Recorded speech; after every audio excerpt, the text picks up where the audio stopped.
The story began with Lai Nianfen, who had been transported to another world 5 years ago, reached out to a disintegrating system, cursing and pleading for it not to disarm yet. The system window bid its farewell and notified him that his test results showed he was now perfect. Consequently, the system had no further teachings to offer and was disarmed. He clenched his hand to grab hold of what remained of the system in front of him, but it disintegrated into nothingness. He kept his clenched fist in front of him, frowning and crying, contemplating the saint system that had been disarmed during his 5th year in the new world. He expressed gratitude for all it had given and taught him over the past 5 years. By mistake, he got accepted to the #1 university, becoming a genius high school student who solved countless puzzles and surpassed adults in wisdom. Additionally, he became the champion of the national art competition and acquired knowledge in physics, chemistry, English, history, music, sports, politics, and geography. He won numerous awards and became the top student. However, desperation filled his face as he questioned the purpose of learning all those things. He even wondered if he would have to negotiate with monsters using his knowledge. He felt troubled because the world he had transmigrated to was one where people could fly, monsters could laugh, and swallow him whole. It was an immortal cultivation world. Clapping his hands, he prayed in front of a shabby makeshift shrine, reminiscing about how he endured the humiliation of learning the high school curriculum for 5 years, hoping the system would guide him to cultivate immortality and soar freely into the sky as an immortal. While continuing to pray, he reflected on how he had sought out immortals to learn from them directly. However, he was deemed to have no spiritual roots, which meant he had to remain immortal for the rest of his life. Driven by the fear of death, he chose to live a self-sufficient lifestyle in a relatively hidden mountain near the city. Yet, he constantly feared being drawn into the immortals' battles and dying in vain. What he possessed was the yard that was rewarded by the system when he mastered architecture, the robot that works similarly to an AI, which was rewarded when he mastered physics, and a purebred dog he rescued from the roadside. He stood in his yard, and as tears ran down his face, he raised his hands up to his face, looked up at the sky with a forced smile, patted the head of his dog, and said that things no longer mattered. Still having the same pitiful expression on his face, he convinced himself that his fate wasn't too bad. To stay mortal and have a lifetime of peace for the rest of his life, and to have fresh air and a good view, was much better compared to the mortal realm he used to live in. The flowers bloomed, and birds flew into the sky. All the while, a princess was traveling through the forest with her servant, who was asking her to wait, but she did not notice as she was busy complaining about how bad of a father the emperor was for daring to even consider marrying her off to a disgusting douchebag, and she even declared that she wouldn't forgive him. Her servant tried her best to catch up with the princess and requested again that she slow down and wait for her, and she mentioned that she thought she heard a wild beast barking. The princess held her head high and continued to walk as she questioned her servant what she was afraid of when her ki was almost condensed and she would be able to break through to the next stage anytime. So the beast was no match for her, but her servant narrowed her eyes at her and reminded her that she had been trying to build her foundation for 3 years. She turned her head in response and told her servant that her father was just so difficult to deal with that she couldn't just hide at any desolate, uninhabited place where birds don't shit, and then she said that she wouldn't be found for a while if she went to a place like that. Suddenly, something caught the princess's attention. It was the gate of Lai Nianfen's yard, and she was surprised that there was someone living in the forest. The servant looked up at the gate and informed the princess that it seemed like the place she had found was not deserted enough. The princess, who was also looking up, replied that it shouldn't be the case and questioned what kind of person would live in the deep old forest. Pointing at the door, the princess told her servant that she might be mistaken,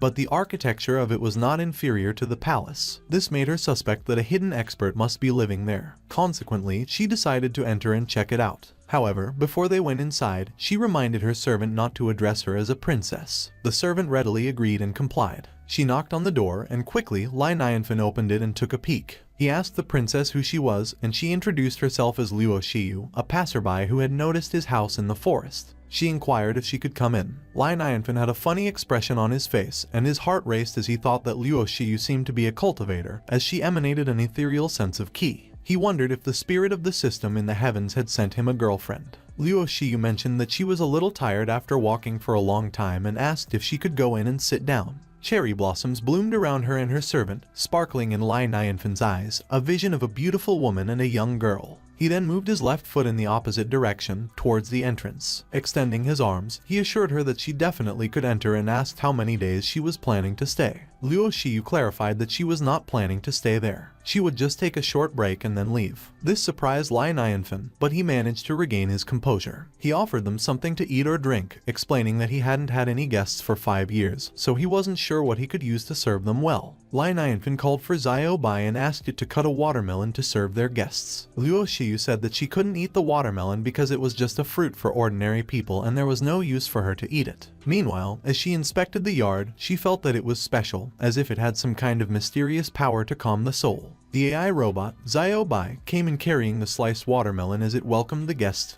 to their house. Luo Shiyu and her servant stared blankly at Xiao Bai for a moment, trying to process the situation. Suddenly, they jumped out of their skins in horror when they realized that Xiao Bai was a living thing. Lai Nianfen quickly crouched and flicked Xiao Bai's forehead, reprimanding it for scaring the guests and telling it to hurry up and apologize. All the while, Luo Shiyu and her servant trembled in fear. When her servant asked her what Xiao Bai was, she told her that it was a spiritual robot. However, upon seeing its extraordinarily high spiritual intelligence, she took back her words and said that it could be an immortal robot. Looking proud, Lai Nianfen reassured the ladies and told them not to be alarmed, as Xiao Bai was his housekeeper, and it was a robot. Xiao Bai bowed down and apologized to Luo Shiyu and her servant for startling them. But Luo Shiyu and her servant were still completely confused and terrified by the situation. Although it was complicated to explain, Lai Nianfen tried to tell them that Xiao Bai was just an AI that was actually made using certain principles and advanced technology. He emphasized that it was not a big deal and just some small tricks, nothing special. Luo Shiyu still looked confused and terrified, and even though tears were already streaming down her cheeks, she still pumped her fist and confirmed that she understood that for Lai Nianfen, the spiritual robot with spiritual intelligence was just some small tricks. Looking happy and clueless, Lai Nianfen scratched the top of his head as he admired Luo Shiyu for understanding such an abstract concept in an instant. He said that it was expected of a person who cultivates immortality. Placing the sliced watermelon on the table, Lai Nianfen told Luo Shiyu, who was now sitting, to try it. He mentioned that he grew it himself, and it was freshly picked by Xiao Bai from the courtyard. As Lai Nianfen took a slice for himself, he extended his arms, offering the fruit to his guests and told them that in his hometown, he couldn't even eat such a non-polluting, zero-added natural watermelon. Looking curiously at the watermelon, Luo Shiyu respectfully accepted it, all the while thinking about how it was just an ordinary watermelon. But she couldn't say no to the expert. As she took a slice from the plate, she was impressed by the beauty of the watermelon and thought that it was like a red crystal, shining with dazzling brilliance. As she took a bite, a ripple effect of water appeared underneath her feet, and blobs of water started coming out of it. As she twirled and looked at her surroundings, she didn't know what was happening, as she was surrounded by a beautiful pool of water with lilies floating in it. Something behind her caught her attention, and when she turned to look at it, she was surprised to see that her reflection had become that of a deity. A huge body of water splashed and pierced through her chest from behind as she floated midair. She closed her eyes and blushed in pleasure as she felt the surge of spiritual ki. She embraced herself as she was enveloped by the water aura and a fiery dragon. Her reaction made her servant worry, and she asked her what was wrong, which pulled her back into reality. With wide eyes and astonishment, she immediately blurted out that she had succeeded in building a foundation. She clenched her hand and raised it closer to her chest as she explained that she had waited for 3 years of suffering because she could not build her foundation due to the lack of insights. But at that moment, after eating the watermelon, which not only contained spiritual ki but also came with insights, she had successfully established the foundation. Luo Shiyu's servant was surprised, while Lai Nianfen discreetly whispered and asked Xiao Bai if it had done something with the watermelon. Luo Shiyu quickly approached Lai Nianfen, grabbed his hand, called him senior, and thanked him for helping her break through and establish her foundation. As Luo Shiyu looked up at him with bedazzled starry eyes, he waved both his hands in front of him in denial, reminding Luo Shiyu that he was just an ordinary man and that it was just an ordinary watermelon. Thus, her breakthrough had nothing to do with it. Then he asked her if she thought he looked that old to be called senior. Luo Shiyu backed off, and she put her hand on her chin while tears started to form at the corners of her eyes as she thought to herself that he was a senior, and wondered if she had angered the expert. She crossed her arms and looked as though she was deep in thought, and she figured out that Lai Nianfen must be an expert who disguised himself as an ordinary man in order to experience living an ordinary life. Because she had almost revealed his identity earlier, he was now pissed at her, which made her berate herself for being careless. Luo Shiyu's eyes lit up, and she was about to call Lai Nianfen Sr. again but managed to change it and call him sir as she apologized for offending him when she got a little excited. Lai Nianfen blushed as he laughed and scratched the top of his head awkwardly. He told Luo Shiyu not to take it to heart, and he was glad that she was enjoying eating those watermelons. Luo Shiyu was startled when Lai Nianfen suddenly remembered something and looked behind him.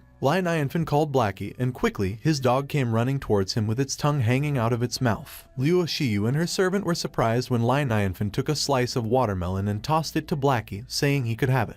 Lai Nianfen turned to look at them, and with his thumbs up, he told them that he didn't have anything else in his residence, but he grew a lot of fruits and vegetables, which Blackie likes to eat. Luo Shiyu looked appalled as she looked down at the dog and thought about how Lai Nianfen just gave the watermelon to the dog when it was a fruit that contained insights, and was probably worth more than a spiritual fruit. But then she looked up at Lai Nianfen with curiosity in her eyes as she wondered if he was trying to tell her that it was the heavenly way of heaven and earth that all living things were equal, so the dog had the right to eat the watermelon. Then she realized that he not only helped her build her foundation but he also did not hesitate to use the treasure watermelon to teach her the heavenly law. Luo Shiyu pumped both her fists with excitement, twinkling as she blurted out and asked Lai Nianfen if he knew her identity and wanted to befriend her. However, Lai Nianfen just smiled and told her that he had no idea what she was talking about. Luo Shiyu suddenly took a circular jade from her pocket and told Lai Nianfen to accept it. She explained to him that it was her appreciation for the watermelon earlier. As he extended his hand to receive her gift, he was surprised by what it was. Luo Shiyu's servant furrowed her brow and expressed extreme concern,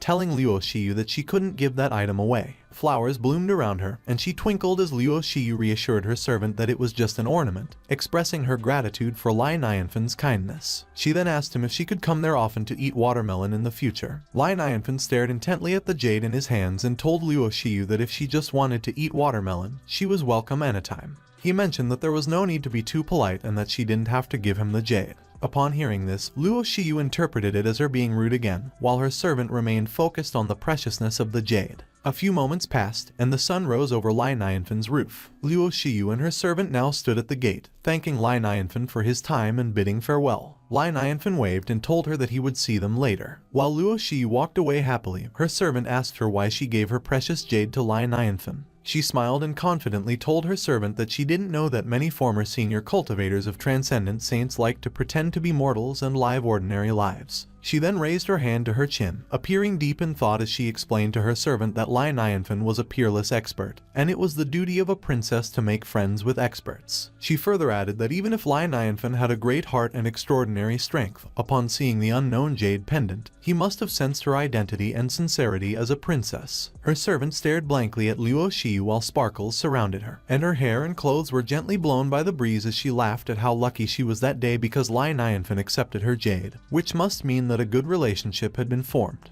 Her servant was amazed at what Luo Shiyu had done, and she asked her if they were going back to marry Duanmu Lai, which made Luo Shiyu flinch and ask herself how she could forget about that matter. Meanwhile, back at Lai Nianfen's yard, the table where they had eaten watermelon a moment ago was now empty. Lai Nianfen was standing near the gate, showing off the jade that Luo Shiyu had given him to Blackie and Xiao Bai, saying that although the stone was of average quality and the carving was barely adequate, it was the first time he had received a gift from a girl, so he considered that day a great day for him. But to Lai Nianfen's surprise, Blackie suddenly took the jade from his hands. Blackie quickly ran away from him, and Lai Nianfen called out to Blackie as he chased him and called him a silly dog, warning him not to eat the jade as it was going to cause him diarrhea. Lai Nianfen called Blackie so loudly that it was heard around the mountain area. In that area, someone suddenly arrived. There were 3 of them, and the one who seemed to be their leader pointed out that there were monsters ahead of them. And as he stood mightily in front of the group, he confirmed with them if he was right that the monsters were close. Lai Nianfen was fishing at the clear pond in his yard with Blackie lying on the grass by his side, and he found the activity quite relaxing.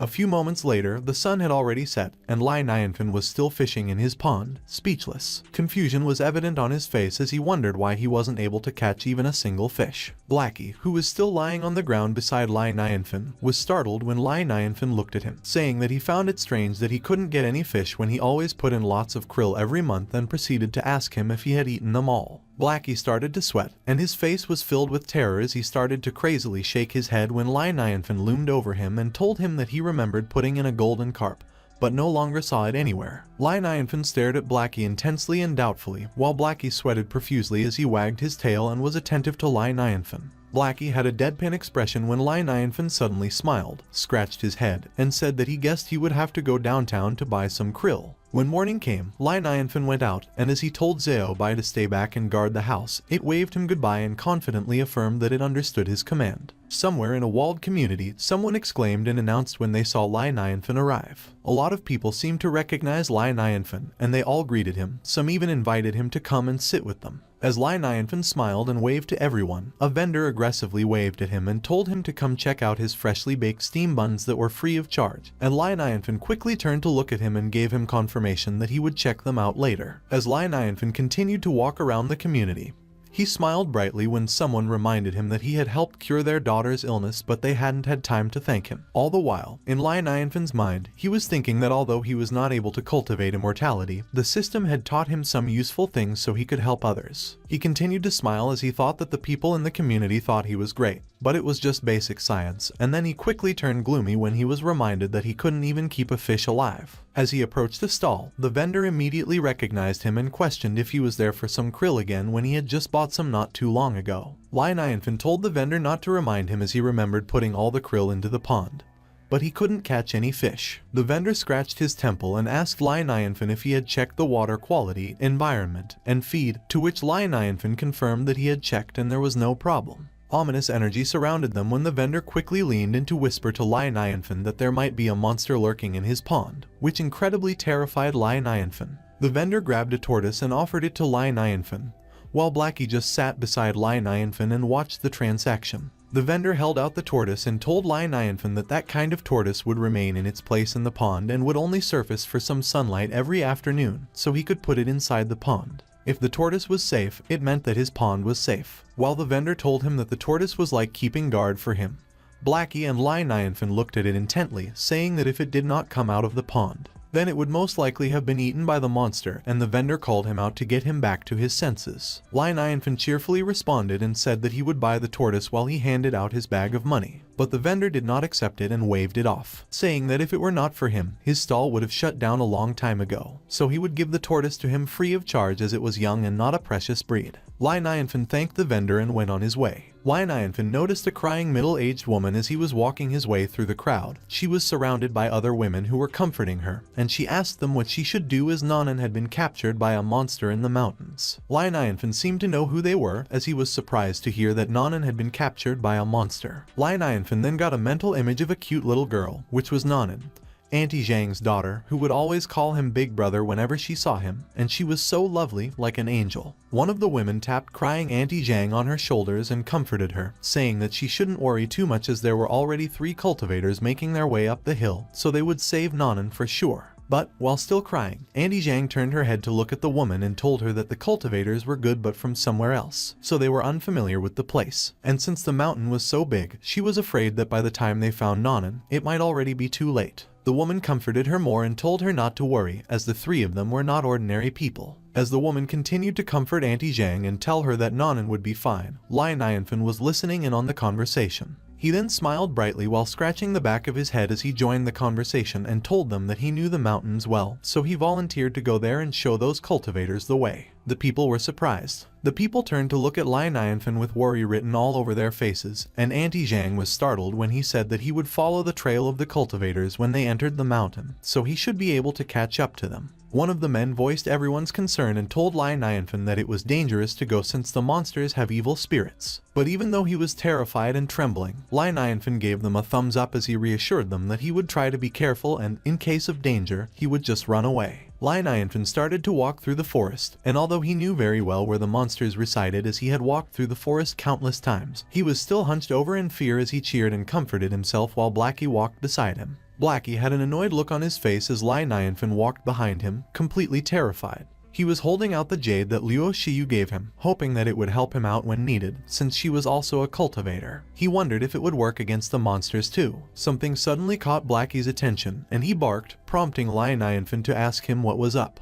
Blackie kept barking at a glowing mark on one of the tree trunks, and Lionyanfen looked at it in amazement, wondering if the immortal cultivators had gone in the direction of the monsters. Lionyanfen's face immediately lit up when he realized that the immortal cultivators had their own way to find the monsters. It seemed that he had been worried for nothing. With a smile on his face, he told Blackie that those cultivators would surely save Nanan, so they should go back. However, before he could finish his sentence, Blackie quickly ran away from him and headed in the direction of the monsters. His face twisted in fear as he called Blackie a stupid dog for rushing in that direction to be killed. Meanwhile, the cultivators were facing a leopard monster and mocking it for daring to be so rampant. One of the cultivators, Luo Hao, held his glowing middle and index fingers towards his chest and said that it was the first time he had left that sect. He believed that if he managed to slay the evil monster that day, their master would definitely praise him. But the other cultivator, Bai Liusuang, who was wielding a broadsword in her right hand and a talisman in her left, told Luo Hao that a little monster like that would not be worthy of any praise. On the other hand, the third cultivator, Qin Ju, stood there and introduced themselves to the leopard monster as the disciples of the Wanjian Immortal sect. They declared that they had come there to save the people. With his pointed ears and sharp claws, the leopard monster called the cultivators fools as he crouched on the ground and laughed, mocking their bravery. He called them 3 tiny stinky kids who were trying to slay monsters and declared that he, the Lord Leopard, would eat all of them.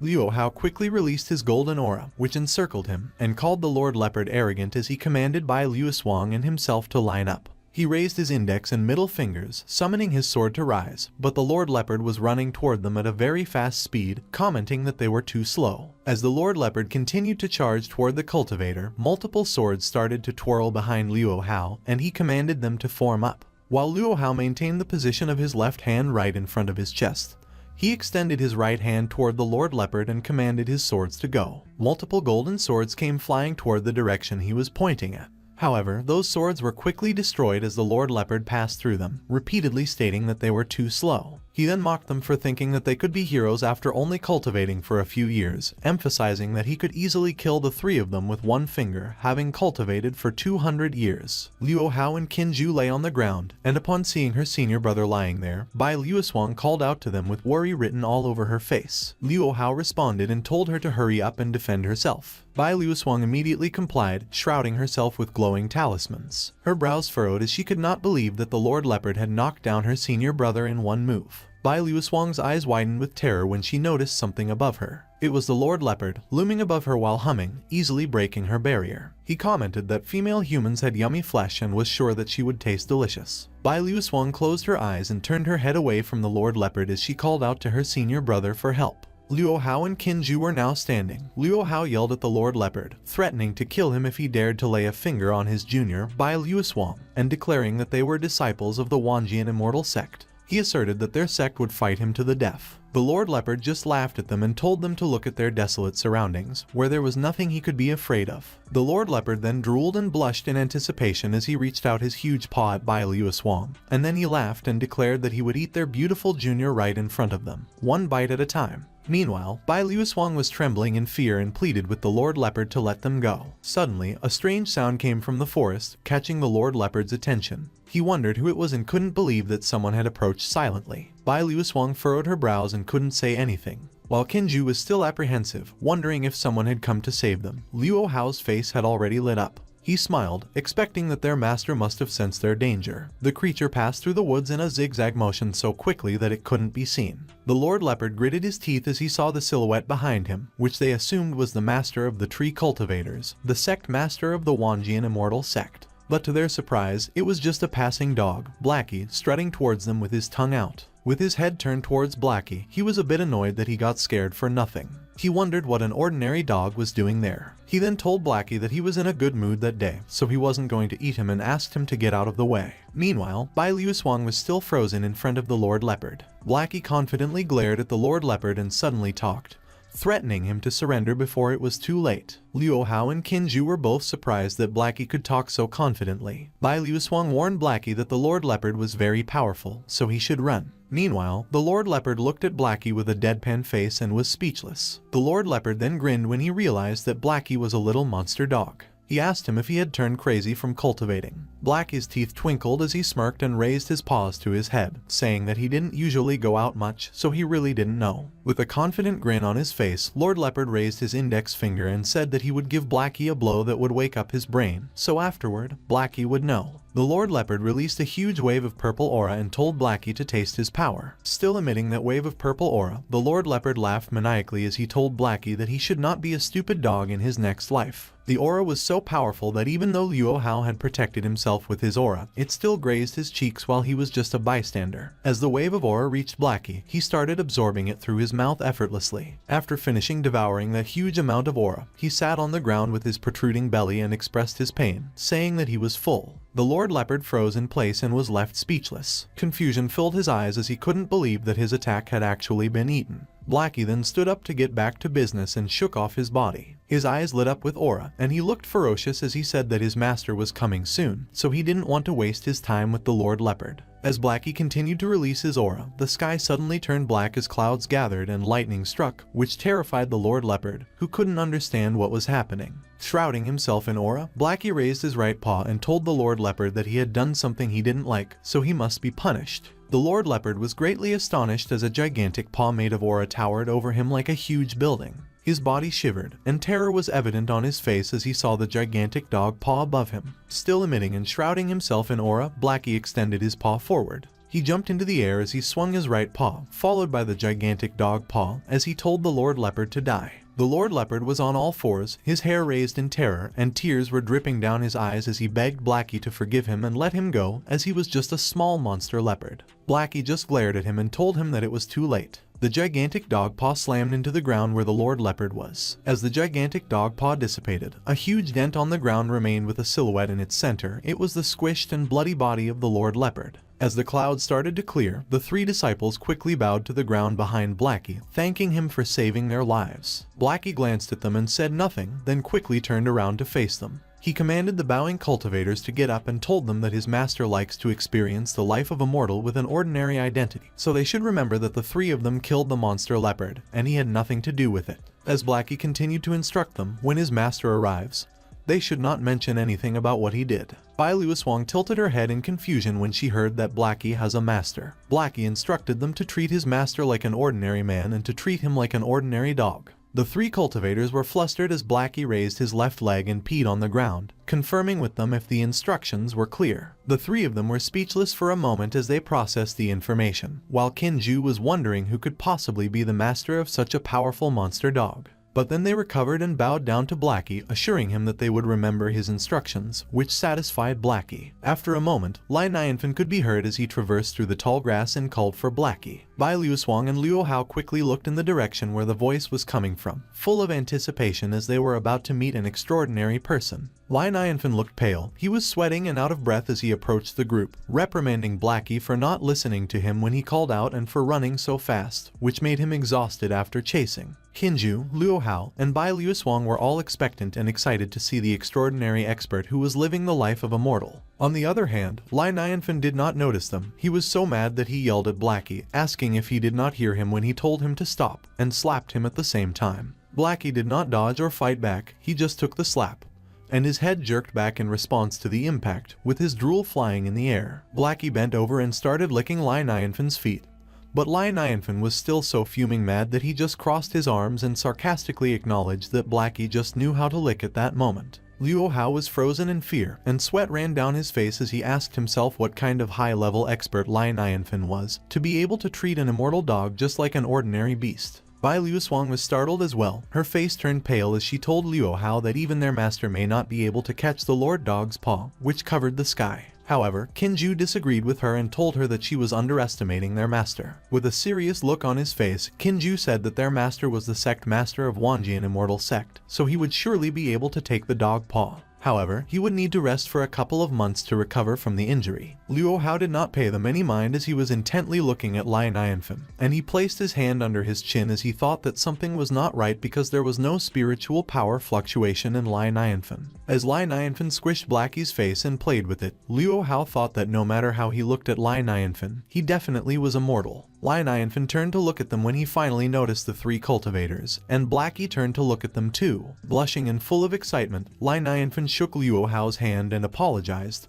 asking if his stupid dog troubled him. He also proceeded to thank them, the three heroes, for slaying the monster and saving Nanan that day, as they all brought peace to the fallen town. Luo Hao's brows furrowed, and his face twisted in confusion as he tried to analyze Lai Nianfen's name. As Lai Nianfen continued to shake Luo Hao's hand and scratch the back of his head awkwardly, Luo Hao came to the realization that Nianfen stood for the nostalgic feeling of one's mortal life. He was amazed at how meaningful his name was, acknowledging his worth of being an expert. He felt enlightened and was no longer surprised that Lai Nianfen concealed himself as an ordinary man.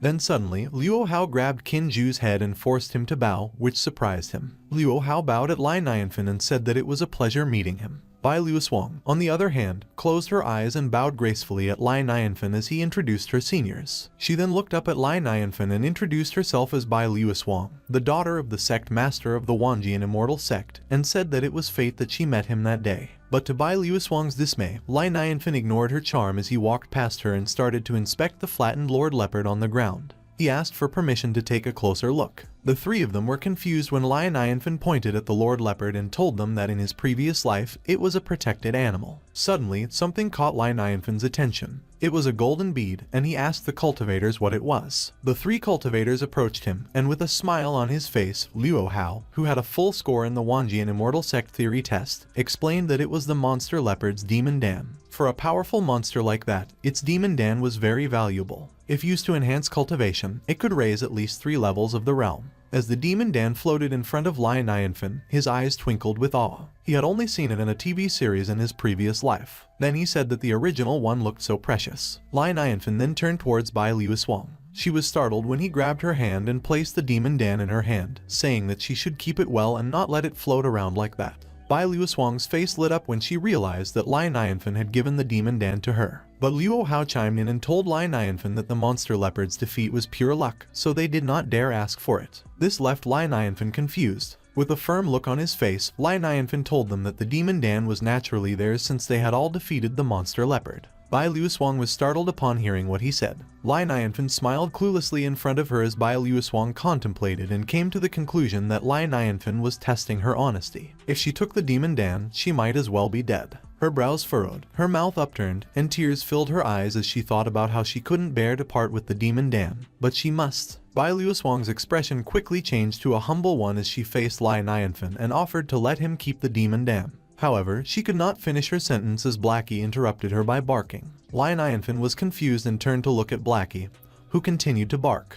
Blackie wagged his tail and blushed with his tongue out when Lai Nianfen finally understood what he was trying to say. Blackie proudly sat and faced the 3 cultivators as Lai Nianfen gladly explained his idea. His idea was for the 3 cultivators to take the demon dan while they would keep the body of the monster leopard, as they wanted to try what it tasted like. When Luo Hao said that they would respectfully oblige Lai Nianfen's words, he and Qin Zhu grimaced at the thought of the monster leopard's meat being cooked, while Bai Luoshuang celebrated that the demon dan would be hers. Lai Nianfen looked really satisfied and told Blackie that he was in charge of carrying the body. Blackie froze in place, surprised by the sudden task. He then turned to look at the 3 cultivators and smiled coyly. Even though Blackie said nothing, the 3 of them understood what Blackie meant, and they were all surprised. The sun was starting to set as the group began to travel through the woods. Qin Zhu was carrying the monster leopard's body, and although his face was pale and fatigue was evident, he still told Lai Nianfen not to worry, as he had a good physique and insisted on carrying the body for him. While Luo Hao effortlessly carried Nanan in his arms, Qin Zhu followed behind him, looking like he was dying of exhaustion, but still pleaded for Lai Nianfen not to wear out his pet.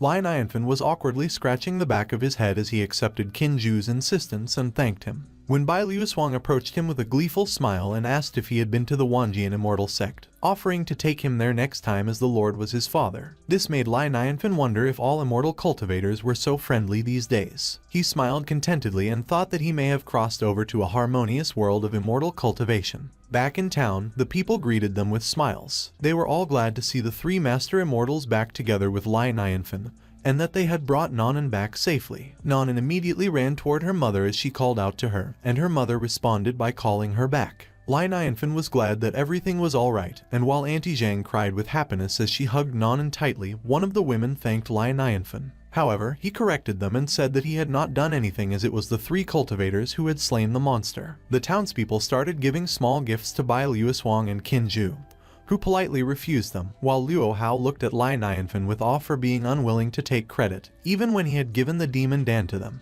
Lai Nianfen suddenly pointed out that the 3 cultivators must be tired, so he invited them to come over to his place to taste the leopard's meat. The 3 of them were startled when they heard him mention the leopard's meat but gladly accepted his invitation. After passing through the woods, they arrived at Lai Nianfen's residence, where Xiao Bai was waiting at the entrance and immediately welcomed its master. The 3 cultivators freaked out when they saw Xiao Bai and thought that it was a spiritual robot. Lai Nianfen quickly explained to them that Xiao Bai was not a spiritual robot, but just a small trick. Upon finding the situation familiar, Lai Nianfen scratched his head in annoyance at the thought that he always had to explain the small trick whenever guests came. While Lai Nianfen gestured for them to come in, telling them that they were welcome, the 3 cultivators stood frozen in place, dumbstruck. Bai Luoshuang tried to share her thoughts with Luo Hao, but he cut her off and told her that he knew what he was going to say. That Lai Nianfen called the spiritual robot with spiritual intelligence a small trick, which implies that spiritual intelligence was merely a small trick in the eyes of a big shot like him.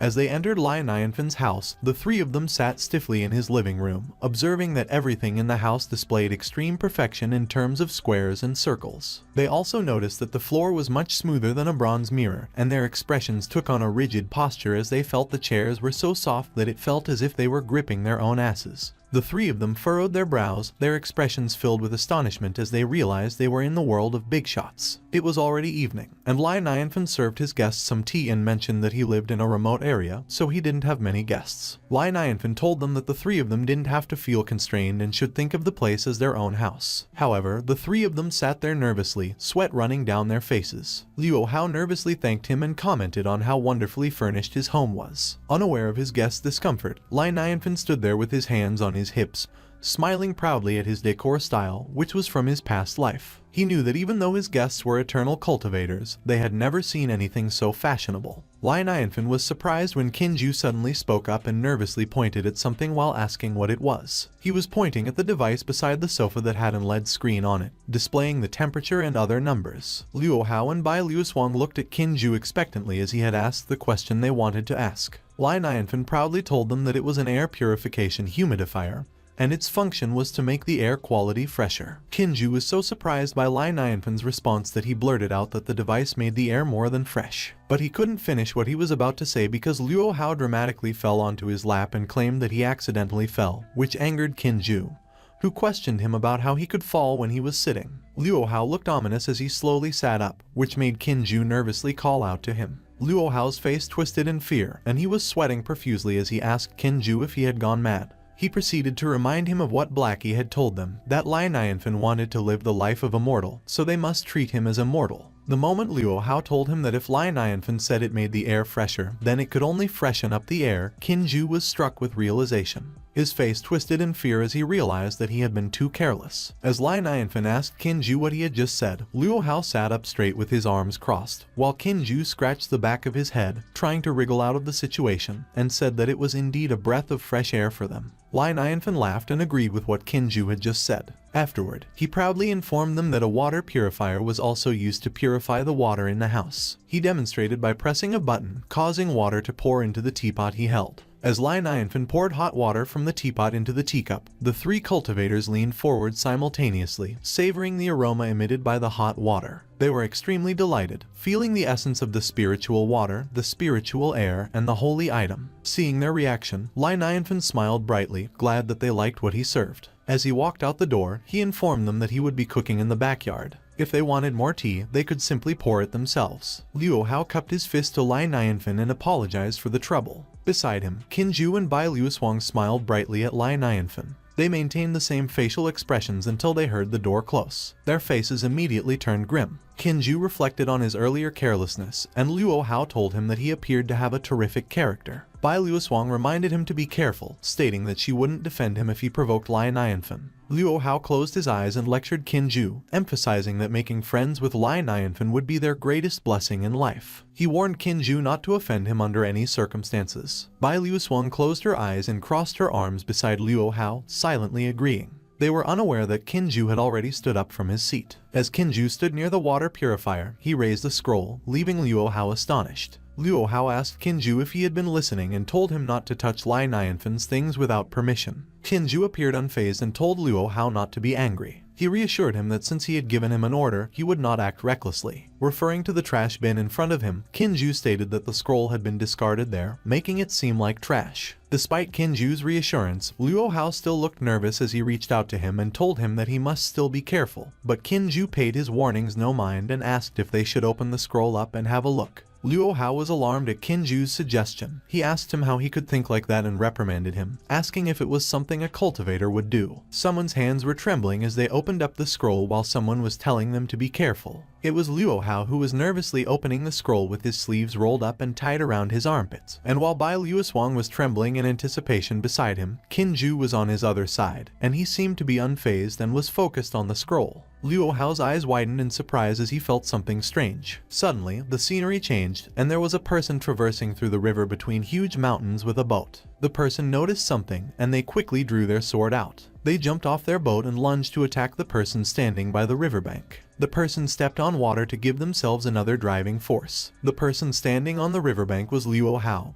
and his eyes widened in surprise when the person pierced his torso and landed beside him so quickly that he did not have any time to react. As the leaves floated around him, his eyes still widened in surprise as he realized that it was the realm of the swordsman that was contained in the painting that they opened. As he suddenly blacked out and turned speechless, his companions called out to him multiple times. Finally, he has woken back up to reality as his companions continue to call out to him. Bai Luoswang quickly approached him with concern written in her eyes, asking what happened to him and if he was lost in thought, to which Luo Hao told her that he was fine. All the while, Kinju trembled behind them, reminding them to be careful not to break the painting. With the aura of the scenery still wafting out of the painting, Luo Hao told them that in just one glance, he was brought into the painting that was filled with loneliness, coldness, and fear. Bai Luoswang glanced at the painting, and the aura of the scenery shrouded her as well while she explained that she felt the realm of the swordsman in the painting, the swordsman who was in a suit and was on his way to a duel. He realized that she was on the shore, and with a single strike, he pierced her. Meanwhile, Kinju scratched his head in confusion and asked the two of them what they were talking about. Bai Luoswang was extremely surprised that he could not feel such a powerful realm of a swordsman, which made her question if he was still a disciple of the 10,000 Swords Wizard. Luo Hao came over to Kinju and tapped him on the shoulder, saying that the practiced swordsmanship of the 10,000 Swords Wizard was very sensitive to the realm of a swordsman. But Kinju's learning abilities were poor, so it was natural for him to be slower. Upon hearing Luo Hao's words, Kinju squinted his eyes and pointed at himself, questioning him for saying that his learning abilities were poor when his theoretical grades were excellent. While Bai Luoswang told them that she was not sure why Lai Nianfan threw away those valuable treasures. As if right on cue, Lai Nianfan opened the door behind her. Lai Nianfan casually asked them if they were talking about them, which made them acknowledge that he was already in the room. While still holding the scroll in his hand, Luo Hao quickly bowed down and cupped his fist to Lai Nianfan. He confessed that they had touched his belongings without his permission, saying that it was their fault for being rude, so they were asking for forgiveness. Lai Nianfan recognized the scroll in his hand and was surprised. Lai Nianfan crossed his arms and bashfully said that it was a draft of his painting, which he sketched randomly and did not reflect his true level, so he threw it away. Luo Hao and Bai Luoswang stared blankly at Lai Nianfan, and they were dumbstruck as they heard that the painting was a draft. On the other hand, Kinju was clueless and was wondering if Lai Nianfan was angry. Luo Hao and Bai Luoswang's mouths were wide open in surprise as they realized that there was a great realm of a swordsman in a draft. On the other hand, Kinju came to a different conclusion.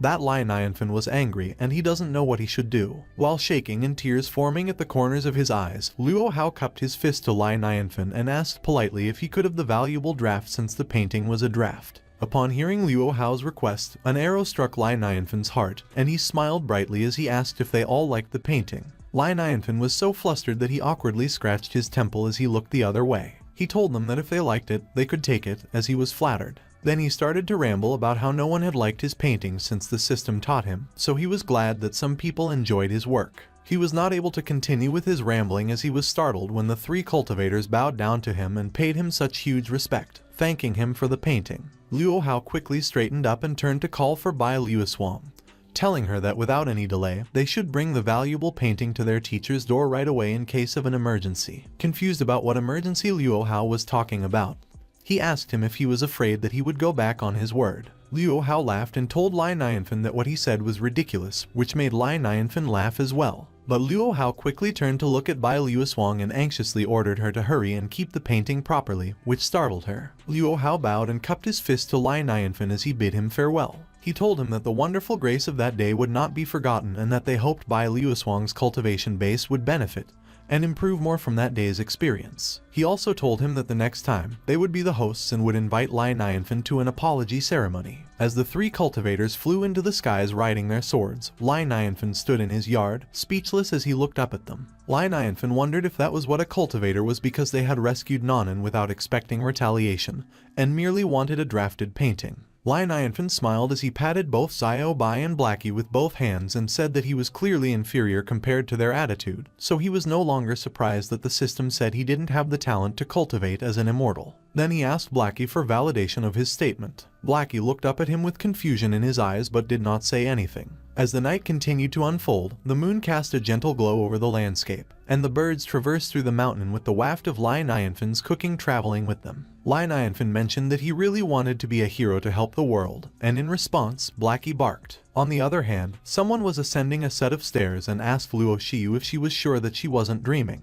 Luo Shiyu looked annoyed and stated that she was sure it wasn't a dream. She questioned the person as to why they didn't trust her. Luo Shiyu clenched her fist and rhetorically asked how she could break through the foundation building stage if it wasn't with the help of an expert. She then turned to look at the woman standing behind her and asked for her opinion on whether the expert could be fake. The woman was her mother, standing there gracefully with flowers blooming around her. Luo Shiyu was annoyed as she scratched her head and said that since her father asked her to marry Duan Mili, she hadn't had a good night's sleep. She was upset as she walked in front of her mother, and her mother told her that she and her father couldn't seem to get away from internal and external troubles. She looked at Luo Shiyu earnestly and told her that if the expert she named had a way to crack the game, then it was good. As she was about to state the condition if the expert didn't have a way, she trailed off and paused for a moment. Furrowing her brows, she looked concerned at the crestfallen Luo Shiyu as she told her that marrying Duan Mili was her duty as a princess. Meanwhile, juicy, vibrant, and delicious meat was being grilled. It was Xiao Bai who was grilling the meat, and as it finished preparing, it politely asked Lai Nianfen, who was leisurely lying on a lounger beside them, to choose his flavor. Lai Nianfen placed his hands under his chin, deep in thought as he looked at Xiao Bai's system screen, trying to decide what flavor to choose. Suddenly, someone knocked on the door, catching Lai Nianfen's attention, saying they had a visitor. As he opened the door, he saw that it was Luo Shiyu, so he quickly welcomed her. Luo Shiyu smiled at him and apologized for coming by without hesitation. She then gestured with her hand to her mother and introduced her to Lai Nianfen.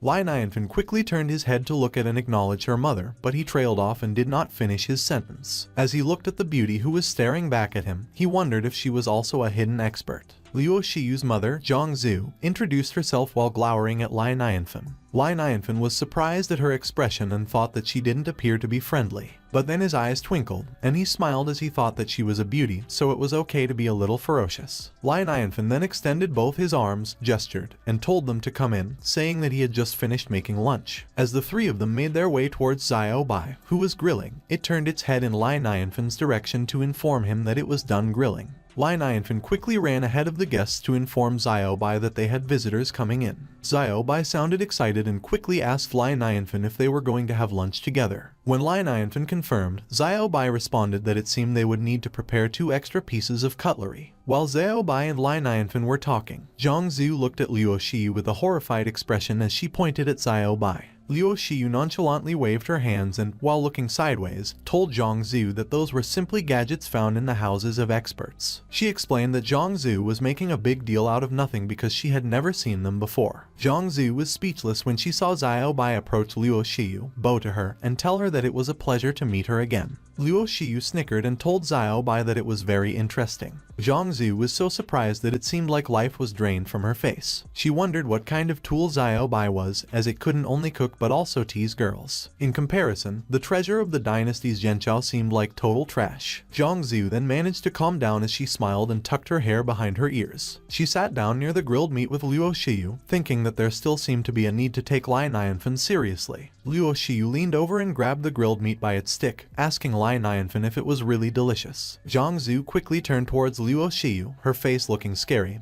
and told her not to be rude to Lai Nianfen. Luo Shi was startled and pointed out how quickly Zhang Zu's expression changed. Both of them stopped what they were doing when Xiao Bai caught their attention and told them that they were pretty, but they shouldn't use that as a reason to judge his cooking. Hearing Xiao Bai, Lai Nianfen crossed his arms, proudly nodded, and with a smirk on his face, he thought he would let them know later what prejudgment cooks up their words meant. Lai Nianfen sparkled as he confidently smiled and told Xiao Bai to quickly serve some meals for the two ladies. With an intense look on its face, Xiao Bai asked him what flavor to serve. As Lai Nianfen told it to prepare the most delicious one, it confirmed it would do it right away and quickly sliced the grilled meat. The sparkling, vibrantly colored meat landed on the plate with seasonings floating around it. Xiao Bai used its knife skills, swiftly swiping its arms in front of it and slicing the seasonings. The meat was then beautifully plated along with the seasoning, and after it added a little more sauce and caviar to the Michelin-like standard charcoal grilled leopard, it was done. Luo Shiyu and Zhang Zu closed their eyes as they savored the fragrance wafting around their noses. Luo Shiyu grabbed a slice with a chopstick and put it in her mouth. Her eyes quickly widened in surprise as soon as the meat entered her mouth. She was sweating as she chewed on the meat, and she complimented it, saying that after being grilled over a charcoal fire, the meat was already fragrant.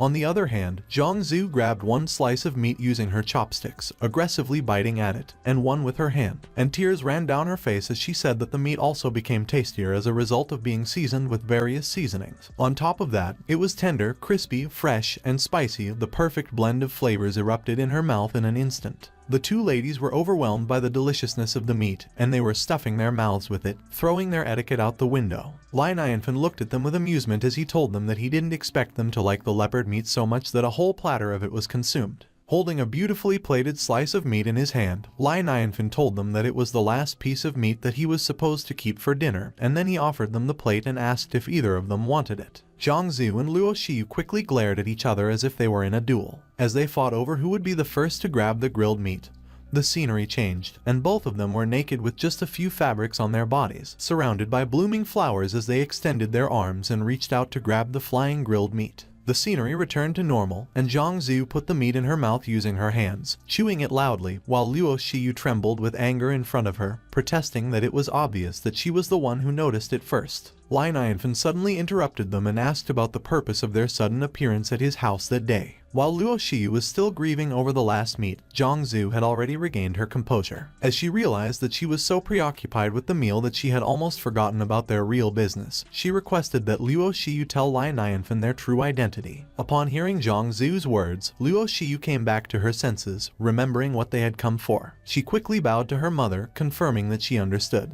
With a serious face, Luo Shiyu sat properly and faced Lai Nianfen. With complete honesty, she told him that she was the eldest princess of the Qianlong Xian dynasty and she would like to make a special request, which was the purpose of their unexpected visit.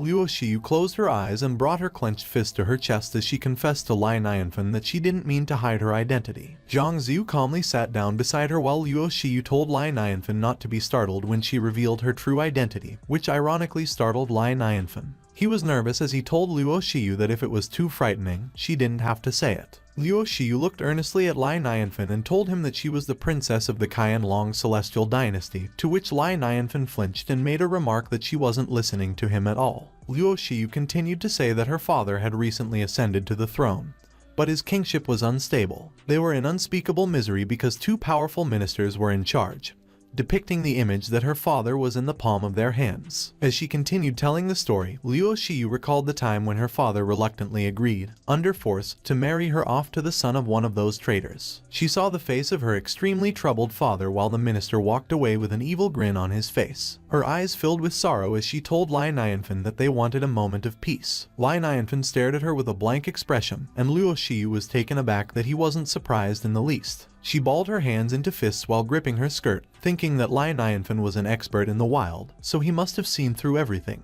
Still unfazed by her story, Lai Nianfen scratched his cheek as he thought that he understood but didn't quite understand as well. His face then turned serious, and he told them that although he was unfamiliar with their political system, there was one thing that was clear to him. He smirked and told them that what he heard was a plot from a drama. Luo Shiyu and Zhang Zu were both stupefied as they didn't know which plot and drama Lai Nianfen was talking about. Meanwhile, Lai Nianfen snickered, and with an excited look on his face, he told them that he had seen many versions of that routine. Luo Shiyu and Zhang Zhu were extremely surprised to hear that Lai Nianfen had already seen various versions of dynasty changes. Luo Shiyu looked so overwhelmed by the great news that she bashfully bowed her head and said that it seemed that asking Lai Nianfen for help was the right choice, exclaiming that she was saved. Lai Nianfen watched as Luo Shiyu trembled, as if she was about to cry, while her mother tapped her on the shoulder to comfort her. Lai Nianfen looked at Luo Shiyu expectantly, and as he thought about how such a young girl like her must have felt wronged when her biological father arranged a marriage for her, he comforted Luo Shiyu, telling her not to panic and instructing her to tell him everything in detail. He pumped his fist in the air, and a glint of excitement appeared in his eyes as he told Luo Shiyu that he had prepared a variety of resources to help in her decision-making.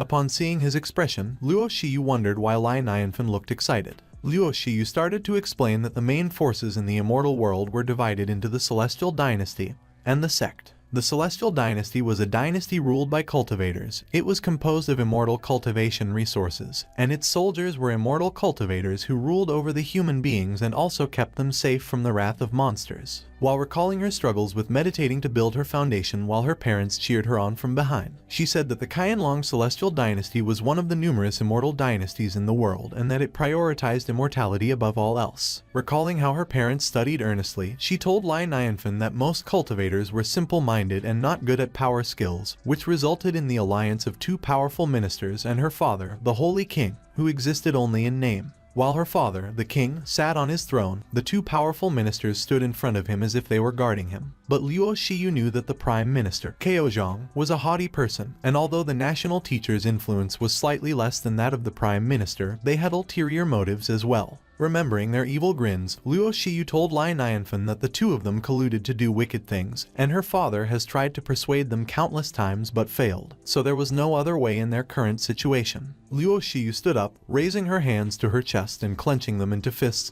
as she asked Lai Nianfen to enlighten her. She inquired about what they should do about the situation. After finishing her story, Luo Shiyu sat back down beside Zhang Zhu, who asked Lai Nianfen if he had any ideas. Both of them looked at him expectantly while he placed his hands under his chin. As he thought out loud, he mentioned that their situation sounded like an outdated setting. Still keeping his hands under his chin, Lai Nianfen looked at both of them seriously and asked if they had heard of the 36 Stratagems, an ancient book on the art of war based on ancient Chinese military thoughts and war experience, and coordinating one stratagem with another. Luo Shiyu and Zhang Zhu were both surprised as they hadn't heard of it, so they asked to be enlightened. Upon learning that they hadn't heard of it, Lai Nianfen squinted his eyes at them and then smiled mischievously. He said that he would explain it to them for fun. Depicting an image of their dynasty, Lai Nianfen taught them the first stratagem, creating something out of nothing. He gave them an example, letting out some rumors saying that the selection of the national teacher's son as the concubine was entirely up to the national teacher. He further explained that their enemy's goal would be to make good friends with her father in order to gain access to the king's authority. He then instructed them to use another stratagem, alienation, and created two scenarios. One where Luo Shiyu and the prime minister's son blissfully conversed and fell in love with each other, and the other where Luo Shiyu turned away from the son of the national teacher, stating that it was the prime minister's son who disturbed her every day because his father was planning to ruin their marriage. Upon hearing her words, the national teacher's son would be surprised and call out their family for being so unethical. The national teacher's son would comfort Luo Shiyu, and he would be enraged, saying that he would tell his father right away as he was not going to let their love go to waste. Lai Nianfen sat there with an evil smile as he told Zhang Zhu and Luo Shiyu that by that time, the game had been set. While depicting a snapped rope, he told them that all that remained was for them to employ the final stratagem, stand by and watch. Lai Nianfen continued and told them that all they had to do was watch them quarrel, and they would benefit from the tussle while portraying an image of Luo Shiyu, turning her back and smirking at the two ministers. Zhang Zhu gritted her teeth and furrowed her brows as she thought about how good Lai Nianfen was, while Luo Shiyu looked astonished as she thought that although she didn't really grasp the scenarios, they seemed feasible. With a sleazy smile, Lai Nianfen thought that a few pages of The Three Kingdoms, a classical Chinese romance novel, were more than enough to solve their type of problem. While Lai Nianfen continued to smile sleazily and contemplate how it was the kind of plot the Transcendence should have, and how he loved it, Zhang Zhu nervously glowered at him as she wondered if it was the elegance of an expert. But Lai Nianfen's expression suddenly turned grim as he placed his hand under his chin, pondering a different routine that would have been more fun to use. All the while, Zhongzi was sweating profusely, and her face contorted in fear as she thought about how a casual tactic could cause a foul wind, a deluge of blood, and a reactive rain. She found it not just a brilliant trick, but its strength was unfathomable, which scared her and made her realize that she couldn't afford to have Lai Nianfen as a foe. As they continued to sit and talk near his pond, Lai Nianfen told them that it was their own business, so whether they could provoke their relationship would all depend on their tactics. Luo Shi was flabbergasted to hear that the plan would depend on her, but she quickly stood up and bowed to Lai Nianfen, saying that she understood and expressing her deep gratitude to him, stating that she would go all out, which startled him. Lai Nianfen awkwardly scratched his cheek as he modestly told them that they were too polite, and that he was glad he could be of help. The sun had started to set, and while walking, Luo Shiyu told her mother that there was one more thing she would like to tell her, and she hoped that she would not get angry after listening to it. They were now going back and traveling through the forest, and Zhongzu asked her what the matter was, to which Luo Shiyu confessed that she had given Lai Nianfen the coming-of-age gift that her father had given her. Luo Shiyu looked up to her mother earnestly as Zhongzu told her that she was being silly, and that she should not mention the heirloom jade pendant. It was not an exaggeration to give Lai Nianfen a much more precious gift. Zhongzu looked straight ahead seriously and told Luo Shiyu that, as a royal family, in order to obtain worthy help, that amount of energy and awareness was necessary. Luo Shiyu was extremely surprised when Zhongzu told her that since Lai Nianfen had helped them that time, they needed to go to the treasury and prepare a bigger gift after they returned. It would be a wonderful opportunity if he proved to be good. On the other hand, Lai Nianfen was lazily lying down on his lounger under an umbrella with Blackie beside him. As he raised the jade pendant in front of him, he remembered that it was the pendant that Luo Shiyu had given him last time. As he continued to raise and examine it, he said that he thought it was loot from a stall, and he did not expect that it was owned by the princess of a celestial dynasty. As he clenched the pendant in his hands and brought it close to his chest,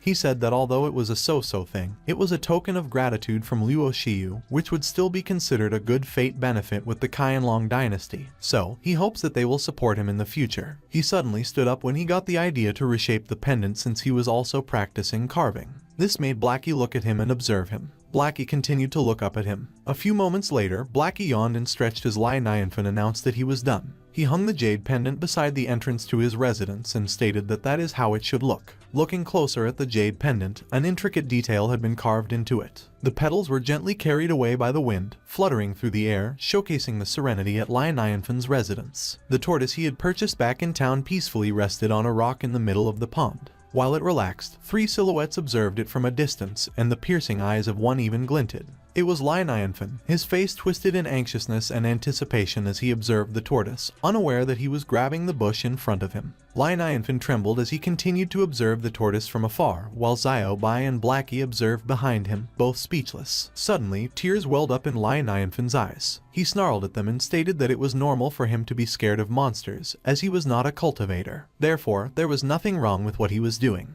Both Xiao Bai and Blackie had a deadpan expression, realizing they hadn't said anything. Still observing the tortoise, Lai Nianfen mentioned that it had remained in the pond for several days, causing him to rejoice as it was safe to assume that there were no monsters in the pool. Feeling relieved, Lai Nianfen exclaimed that it was great. Blackie and Xiao Bai glanced at each other skeptically as he walked away, scratching his head and expressing uncertainty about where to move. As Xiao Bai and Blackie continued to stare at Lai Nianfen, who was walking away, the turtle in the pool started to become surrounded by strings of golden aura. Meanwhile, at the double sword peak of the 10,000 Sword sect, someone explained that there were two groups of cultivators in their world. The first was the Celestial Dynasty, and the second was the sect to which the 10,000 Sword sect belonged. Portraying a cultivator with white hair standing on top of the mountain, they stated that in the old days, when the ancestor of the Wizard of 10,000 Swords was practicing swords, he split Mount Kyong in half with just one slash, which changed the mountain's name to Double Sword Peak. The 10,000 Sword sect was established afterward, and as time passed and the seasons changed, the disciples' strength deteriorated from generation to generation. The person explaining stated that something had finally arrived. He squished his face between the palms of his hands, and horror filled his eyes as he exclaimed that the end had finally arrived. Packing up his belongings, he walked away from the sect building and said that he was still in his internship period, and was not yet a permanent employee, so he bid the sect master farewell and said that he was not going to be a part of such large things. Leaves fluttered in front of the sect master, and as he caught one with his fingers, he calmly permitted the person to leave as everyone else was leaving. Although he was smiling, sadness filled his eyes as he let go of the leaf and said that it was great. And then his expression suddenly changed when he glared at something that caught his attention. He was looking at the red sword impaled on the roof of the sect's building and said that he knew that it was the 10,000 sword sect's ending. The sky darkened, lightning struck, and the sword emitted an ominous aura. Suddenly, a woman approached the sect master from behind and called him senior brother. Worry filled her eyes as she told the sect master that some disciples were reluctant to leave, claiming that they wanted to fight till the end, so she couldn't bring herself to drive them away. The sect master calmly closed his eyes and told her not to make unnecessary sacrifices. While the sect master told her that the sword demon provoked them by putting a sword on their dome, the ominous aura emitted by the sword became so intense that parts of the roof started to break. Despair filled his eyes as he said that he couldn't pull the sword out because he couldn't even get near it. He recalled the chaotic scene from 3 years ago when a purple light fell from the sky, emitting such a tremendous ominous aura. It was a sword demon who appeared out of the blue. Surrounded by crows and holding a broken sword, he challenged the World Sword Sect alone, which was undefeated at the time. The slashed bodies of women and children lay on the ground. The World Sword Sect was defeated, and their entire family was killed by the sword demon, who mercilessly slashed anyone in his path. Looking at his hands, the sect master said that no one in the world could draw the sword demon's sword, so he couldn't compare with him. Still having his back to the woman, the sect master told her that she should leave too and let him bear the sword demon alone. As she stood under the tree with a clear blue sky above her, the sect master told her that he would be grateful enough if she would be willing to stay as a widow for 10 years, and she responded and told him that he wouldn't do such a thing. Suddenly, Bai Liuswang called her father and announced her arrival with Luo Hao and Qin Zhu. Recalling the scene that she saw, she told her father that she noticed their fellow disciple escaping on their way back, so she knew that something must have happened. Bai Liuswang was about to say something, but she was surprised and unable to finish her sentence. Her father attacked them with huge golden slashes of aura, which they managed to dodge by sidestepping. Confusion filled her eyes as she asked her father what he was doing. Anger filled his eyes as he told them that they shouldn't have come back. He closed his eyes and yelled with all his might, telling them to leave. He was trembling as he raised his finger, which was emitting an aura on its tips, and with a gloomy expression, he told them that if they didn't leave, he would make them leave. Bai Liuswang called out to her father with her eyes filled with concern, and on the other hand, Luo Hao was trying to convince the sect master to listen to him. While Bai Liuswang was carrying the scroll beside him, Luo Hao told the sect master that God must have blessed them as they got a treasure on their trip, which might help them get through their current situation. The sect master was surprised when he heard about the treasure, and Luo Hao quickly gestured at the scroll that Bai Liuswang had, saying that the painting was the treasure. Luo Hao placed his hand under his chin as he recalled Lai Nianfen feeding Blackie and told his master that they met an expert on their trip who raised a dog that could kill a big demon in one move. Recalling the devices in Lin Nianfen's house, Luo Hao said that there was a square box that continuously emitted spiritual energy and that his daily drinking water and tea used spiritual energy. With Luo Hao and Qin Zhu behind her, Bai Liuswang extended her arms and offered the scroll she was holding to her father. Terror filled his eyes as the sect master pointed at the scroll and asked them if they had been cheated by the door-to-door salesman. His veins popped out as he reprimanded them for being still too young and believing bullshit from unknown people. But Bai Liuswang tried to convince him that what she was holding was a treasure, and she even told him to have a look. But her father did not listen to her and grabbed the scroll out of her hands. The three of them were startled as the sect master threw the scroll in the air, lecturing them for thinking that a broken painting could turn the tide when a disaster was just around the corner. The sect master drew out his sword and emitted an aura from his fingertips, telling them that as their master, he would give them the final lesson to keep them awake. As the scroll fell down, it started to unravel itself, and the sect master lunged at it with his sword to destroy it.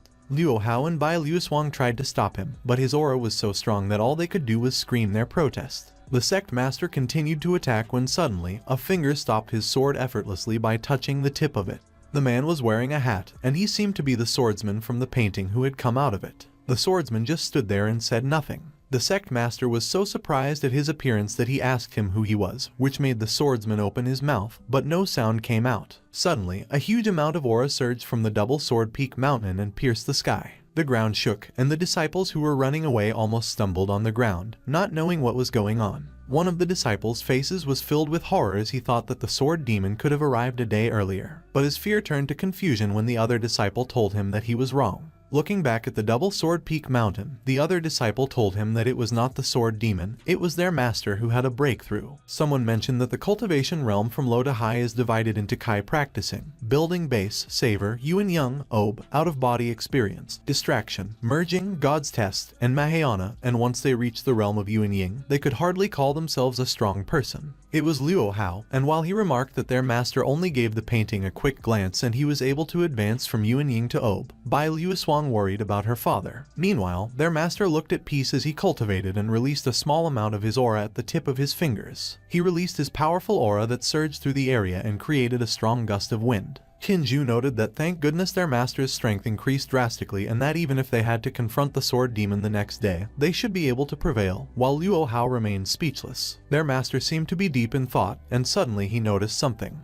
A roof was destroyed when a red sword plunged into it, and as something quickly moved away from that roof, Bai Luoswang saw it and asked if it was the sword demon. Bai Luoswang was right that it was the sword demon, and as he showed himself, he inquired if it was a sudden breakthrough and added that it was his first time seeing it. As the sword demon looked down on them with a menacing smile on his face and commented that it was interesting, Bai Luoswang grew worried, and she couldn't believe that it was the sword demon. The sword demon suddenly released his powerful aura and called the master of the 10,000 sword sect, Bai Wuchen. He asked to confirm if he was Bai Wuchen and remarked that he would keep that in mind. Luo Hao was astonished when he realized that it was the sword demon, while Bai Luoswang asked the sword demon why he was there when they agreed to fight the next day. When he heard Bai Luoswang's question, the sword demon nonchalantly explained that it was because he saw someone break through, so he was curious and couldn't help but come earlier. He observed that the curiosity of a kid is strong, as his real age is 3 years old, and since he had come, he and Bai Wuchen should begin the fight earlier. Bai Wuchen was alarmed when he heard what the sword demon stated, but his expression didn't show it. The sword demon smiled sinisterly, and he noted that he could see Bai Wuchen was well prepared. Bai Wuchen grew worried, and he remained speechless as he looked up at the sword demon. As the sword demon demanded that Bai Wuchen should prepare to die, Bai Wuchen's wife asked him if there was a chance of winning, while Qinju and the other disciples worried about him. Bai Wuchen did not answer the question and simply wielded his sword, which made Bai Luoswang worry, so she called him, and in response, Bai Wuchen responded that he would drag the sword demon, so all of them should leave immediately. Bai Luoswang and her mother were surprised, and she tried to stop Bai Wuchen as she called out to him, but he had already charged towards the sword demon, and the sword demon did the same, and with a crazy look in his eyes, he exclaimed that he and Bai Wuchen should have a real fight. The sword demon suddenly appeared in front of Bai Wuchen and asked him if it was his speed limit. He swung his sword, and Bai Wuchen managed to dodge it.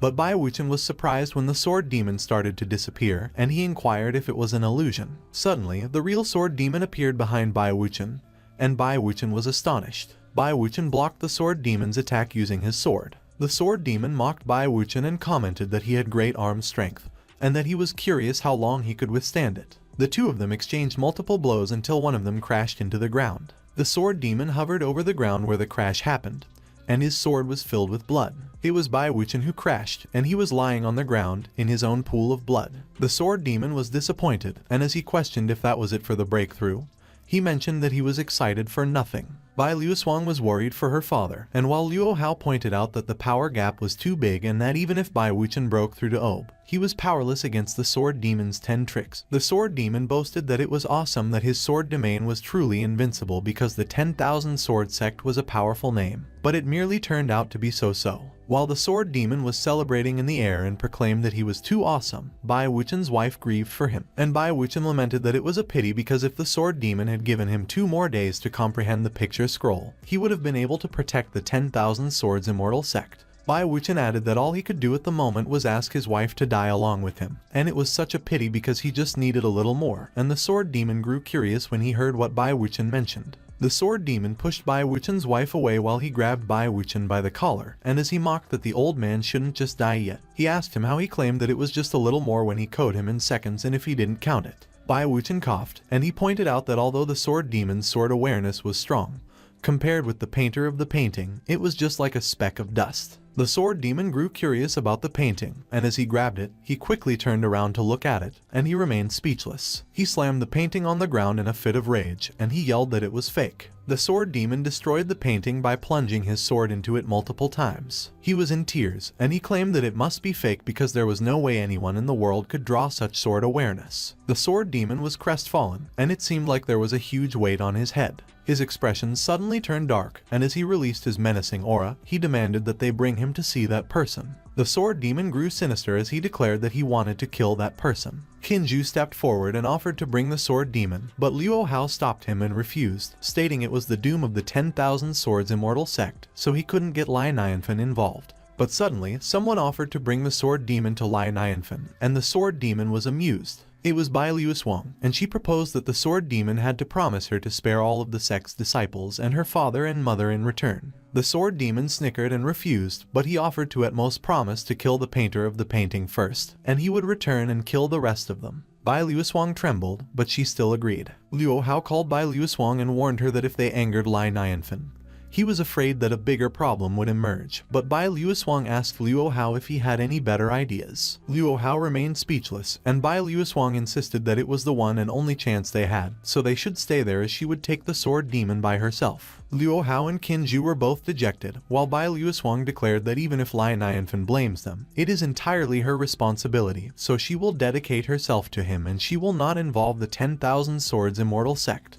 On the other hand, Bai Wuchen was still bleeding on the ground, but he told his wife not to mind his little wounds and that they would go because he wanted to meet the expert too, and the sword demon was speechless when he witnessed that. Meanwhile, Bai Luoshuang promised that she would be right back, and she used her skill, Subdue Ghost. As Bai Luoshuang moved forward, the sword demon chased her, and as he demanded that she wait for him, she responded that he should wait till he saw the painter of the painting. He would know what the meaning of "there is always someone better" was. The sword demon smirked that he was looking forward to it, but he appeared worried, and he mused that, having said that, he had to think what his chances of winning were if he confronted the painter. He commented that although the sword's awareness of that painting was strong, he suspected the painter used up all his energy on that work, so he was sure he could kill him if he used that to his advantage. A few moments later, they landed on the ground, and as they stood in front of Lai Nianfen's home, Bai Luoshuang announced that they had arrived. Suddenly, Bai Wuchen and his wife arrived, which surprised Bai Luoshuang, and she inquired why they were there. The three of them hugged each other, and as Bai Luoshuang's mother remarked that the three of them would bear the consequences whatever the outcome was, the sword demon exclaimed that it was disgusting, and that he would send them all to hell soon. The sword demon directed his attention to Lai Nianfen's home, and as he noted that seeing the broken house made him feel relieved because he couldn't detect even the slightest shift in spiritual energy, he boasted that the painter must be a human being by chance, and he confidently declared that the sword demon had arrived. A strong gust of wind blew the tree branches and made the birds fly away as the sword demon yelled and demanded that Lai Nianfen come out and greet him with a kneeling position. The sword demon was baffled when there was no answer. Bai Luoshuang's mother asked her why no one was responding, and everyone was stunned when Bai Luoshuang suggested that it could be that Lai Nianfen was not at home.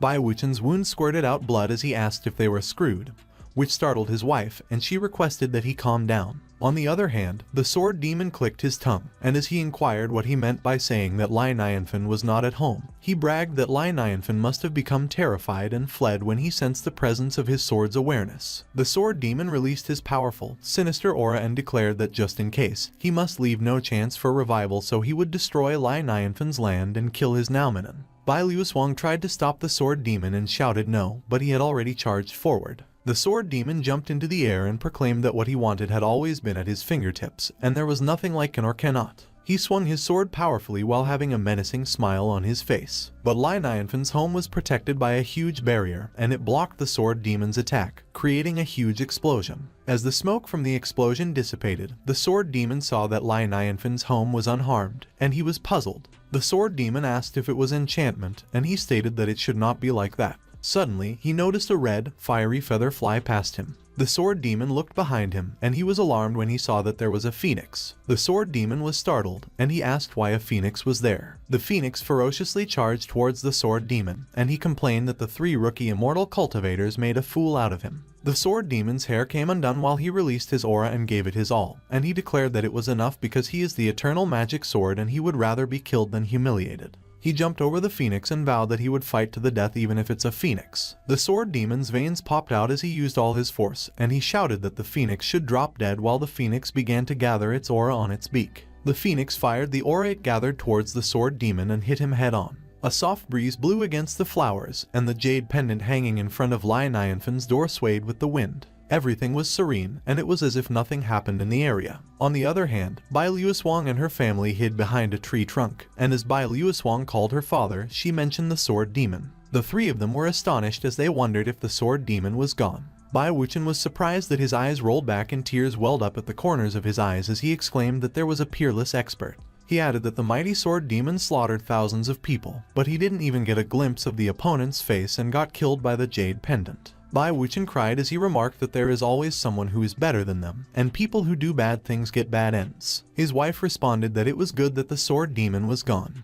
But they destroyed the photo scroll, so she inquired what they should do if Lai Nianfen gets upset, and Bai Wuchen replied that rather than the picture scroll, it was even worse if it attracts the sword demon. Bai Wuchen commented that fortunately, the sword demon is gone and they saved the 10,000 sword immortal sect, so if he has to make a sacrifice, he has no regrets, so they should let him bear those consequences by himself. Suddenly, Bai Luoswang bashfully called her mother and father and suggested that she had a daring idea. Bai Luoswang proposed that since Lai Nianfen was not back yet, they should run away, and that made Bai Wuchen and his wife speechless. Bai Wuchen and his wife were astonished when they finally processed what Bai Luoswang stated. He called his wife and Bai Luoswang and urged that they should go because they should go back first, and they will visit the expert again once they prepare the gratitude gift. Bai Luoswang suddenly asked that they should wait and let her take the demon sword with her, but she was surprised when Bai Wuchen stopped her and insisted no, that she couldn't touch the sword. Bai Wuchen explained that the fallen sword itself is a demon sword, and although it could significantly increase the user's strength, the price would be the mind's destruction and transformation into a monster who only knows how to kill. He continued that since the sword demon was killed by an expert, that equipment should also be picked up by the expert.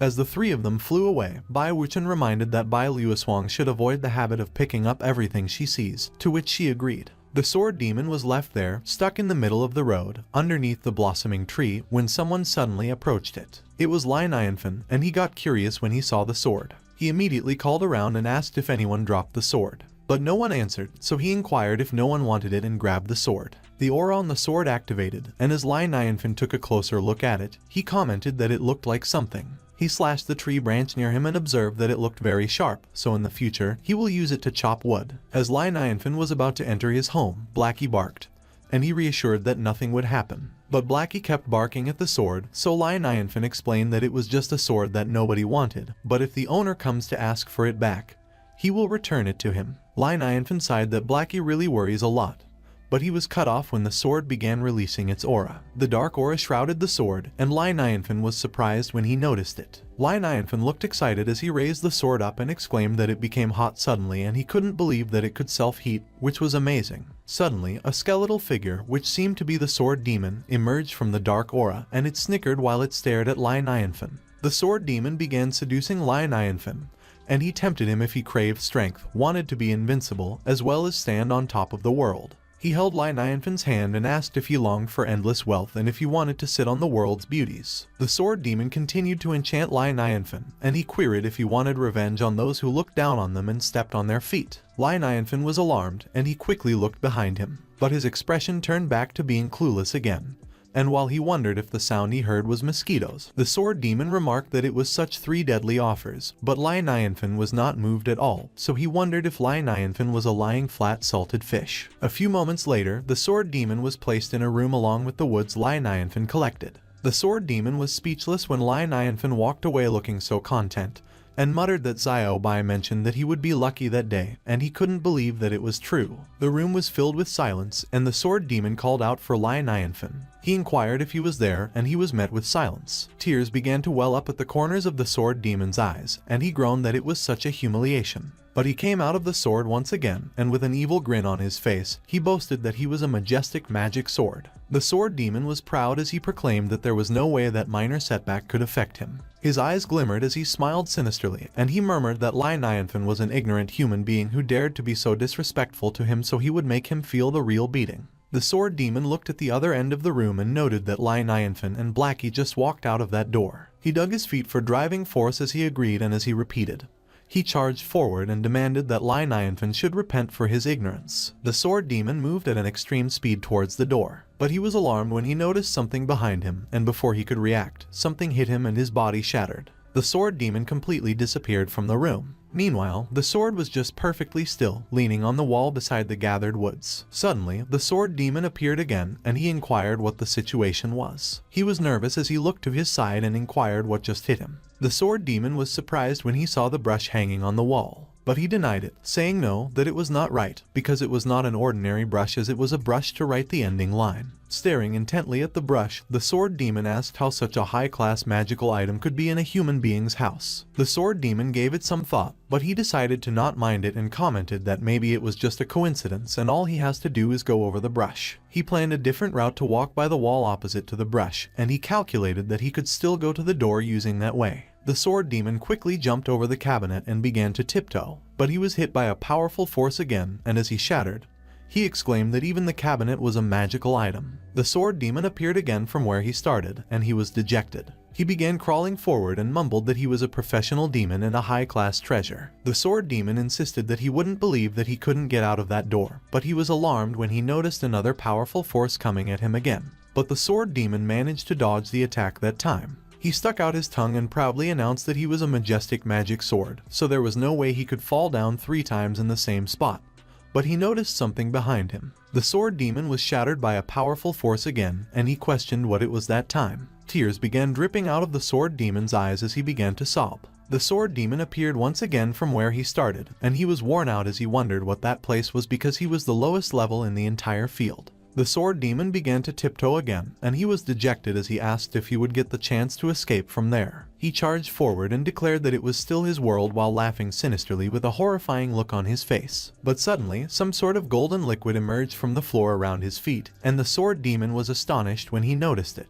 The liquid turned into a tentacle-like substance, and it quickly wrapped itself around the sword demon, and as it restrained and raised him up in the air, the sword demon couldn't help but ask what that situation was. Someone suddenly began sweeping the floor, which turned it into a grassland. It was a young monk, and as the entire area filled with grass and flowers, the sword demon was surprised when the young monk addressed him as his donor and requested that he wait. The sword demon inquired where the monk came from, but the monk ignored his question and replied that the sword demon's demon character was too heavy, so he suggested that he put down his grievances and convert to Buddhism. The sword demon looked uncomfortable as he inquired who he was, and with a bright smile on his face, the monk showed him a book and explained that he was Lankavatara Sutra. The sword demon exclaimed that he didn't know those 2 words, and the Lankavatara Sutra clarified that it was Lankai. The sword demon was enraged, and as he released his dark aura, he broke the restraints and roared that he was fine with brush and the cabinet, but even a shattered book wanted to make a fool out of him, so he would teach him. Lankai was startled when the sword demon suddenly charged towards him while he used his skill, Demon Blood Claw, and insisted that there was no point in studying for the little monk. But the sword demon was taken by surprise when he was suddenly met with a powerful force and was pushed away. Lankai got worried for the sword demon and urged him to take it easy, but the sword demon's eyes popped out of their sockets as he was surprised by what he saw. Lankai was surrounded by a lot of talismans, and he had an innocent smile on his face as he assured him that he had no bad intentions and repeatedly requested that the sword demon calm down.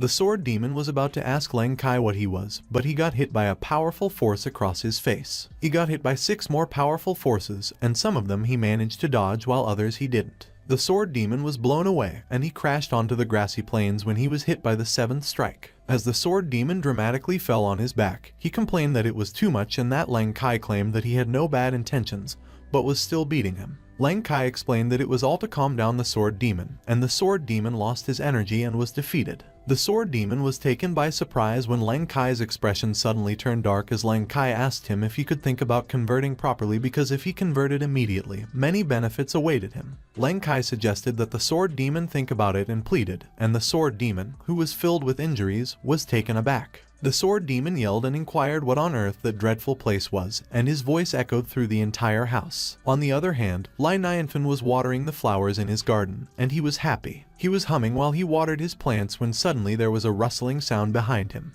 Leinyanfen noticed the sound, and when he turned to take a look at the direction where it was coming from, he saw a huge figure hiding in the bushes. As he took a closer look, he saw that it was the tortoise. While the tortoise moved slowly towards the pond, Leinyanfen was amazed, and he observed that the tortoise had grown so strong in just 2 weeks that he, as the old father, was gratified. But Lai Nianfen noticed that something was not right because it was too fast, and as he thought about it, he recalled that the fish stall owner gave him a very precious species. While the tortoise swam in the pond, Lai Nianfen happily ran away and resolved to thank the fisherman properly. Meanwhile, in the depths of the pond, a huge golden fish was swimming underneath the tortoise. A few moments later, the fisherman was grunting and comfortably sleeping in his stall when someone suddenly called him. It was Lai Nianfen. The fisherman was surprised when he saw Lai Nianfen, and as he jerked up from his seat, Lai Nianfen greeted him good afternoon and informed him that he had come to buy some fish to eat. Lai Nianfen commented that the tortoise the fisherman gave him last time was good because it had only been 2 weeks and it was nearly as tall as he was, which made the fisherman laugh, and he remarked that Lai Nianfen was exaggerating because there was no way it could grow so big.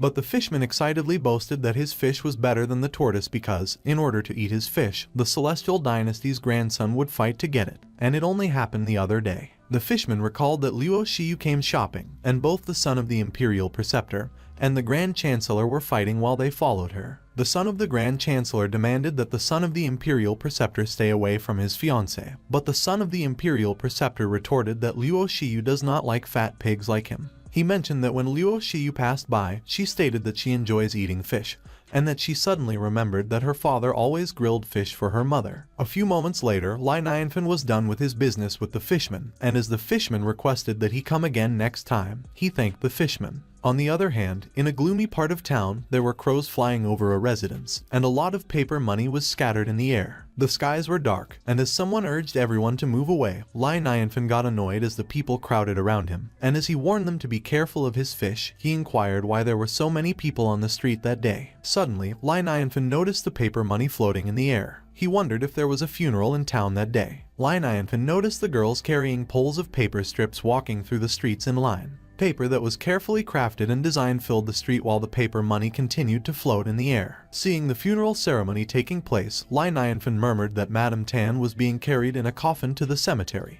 Paper money was thrown in the air, and a slightly open coffin lay on the ground. One of the bystanders remarked that Madame Chen is a very kind person. Another commented that she was a poor child because once they say it was gone, it was gone. They expressed that it was pitiful because instead of a wedding, they came home for a funeral. Lai Nianfen was surprised when he heard that the funeral was for Madame Chen. He inquired if everything wasn't fine when Madame Chen went into town a few days ago and why there was a funeral happening.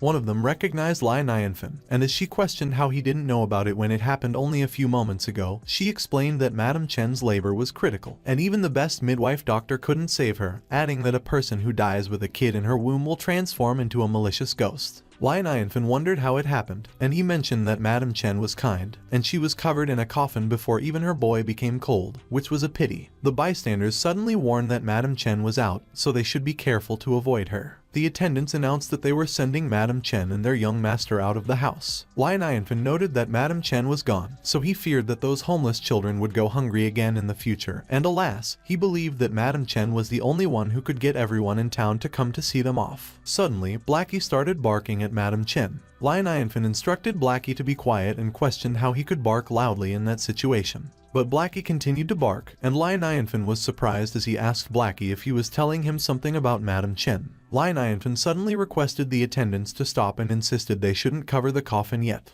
The butler recognized Lai Nianfen. Lai Nianfen explained that they shouldn't cover the coffin yet because Madame Chen was not dead yet. The butler was surprised when he heard what Lai Nianfen conveyed, and he inquired how Lai Nianfen knew. Lai Nianfen revealed that his dog told him that, and the butler asked if he was fooling him. The butler pointed out that the Chen residents had no grievances with Lai Nianfen, so he requested that he not make light of Madame Chen's funeral at that time. But before he could finish his sentence, Lai Nianfen disappeared, and he asked where Lai Nianfen went. Lai Nianfen urged the butler to let him check and see because Madame Chen may still be alive while the butler fainted. He explained that it was a feigning death phenomenon. Lai Nianfen clarified that it was also known as a fake death phenomenon in medical studies, and in most cases, it is difficult to detect the pulse and respiration of a fake death state, and one could only distinguish it by pressing the eyeball and observing the rebound state, and because of that, those people were not able to distinguish it and were covering the coffin. He summarized that Madame Chen is not dead yet. Lai Nianfen offered to save Madame Chen, but the people suggested they should beat him up. One of them demanded that Lai Nianfen shouldn't touch Madame Chen's corpse, and another instructed Lai Nianfen to stay away from her corpse. Suddenly, Chen Yuanwei intervened and requested that the butler wait, and he asked if his wife could really be saved. Lai Nianfen assured him and requested that Chen Yuanwei let him try. Chen Yuanwei paused for a moment, and he agreed. A few moments later, the people were surprised, and one of them questioned if Lai Nianfen wanted to save a dead person and stated they had never heard of something like that before. Another remarked that Lai Nianfen was acting rash. Another commented that Lai Nianfen was disrespectful to Madame Chen's corpse and questioned how Chen Yuanwei could forgive him. Another noted that Lai Nianfen was going to get into trouble.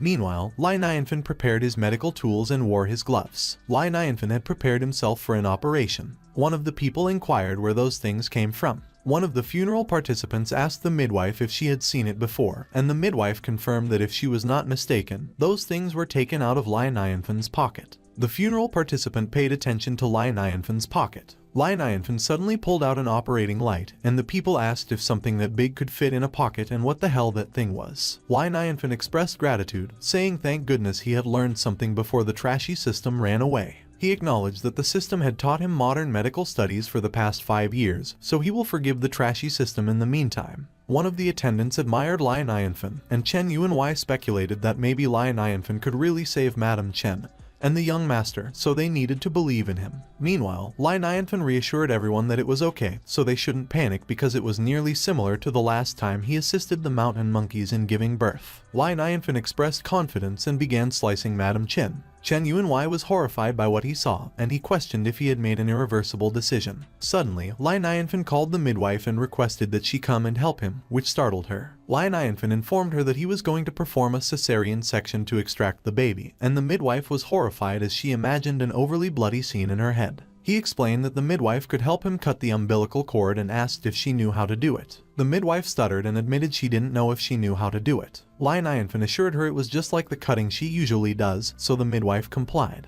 The midwife declared that the child was truly still alive. She marveled at how the child could really be saved, and Lai Nianfen laughed as he affirmed and requested that she hold the child properly. The midwife asked about the needle Lai Nianfen was holding, and Lai Nianfen explained that the baby needed to be jolted away immediately. Lai Nianfen dramatically swung his arms while holding the needle. He poked the top of the baby's head. The baby began wailing. Chen Yuanwei was in tears, and he rejoiced that his son was alive. He thanked Lai Nianfen repeatedly. One of the people asked if the child could be alive in such a way. Another praised him as really amazing. Another remarked that he was indeed awesome, which flustered Lai Nianfen. Suddenly, Lai Nianfen asked the attendants what they were doing while he wasn't looking. One of the men explained that Madame Chen gave up her life to give birth to a newborn young master, and another said they couldn't stand having her body exposed in that way. Lai Nianfen pointed out that she was not dead, and as one of the men asked if she was still alive even with her belly open like that, Lai Nianfen reiterated that she was not dead. A few moments later, Lai Nianfen stitched the cut on Madame Chen's belly, and she began breathing. The attendants exclaimed that Madame Chen really came to life. Lai Nianfen stated that everything is already good, so they should take their madam back and give her a good rest. And as he remarked that Madame Chen almost died in the hands of the attendants repeatedly acknowledged that Lai Nianfen's lesson was right. Lai Nianfen pointed out that they mentioned something ominous and that their superstition almost killed their madam. He added, however, that it is good the matter has been resolved, so they shouldn't be so dumb in the future. One of the people remarked that Lai Nianfen was amazing, and as another agreed, Lai Nianfen responded that they were exaggerating because it was nothing. One of the people noted that Lai Nianfen was too humble, and another one agreed. Meanwhile, the Saintess of Lingyan Immortal Pavilion, Lin Qingyan, was observing the scene from a distance. Lin Qingyan was amused and commented that it was interesting. She explained that when Lin Qingyan first started lifting the coffin, she accused Lai Nianfen of being a liar. Lin Qingyan remarked that she didn't think Lai Nianfen would be able to save the dead and asked how he did it. She mentioned that although there is an exception for the 9 transformations of the soul and rejuvenation, however, the immortal level elixir is required for the cultivation of the transcendence era. And even if the 2 conditions are met, a 10% likelihood is unlikely as it all comes down to fate in the end. Lin Qingyan commented that it was very interesting and that she knew that it was the reason why Luo Shi refused the help of the Lingyan Immortal Pavilion. She remarked that the Qianlong Immortal Dynasty is hiding a big treasure. Luo Shi denied knowing Lai Nianfen, but Lin Qingyan stated that it was enough and she shouldn't pretend because she had a tender look in her eyes when she looked at Lai Nianfen. Lin Qingyan urged Luo Shi to tell her the truth about who exactly is Lai Nianfen. Lin Qingyan stated 1 month ago, Luo Shiyu claimed the Prime Minister and the national teacher threatened more and requested assistance from the Lingyan Immortal Pavilion. She mentioned after she arrived, she discovered that it was not those people threatening Luo Shiyu. Lin Qingyan observed that Luo Shiyu was clearly messing with the sons of the national teacher, and the Prime Minister. She remarked that Luo Shiyu and her father had never schemed and couldn't hide anything, and earlier, with the way she looked at Lai Nianfen, she could guess that he was the expert who assisted Luo Shiyu. Luo Shiyu repeatedly denied it. Lin Qingyan inquired if Lai Nianfen was not the expert that the Qianlong Celestial Dynasty wanted to monopolize and remarked that she shouldn't pretend because he already knew. However, Luo Shiyu suddenly insisted she didn't like Lai Nianfen. Luo Shiyu swiftly ran away. Lin Qingyan was left astonished when she heard what Luo Shiyu stated, but she understood that they were discussing the hidden expert. Lin Qingyan became intrigued, and she commented that it was interesting, so she needed to know what kind of person Lai Nianfen was. On the other hand, Lai Nianfen sneezed. Lai Nianfen mentioned they were talking about him rescuing Madame Chen again, and Chen Yuanwei was too polite and insisted on giving him all those foods. He noted that he did not save Madame Chen for everyone's adoration and gratitude, so it was embarrassing. But Blackie observed that Lai Nianfen was clearly happy. Suddenly, Auntie Zhang called Lai Nianfen. Lai Nianfen immediately recognized Auntie Zhang and Nonan. Auntie Zhang unexpectedly requested that Lai Nianfen save Nonan, and Lai Nianfen was surprised. She explained that Nonan had been kidnapped by the monster last time, and her body returned, but her soul had not. Auntie Zhang remarked that Lai Nianfen could even save the dead, so she pleaded for him to save Nonan as well. Lai Nianfen asked to confirm if Nonan's soul had not returned. He waved his hands in front of Nonan and immediately understood what it was. Lai Nianfen concluded that it was post-traumatic stress disorder, and Auntie Zhang was left speechless. He apologized to Auntie Zhang. Lai Nianfen admitted he couldn't save Nonan, and Auntie Zhang questioned why. He explained that it was because he had not studied clinical psychology. Auntie Zhang asked Lai Nianfen what it was. Lai Nianfen stated that if he had a solution, he would tell Auntie Zhang immediately, and Auntie Zhang apologized for the trouble. Auntie Zhang ushered Nonan and remarked that they should go home. Lai Nianfen apologized to Auntie Zhang in his mind and admitted he couldn't help them. He reflected that in the end, he was still a useless human being, as he couldn't help everyone. Lai Nianfen acknowledged it would have been great if he were an immortal cultivator like Bai Luoswang and the others. He mentioned that if he had the chance, he would ask Bai Luoswang and the others if they had a solution because they were immortal cultivators and must have a better solution than he did. Meanwhile, Lin Qingyan was spying on Lai Nianfen. She remarked that she had tracked him well, and in the meantime, she would discover Lai Nianfen's secret. As Lai Nianfen ran through the forest, Lin Qingyan followed him. Lin Qingyan continued to spy on Lai Nianfen from a distance while Lai Nianfen called Blackie and informed him that he was back. She was speechless when she saw Lai Nianfen's home. Lin Qingyan noted that the base camp had been detected. She commented that the Qianlong Celestial Dynasty had hidden Lai Nianfen well, deep in the mountain within an old forest. Lin Qingyan admitted that if it weren't for her sharp eyes and insight, she couldn't have found Lai Nianfen, and it was very good, so she would try to see what kind of amazing person Lai Nianfen was. But she was startled when Bai Luoswang, Bai Wuchen, and Luo Xiang arrived and recognized her. Lin Qingyan also recognized the three of them and acknowledged their presence. She asked them why they were there, and Bai Luoswang noted that it had been a long time since they last saw each other. Lin Qingyan properly greeted Bai Wuchen and Luo Xiang, and Bai Wuchen commented that she was really modest. Lin Qingyan observed that although the 10,000 Swords Immortal sect was not as good as their Lingyan Immortal Pavilion, Bai Wuchen was still a suzerain of a sect, and she wondered why an old boss from the nascent period had come to that deep mountain. She recalled that her master had mentioned the sword demon confronting the 10,000 Sword Immortal sect, so they should have been finished. Lin Qingyan wondered why they were still in good condition. Bai Wuchen recalled the last time he and Lin Qingyan met was when she was still a child, and as he asked her if old boss Yun was still in good health after so long. Lin Qingyan was surprised when she heard Bai Wuchen address her master as old boss Yun, as he used to call her master senior. Bai Wuchen laughed and admitted he had received help from the expert, so he had broken through to the Ob state. Lin Qingyan questioned how that was possible, and Bai Wuchen explained that the expert had even helped them survive the sword demon, so the 10,000 Sword Immortal sect was truly blessed and lucky. She wondered if it could be Lai Nianfen. Lin Qingyan stated that Lai Nianfen had offered a plan to the Qianlong Celestial Dynasty to help them get out of trouble, save the 10,000 Swords Immortal sect from miseries, helped Bai Wuchen break through to Ob, and saved Madame Chen from death. She questioned if all those things were done by one person. Lin Qingyan wondered what kind of person Lai Nianfen was. She questioned if there was truly such a person in the world. Lin Qingyan suddenly slapped herself and told herself to calm down. She remarked that there was such a magical person who had crossed paths with the Qianlong Celestial Dynasty and also the 10,000 Swords Immortal sect, and she wondered how the Lingyan Immortal Pavilion could fall behind them. Lin Qingyan stated that they, the Lingyan Immortal Pavilion, couldn't lose, and as Bai Luoswang asked Bai Wuchen what Lin Qingyan was doing, Bai Wuchen remarked that Bai Luoswang shouldn't mind Lin Qingyan because she was as crazy as her master, so they should visit the expert first as they couldn't miss the auspicious time. Bai Wuchen noted that when treating her benefactor, Bai Luoswang shouldn't be rude because he didn't know if the demon sword from last time had caused trouble to Lai Nianfen. He added that if Lai Nianfen was angry, they must sincerely apologize to him, and Bai Luoswang agreed. Bai Luoswang called Lai Nianfen and asked if he was home, and Lai Nianfen quickly opened the door and greeted her. Bai Luoswang greeted Lai Nianfen and introduced her father and mother. Lin Qingyan suddenly interjected and stated that she was there too. Lai Nianfen asked Lin Qingyan who she was. Lin Qingyan introduced herself and claimed she was a good friend of Luo Xiang.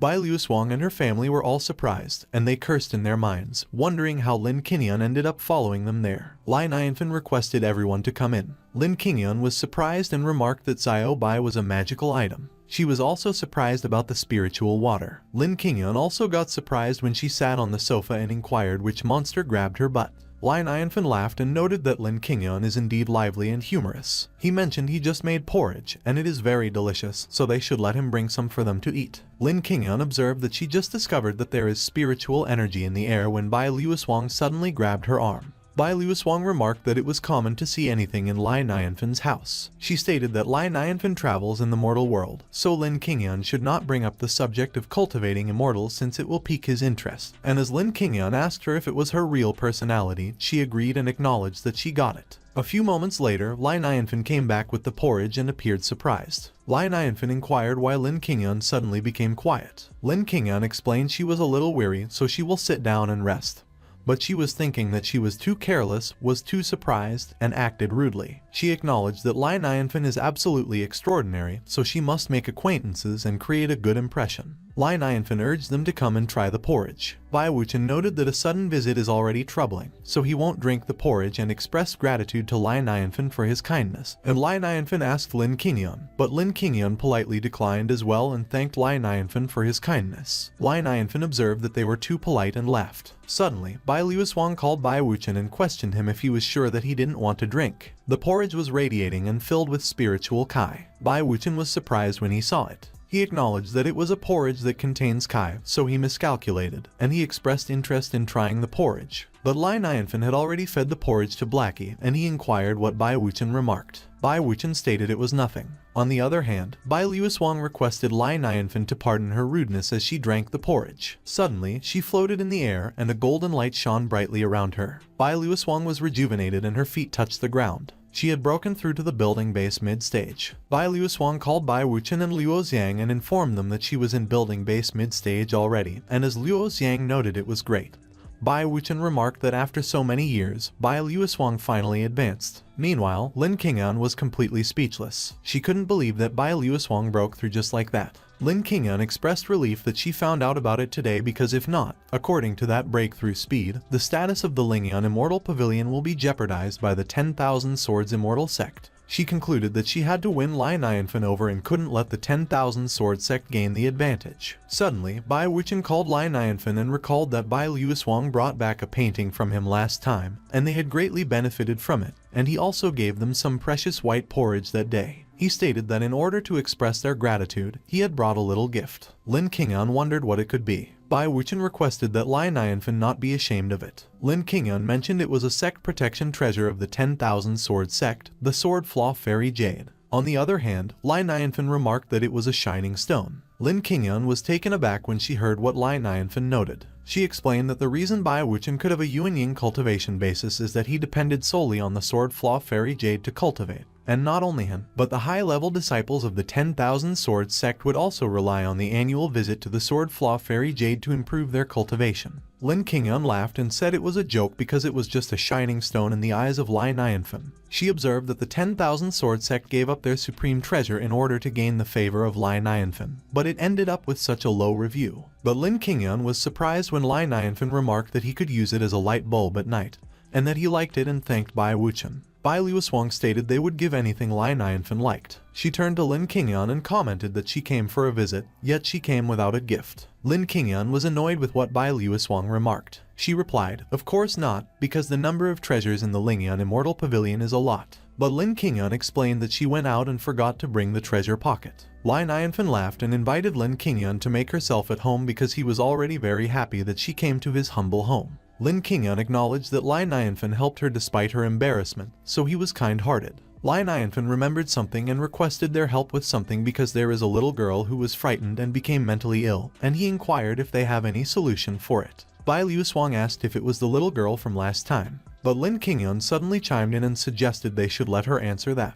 Lin Qingyun remarked that she needed to do well to make up for the rudeness she showed earlier. She explained that if Nanan was frightened, maybe the soul is damaged, and the Lingyan Immortal Pavilion has a lot of medicine that could treat the soul. Lai Nianfen inquired if it was real, but Bai Liuswang remarked that Nanan is still young and her soul strength is weak, so they can't use those medicines. Lin Qingyun suggested they could let Nanan wear a soul-nourishing jade because long-term use could help people mend their souls. Lai Nianfen noted it was not bad. However, Bai Liuswang mentioned that in order for the soul-nourishing jade to be effective, Nanan must wear it for at least 10 or maybe 20 years. Bai Liuswang called Lin Qingyun, and as she remarked the Lingyan Immortal Pavilion is the strongest of all, she inquired if she had any other solution. Lai Nianfen asked Lin Qingyun if she had any other solution. Lin Qingyun was about to say something more, but she hesitated. She explained she was frightened and fell into a coma when she was young, and her master used to tell her stories by her bedside, but if Lai Nianfen was looking for a solution, her master was too distraught at that time and couldn't help out either. Bai Wuchen asked Lin Qingyun if even her master doesn't have a solution, and Bai Liuswang noted it was all from the Lingyan Immortal Pavilion. Lin Qingyun looked troubled and worried as she ran out of ideas, but Lai Nianfen thanked Lin Qingyun for her reminder and remarked that he figured out a way. Lin Qingyun stated there are 3 spiritual and 7 physical souls, and the God soul is the most difficult to cure, so she asked Lai Nianfen if he really had a solution. Lai Nianfen responded he only knows some silly method they, humans, will use, so they should just try it anyway.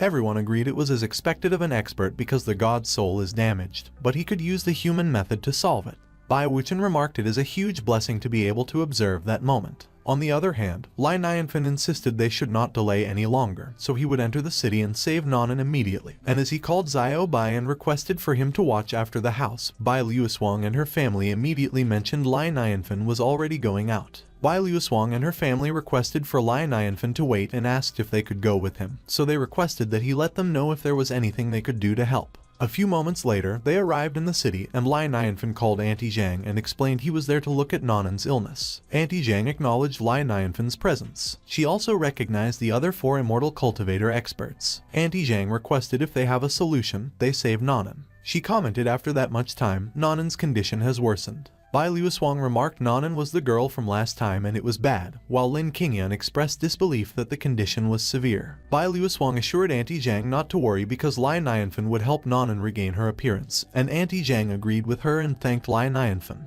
Lai Nianfen approached Nanan. He suggested Nanan let him tell her a story, and after listening to that story, he hoped that she would not be afraid of monsters. Lai Nianfen announced the name of the story as Journey to the West. Blackie immediately mentioned he saw that book on the bookshelf at home. Lai Nianfen explained confusion is indistinguishable from the chaos of heaven and earth, and it is indistinct and unseen, so Pangu has been breaking the primal monarchy and emerging from the turbid argument ever since. Blackie observed Lai Nianfen was telling the story from the beginning. He suggested he could sleep first, but he noticed the cultivators. The 4 of them remarked it was the famous dictum of heaven and earth. Everyone listened as Lai Nianfen explained the beginning integration number of heaven and earth is 129,600 years old, and it is divided into 12 groups. Bai Liuswang and Lin Qingyun remarked it was the famous dictum of great truth, while Luo Xiang and Bai Wuchen noted it was the universal law of development. On the other hand, Blackie stated it was not that bad. But he realized the large group of people behind him, and he wondered when so many people began to gather. Meanwhile, Lai Nianfen suggested if he could persuade Nanan that the Demon King Sun Wukong is a mischievous and adorable being, maybe she wouldn't be afraid of monsters anymore. Suddenly, he noticed a large group of people in front of him. Lai Nianfen expressed surprise that there were many people. He commented everyone enjoys listening to stories. Lai Nianfen declared he would get right to the point then. He described how stone monkeys lead a community of monkeys on the Mount of Flower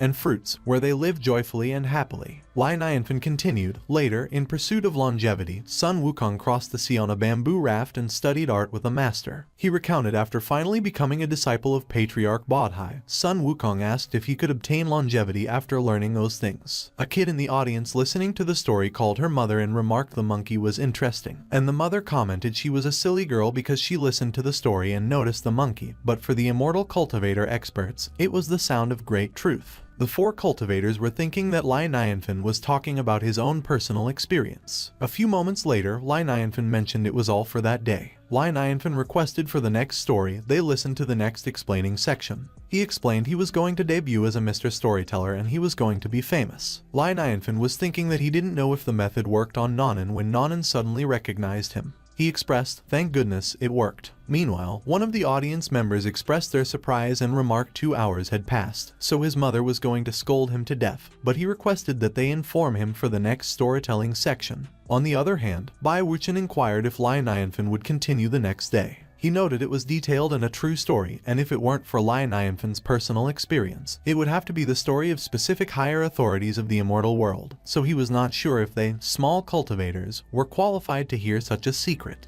Lai Nianfen suggested they could bring a stool the next day because when they sit on the ground, it is easier to catch a cold. Bai Wuchen remarked Lai Nianfen was selfless and he loved him so much. As Bai Luoshuang and her family left, Lin Qingyan suddenly called Lai Nianfen. When Lai Nianfen acknowledged her, Lin Qingyan admitted she didn't contribute anything that day and asked him to pardon Lingyan Immortal Pavilion's rudeness. But Lai Nianfen responded it was not the case, and as he thanked her for reminding him that he is able to sort things out, he explained using stories to correct children's cognition is an excellent solution to treat mental illness. He suggested Lin Qingyan could come over to his home frequently while thinking that he had heard that Lingyan Immortal Pavilion is a really powerful immortal sect, therefore it is a good idea to make friends. Lin Qingyan was speechless for a moment when she heard what Lai Nianfen remarked, and she was moved to tears. She immediately agreed with Lai Nianfen and stated his concubine would definitely come back the next day to listen to his lecture, and Lai Nianfen was taken aback when he heard her mention herself as a concubine and about his lecture. A few moments later, Lai Nianfen called Auntie Zhang and informed her he was leaving.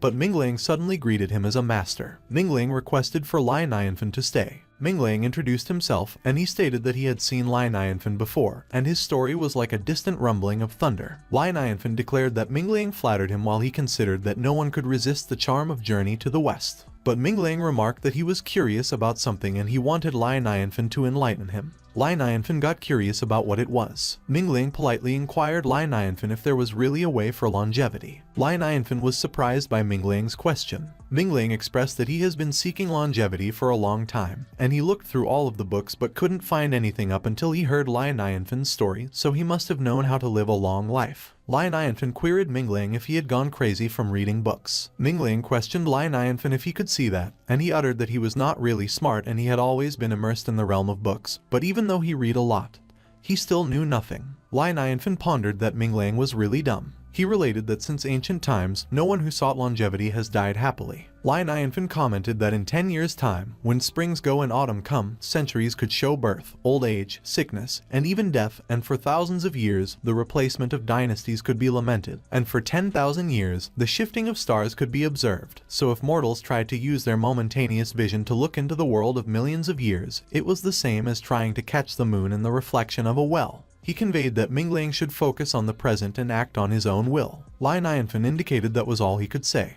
Mingling watched as Lai Nianfen walked towards the sunset, away from him. He was in awe. Mingling tried to comprehend what Lai Nianfen mentioned. He contemplated that it was great wisdom. On the other hand, Lai Nianfen reflected that he couldn't afford to offend an idealist, so he should escape. Meanwhile, a kid probed his master Zhao when they would arrive, and the master observed that they were almost there. The kid noted that the 10,000 sword sect was confronted with the sword demon's challenge, and it must have been annihilated, so he pressed Zhao why they rushed over there. Zhao exclaimed that he and Bai Wuchen were sword cultivators and they have fought openly and secretly for more than a century, and currently, he died brutally at the hands of the sword demon. He demanded who else was going to collect Bai Wuchen's corpse besides him, and he surmised that although Bai Wuchen's strength wasn't great, he would not try to escape and live aimlessly, so he was afraid that his body had gone cold by that time. Suddenly, Zhao noticed Bai Wuchen and his family. Bai Wuchen announced that having an opportunity to listen to Lai Nianfen was such a great blessing, and Bai Luoshuang affirmed that he was right. Zhao screamed and informed that it was a deceptive corpse. Bai Wuchen heard Zhao, and he prompted what brought him there. As Zhao petitioned Bai Wuchen how he was not dead, he explained that he planned to come over and retrieve his corpse, and when Bai Wuchen heard that, he specified that he owed Zhao a heartfelt thank you. Zhao requested Bai Wuchen if it could be that he ran away when the demon sword confronted him. When Bai Wuchen heard that, he requested for Zhao to have a look at his aura. Zhao implored Bai Wuchen if he had already made it to the Ob stage. Bai Wuchen recounted that the 10,000 sword sect was most likely blessed and beloved by God because the sword demon was barely a blip on his radar, and Zhao didn't have to be overly jealous because everyone has their own destiny. Zhao chuckled. He pointed out that it doesn't matter when one starts learning. The one who discovers the truth should be the teacher, and he addressed Bai Wuchen as his senior as he congratulated him. Zhao reported that immortal cultivators strive for longevity, but as he examined how many immortals could persist, he insisted that it seems that Bai Wuchen will outlive him. Bai Wuchen interrogated Zhao if it could be that his lifespan was ending. Zhao pronounced that he didn't have more than 50 years to live, and he mused that he could collect Bai Wuchen's corpse, but he couldn't believe that he was already going alone. Bai Wuchen felt sorry for Zhao. He disclosed that, to be honest with Zhao, the one who helped him in the breakthrough was not the one who destroyed the sword demon, but someone else. Bai Wuchen professed that since they were in the same misfortune, he can't bear to see Zhao disappear. Zhao solicited Bai Wuchen if it could be that he had an idea, and Bai Wuchen testified that he would take him to hear a story the next day. The next day, the townspeople clarified that Lai Nianfen had entered the town. One of them added that he went to secure a set and listen to the story. Lai Nianfen was startled when he saw Ming Liang. Ming Liang called Lai Nianfen and articulated that he waited a long time for him. He responded that he finally realized and thanked Lai Nianfen. Ming Liang reiterated that Lai Nianfen meant that everything has its own rules, and to truly comprehend them, he must feel the reality of each situation, and only he could break all those laws. Lai Nianfen vocalized that Ming Liang was still thinking about longevity. Ming Liang spelled out yes and that Lai Nianfen's truth was significantly more complicated than that, and he could only realize a fraction of it. Lai Nianfen mused that he should leave, while Ming Liang accounted that he will carefully observe everything in the world to understand their rules and grasp the true meaning of Lai Nianfen's statements as soon as possible. He was surprised, and he reckoned that Ming Liang realized the way to study deep into the root and heart of phenomena in order to gain knowledge. Lai Nianfen inferred that Ming Liang was more of an idealist than he assumed and quickly ran away. Ming Liang called Lai Nianfen and averred that he should wait for him. A few moments later, Lai Nianfen was back at Nanan's house, and he held a fan, which says that it was the continuation of the previous story. Lai Nianfen recognized Bai Luoshuang and Lin Qingyan, and he imparted that everyone was there again. He also noticed Zhao and his disciple. The two of them trembled and sweated. Lin Qingyan signaled that Zhao was sweating a lot, and he inquired him if his body was not feeling well. He handed a handkerchief to Zhao. Zhao stuttered as he thanked Lin Qingyan and acknowledged that he was all right. But in his mind, he and his disciple understood that it was not all right because Lingyan Immortal Pavilion's saintess has become Lai Nianfen's fangirl, and they wondered where the hell the idiotic-looking boy came from. Lai Nianfen stated that it was the continuation of the previous story. He declared that the patriarch remarked he was happy that the kid was destined to learn. The patriarch noted that he shall pass on the wonderful way of longevity to the kid. Bai Luoshuang's eyes twinkled when she heard about destiny. Lin Qingyan's eyes twinkled when she heard about happiness, while Bai Wuchen was completely in awe when he heard about the wonderful way of longevity. Lai Nianfen commented that the patriarch mentioned that the true key to prolonging life was to cherish it, always come with a strong spirit, and be careful to retain leaking energy. He observed that to stop the leaking energy that stays hidden in the body, the kid shall heed his advice and flourish as a result. Bai Wuchen, Lin Qingyan, and Bai Luoshuang expressed that it was the great truth of longevity, and Lai Nianfen pronounced it succinctly. But the three of them considered that they couldn't understand a single word. Suddenly, dark clouds covered the sky above their heads. Lai Nianfen articulated that they should return to the original by traversing a surname and wait for the immortal's name to be relocated. He conveyed that after all, if they don't know how to generate results, there is no way they could survive in that world, and he requested that they come listen to the continuation at the next session. Raindrops started falling down, and the ground started getting wet. The people uttered that it rained so they should go home and that they would come again to listen to the story. Bai Wuchen announced that the resin really poured down. Zhao pondered that once an order is issued, it will be followed, so he wondered if it could be that Lai Nianfen's orders caused changes in heaven and earth, while Bai Wuchen contemplated that there was no other possible way. Meanwhile, Lai Nianfen reported that he didn't bring his umbrella. He affirmed that it was pouring so hard all of a sudden, which was troublesome, so he called out to the sky and acknowledged that it should stop the rain immediately. Both Zhao and Bai Wuchen wondered if Lai Nianfen tried to convince the heavens to stop raining. On the other hand, at Lai Nianfen's forfeit yard 10 miles away, Xiao Bai and Blackie were left. The two of them were alarmed when they noticed the pond. The huge dragonfish came out of the pond and flew towards the sky. Xiao Bai inquired what they should do. Both Xiao Bai and Blackie reflected that Lai Nianfen's carp flew away, and they wondered if he would be mad about that. The dragonfish dispersed the dark clouds, and light started to peek out through the clouds. Lai Nianfen saw the ray of light that's shining down in front of him. He queried if it was a sunny day. Lai Nianfen indicated that the rain really stopped, and he questioned if he did any good deeds that even the gods couldn't bear to see him get wet in the rain while going home. Meanwhile, Bai Wuchen and Bai Luoshuang surmised that Lai Nianfen specified that he was not an immortal, but even a pig wouldn't believe his words at that moment. Suddenly, Mingliang called Lai Nianfen, and Lai Nianfen interrogated if it was him again. Mingliang maintained that he has noted down everything Lai Nianfen claimed, so if he doesn't mind, he would like that story to go viral, and Lai Nianfen asserted that Mingliang's idea was not bad, but he demanded if he could not come so near. Mingliang probed Lai Nianfen if he, the author, could give him his name.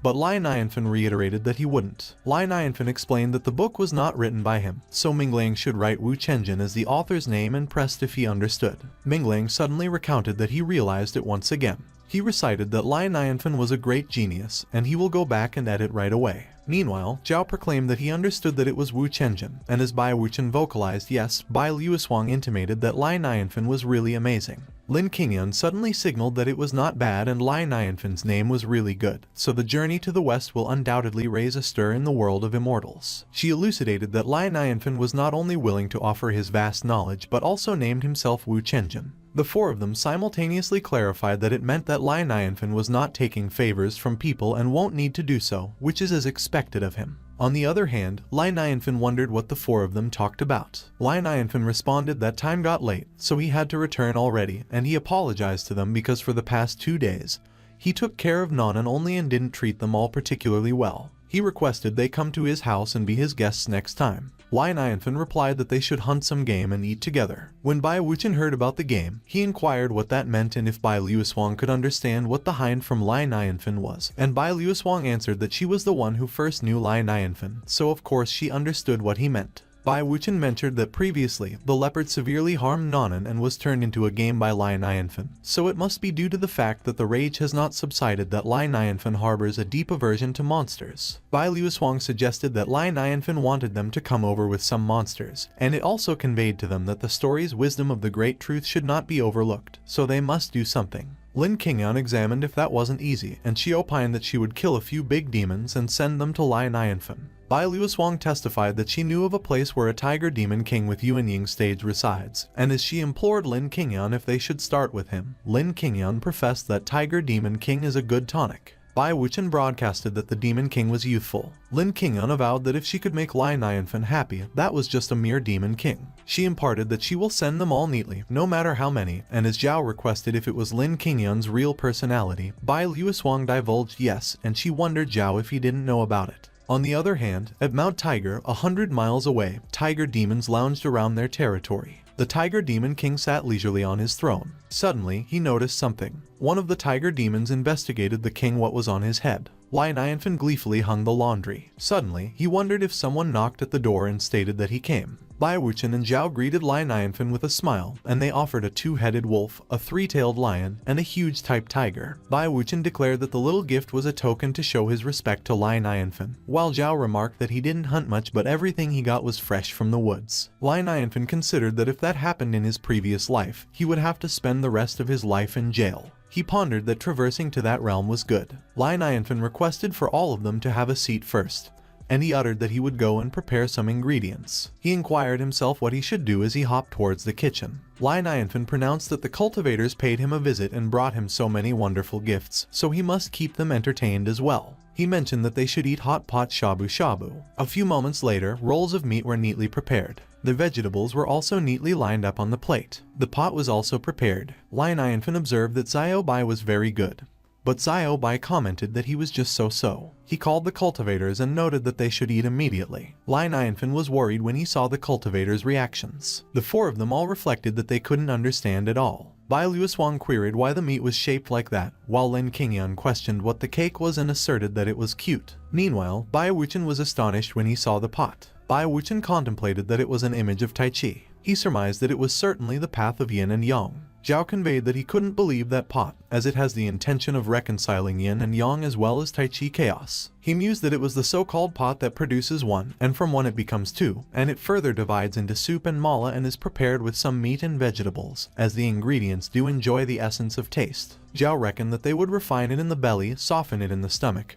and use the buttocks to eliminate the waste. He perceived that it shall nourish the earth repeatedly and endlessly. Bai Wuchen and Zhao reported that they have learned something amazing. Lin Yanfen deemed that it was just a pot and that those cultivators were interesting. He affirmed that they should eat. Bai Luoswang proclaimed that she had never seen such dishes before, and Lin Qingyan probed how they should eat it. Lin Yanfen announced that he will show them and that they should follow him. He responded that they should pick a piece of meat. Lin Yanfen answered that they should put it into the pot. He indicated that when it was cooked, they should dip in the sauce. Lin Yanfen expressed that they should eat it. Bai Luoswang and Lin Qingyan were stunned after they ate the meat. The two of them were in awe at the burst of flavors that was like a volcano. They felt very vulnerable and naked after tasting the meat. The two of them concluded that it was delicious. Watching them, Bai Wuchen voiced that the ladies aren't holding back at all. Bai Wuchen specified that elderly people can't digest well if they consume too much meat, so he would try some vegetables. He was extremely surprised after he ate the vegetable. Bai Wuchen assumed that he could sense the Taoist flavor in those vegetables. Lin Yanfen acknowledged that all of those vegetables are fresh and were grown by him.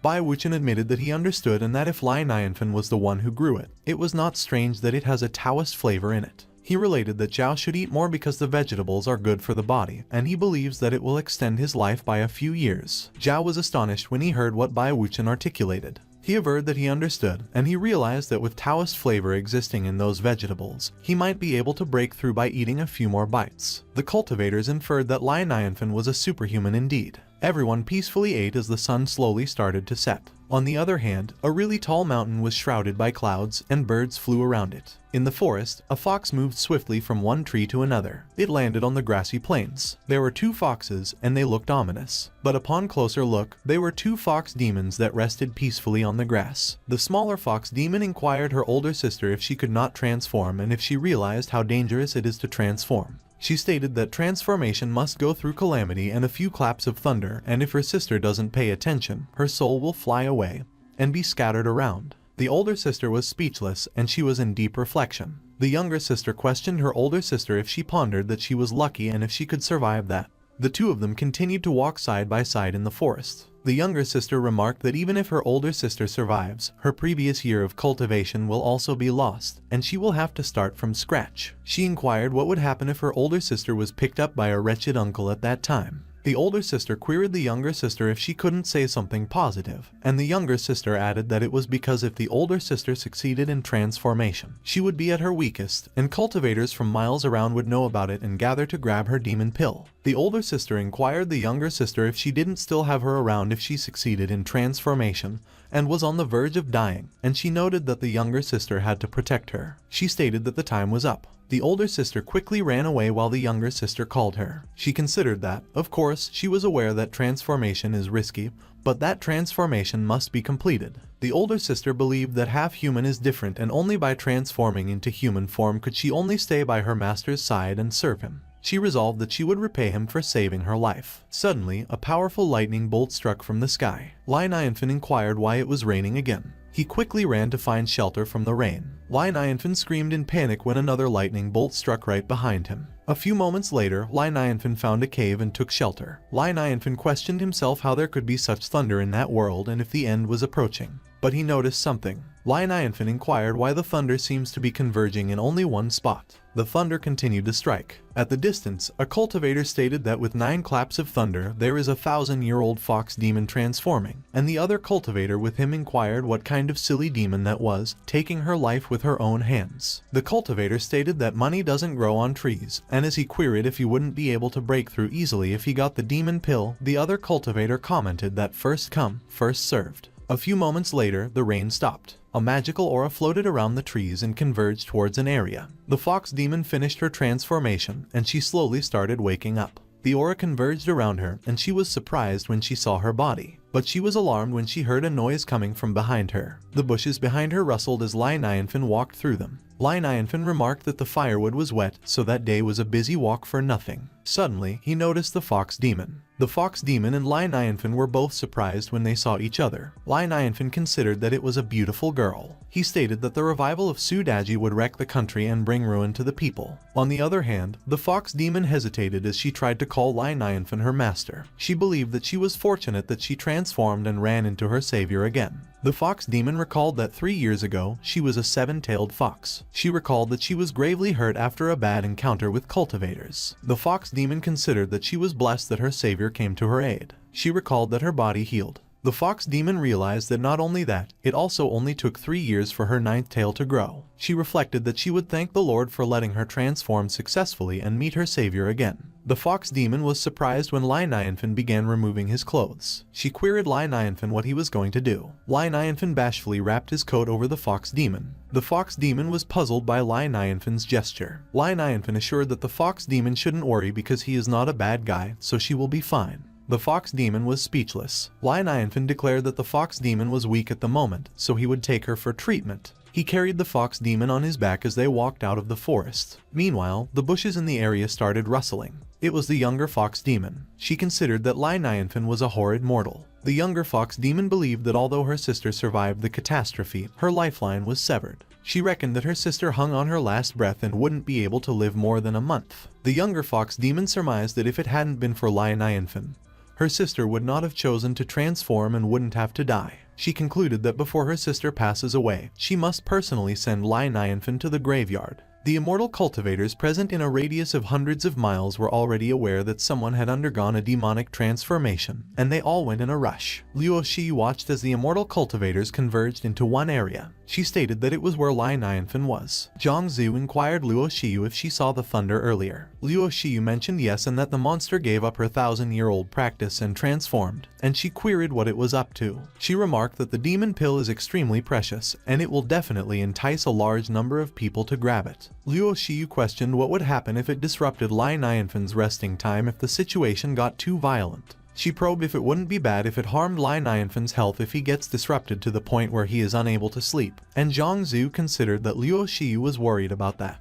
Luo Shiyu's father, the king, uttered that he can't let that happen. He declared that since Luo Shiyu told him about Lai Nianfen's deeds, he felt that when Lai Nianfen chooses the Qianlong dynasty, it will be their celestial dynasty's greatest blessing. The king noted that if Lai Nianfen is offended by others, it was their fault that they didn't take good care of him. He voiced that if Lai Nianfen leaves because he is bothered by other people, it will be a great loss to them, and both Luo Shiyu and Zhang Zhu articulated that it was right. The king asserted that he and Luo Shiyu should go, to which Luo Shiyu agreed. He pronounced that they would take care of whoever disrupted Lai Nianfen's leisure time. Luo Shiyu pondered that they would settle it on the spot on behalf of Lai Nianfen. On the other hand, Bai Wuchen congratulated Zhao on his breakthrough to the Ob stage and announced that he will be an immortal again, to which Zhao observed that it was all thanks to the vegetables served by Lai Nianfen. Zhao proclaimed that he and Bai Wuchen were in the same position. Bai Wuchen commented that Zhao had only recently broken through, but he had come to Lai Nianfen to be his doorman, so he seemed so laid back. Zhao conveyed that, of course, he did not attempt to dominate the opportunity, and he was only concerned that the flies would disrupt Lai Nianfen's quiet time. Bai Wuchen affirmed that great minds think alike because it is indeed noisy. He interrogated if they should compete and see who could chase away the most flies. Huge explosions simultaneously occurred on the mountain ranges. The cultivators implored for help as they got blown away by the explosion, and they petitioned where the attack came from. Meanwhile, Lai Nianfen carefully placed the fox demon into the bed. He acknowledged that she shouldn't worry because his place is secluded and safe. Suddenly, they heard the loud rumbling noise the explosions had caused. Lai Nianfen confessed that it was nothing and perhaps the thunder earlier wasn't over yet. He repeated and disclosed that his place is secluded and safe. The fox demon emphasized that she would listen to her master. Lai Nianfen revealed that the fox demon has been gravely hurt and her life's in jeopardy, and as he beseeched her if he could help her heal, she responded that she would listen to her master. Lai Nianfen informed that the fox demon should take a rest,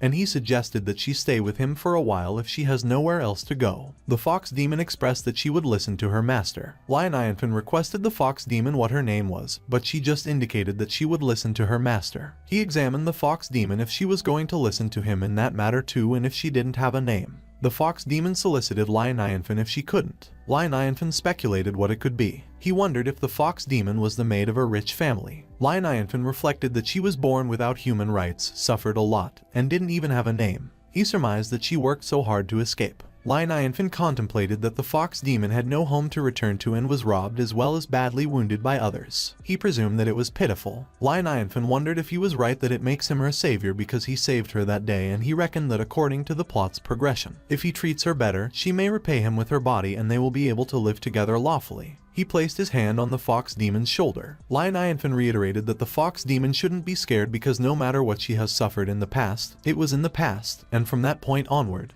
he will take care of her. He specified that if the fox demon didn't have a name, he would call her Dai, and he solicited her if that was okay. Dai deduced that it was the name given by her master. She recounted that she would listen to her master. Dai looked up and was about to confess something to Lai Nianfen. But Lai Nianfen was already by the door, and he testified that he would go get the meds ready. Lai Nianfen closed the door behind him. Outside, Lai Nianfen detailed that he had never been alone in a room with a girl and chatted so close before, and he wondered if Dai would think that he was a frivolous man. Lai Nianfen concluded that he was nervous. He gauged that his friendliness must have come across clearly to Dai. Lai Nianfen apprised that he should never mind it and that he should get the meds ready. Inside, Dai was speechless. She smiled brightly. Dai was happy as she narrated her name. On the other hand, Bai Wuchen and Zhao stood side by side. Zhao communicated that if it weren't for Lin Qingyun's help, they, two old men, couldn't have kept so many immortal cultivators from rushing there, and it was a difficult matter. Lin Qingyun imparted that the seniors were too polite because, in that matter, their interests were the same. She clarified that if the three of them joined hands, wild fishes below the Ob stage were unable to approach Lai Nianfen. Suddenly, Luo Shiyu appealed Lin Qingyun, who she referred to by wild fishes. The three of them were all astonished when they saw that the king was with Luo Shiyu. They whispered that the Holy King has come in person. Bai Wuchen, Zhao, and Lin Qingyun greeted Luo Jinghong. Luo Jinghong acknowledged their greetings. He considered that although each of the sects has its own formation, they are all subject to the Qianlong Celestial Dynasty. Meanwhile, Bai Wuchen, Zhao, and Lin Qingyun were reflecting that although Luo Jinghong is sparse in talent and knowledge, he is still pure blood royalty and is a top existence in the Qianlong Celestial Dynasty, so they couldn't believe that he actually left the palace and came over there in person. Luo Jinghong suddenly wondered since when those two old men had broken through to the Ob stage. He pondered since when the Ob stage was easy to break through. Luo Shiyu noticed the troubled expression of Luo Jinghong. She mentioned that she believed Lai Nianfen helped them. Bai Wuchen immediately responded that Luo Shiyu was right and that Lai Nianfen helped the 10,000 Sword Sect in destroying the Sword Demon. Zhao interjected and stated that Lai Nianfen served him a hot pot, assisted him in breaking through, and extended his life. Lin Qingyun also added that Lai Nianfen taught her the wisdom of the Great Truth Journey to the West, and she was fortunate enough to hear it and greatly benefited from it. Luo Jinghong considered that he was envious, but he thought that he can't say that he is envious. Luo Jinghong noted that although they drove away some of the cultivators, there must still be more people rushing there. He suggested that they should go visit Lai Nianfen and see if there is anything else they could do. Lai Nianfen's residence was still peaceful, just like before. A few moments later, Luo Jinghong stood in front of Lai Nianfen's door. Suddenly, Luo Jinghong noticed the jade pendant on the door. He remarked that it was the jade pendant that he gave to Luo Shiyu. Bai Wuchen stated that it was Luo Jinghong's phoenix pendant, and it seemed like Lai Nianfen carved it again, while Zhao commented that it was no wonder the phoenix flew out of it previously, as it was a rotten stone that had been transformed into a treasure. Luo Jinghong inferred that the jade pendant must be considered too low-end by Lai Nianfen, and that is why Lai Nianfen didn't invite them when anything good happened. He considered that he was despised by Lai Nianfen, so he would have to make up for it. Suddenly, Lai Nianfen inquired what had brought them all there, and as he observed that it was lively, Bai Wuchen explained that they happened to meet at the foot of the mountain and came there together. Luo Jinghong was surprised, and he immediately turned to face Lai Nianfen. Luo Shiyu introduced Luo Jinghong to Lai Nianfen and stated that he is her father, and Luo Jinghong greeted Lai Nianfen. Lai Nianfen was horrified when he realized that it was the national leader. He quickly bowed respectfully to greet Luo Jinghong, and Luo Jinghong did the same. Lai Nianfen expressed that he happened to have something there and would like to ask them all for advice, and as Luo Jinghong noted that Lai Nianfen was too polite, he requested that Lai Nianfen let them know if there is anything else they could do for him and mentioned that they are willing to die the most heinous death for principles. Lin Qingyun remarked that Luo Jinghong was right because whether it is a cultivator or monster that attacks for fun, they will kill anyone who dares to disturb Lai Nianfen with no mercy, and they will make sure that his house stays peaceful. Lai Nianfen laughed and stated that with their protection, he already felt extremely safe. He explained that regarding what he mentioned, it was a different story because there was thunder earlier, and it struck a lady. Lai Nianfen expressed that he would like to ask them to help him in deciding how the girl could be saved in a more effective manner. He pointed out Dai for everyone to see. Everyone immediately thought that Dai was the transformed monster. Dai was alarmed when she saw everyone. Lai Nianfen questioned Dai what happened to her, and Dai responded that they were there to capture her. Lai Nianfen asked everyone if they were there to capture Dai. Everyone was stunned and horrified when they heard Lai Nianfen's inquiry. Bai Wuchen and Zhao considered that if Lai Nianfen misinterprets it and thinks that they were there to capture the transformed monster, that means that they are messed up. Bai Wuchen immediately clarified that it was a misunderstanding because they are Lai Nianfen's friends, and he requested that Dai not panic. Zhao stated that Bai Wuchen was right and that they are not selfish or malicious and they will not cause Dai harm. Everyone mentioned that they are good people. Lin Yanfen observed that he thinks Dai is a maid of a rich family and has suffered a lot, and she barely escaped and mistook the others for the bad guys who had come to take her back, to which Bai Wuchen responded and stated that it was whatever Lin Yanfen says. Lin Yanfen proudly gave Dai a thumbs up. Dai expressed that since Lin Yanfen says that they are good people, she will listen to Lin Yanfen. Lin Yanfen stated that regrettably, Dai was struck by thunder and is currently severely injured. He mentioned that they should check to see if they were able to help with a cure because that will be a big help for him. Lin Qingyan considered that as a result of being struck by thunder, Dai's vitality has been snuffed out, much like a dead tree, so it's an unrecoverable situation. She apologized to Lin Yanfen and was about to explain the situation, but she was cut off. Lin Yanfen explained that if he does it himself, it will require some handwork, footwork, and time. Lin Qingyan was surprised when she heard what Lin Yanfen mentioned. Meanwhile, Lin Yanfen stated that Dai was a good girl and that the medicine was a little bitter, so she had to endure it. Dai started to emit a glowing aura after she drank the medicine. Everyone was astonished when they saw the effect of the medicine. Lin Qingyan considered that the fox demon was clearly destined to die, but with just a bowl of medicine, it has turned the world upside down. She thought that it was thunder and it was equivalent to taking people's hands off the great truth, so she wondered what kind of existence Lin Yanfen was. Meanwhile, Lin Yanfen was in awe as he looked at the glowing Dai. He was thinking that it turned out that when beautiful women take medicine, they glow. Lin Qingyan called Lin Yanfen and stated that they have a lot of elixirs in Lingyan Immortal Pavilion, and that should help Dai's injury. Bai Wuchen interjected and mentioned that his 10,000 sword sect has been passed down through generations, and they also have some rare elixirs, so perhaps Lin Yanfen could make use of them, while Zhao stated that he will go get his exquisite elixir right away. Luo Jinghong called Lin Yanfen and mentioned that he would return to the palace to get him some medicine. However, he requested that Lin Yanfen accept his gift first. He expressed gratitude to Lin Yanfen for his help and advice on the Qianlong Celestial Dynasty's troubles. Luo Jinghong considered that the jade pendant went wrong last time, so at that time, he will present their national treasure because he needs to restore his image. Lin Yanfen remarked that they were too polite and that he feels embarrassed. He opened the box Luo Jinghong gave him. Lin Yanfen was puzzled when a powerful golden dragon suddenly came out of the box. The dragon inquired Luo Jinghong why he had summoned him. Lin Qingyan was lost for words when she saw the golden dragon. On the other hand, Zhao wondered if it was the Dragon Ball, and Bai Wuchen explained that it was the national treasure of the Qianlong Celestial Dynasty. Meanwhile, Lin Yanfen remained puzzled, but he was in awe as he looked up at the golden dragon. The golden dragon was alarmed when he saw Lin Yanfen. It quickly returned to the Dragon Ball in Lin Yanfen's hand. Luo Jinghong was stunned that his Qianlong Dynasty Dragon Ball, a national treasure, was hiding. Lin Qingyan mentioned that the spirit of an ancient fire dragon was used to refine the Dragon Ball, and it was the Qianlong Celestial Dynasty's greatest treasure, and it has always been an uptight character, so rather than saying the Holy King owned the Dragon Ball, it was better to say that it was the opposite.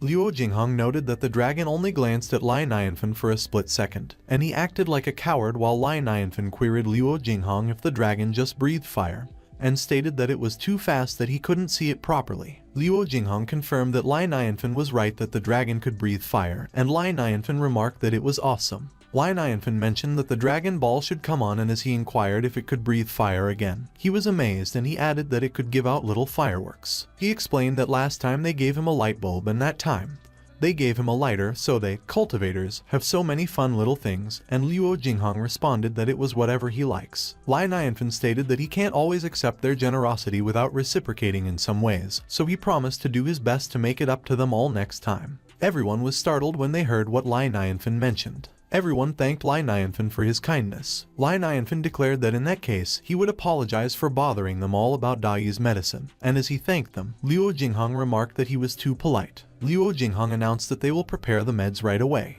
Lin Yanfen watched as everyone quickly left. A few moments later, Lin Qingyan was back at the Lingyan Immortal Pavilion. The members of the pavilion immediately stated that their saintess was back. Lin Qingyan suggested that they should bring all the elixirs of the pavilion right away, but the elder mentioned that they have too many elixirs, and if she wanted all of them there, it would take up to a few months to transfer. The elder inquired Lin Qingyan what difficulties she was facing and mentioned that he, an old man, would listen to her talk because those are far too many medications for the average person to handle, to which Lin Qingyan agreed that he was right. Lin Qingyan acknowledged that the elder's advice was correct and she wasn't clearly thinking at the time, so she would request him to bring only the very best, and that was it.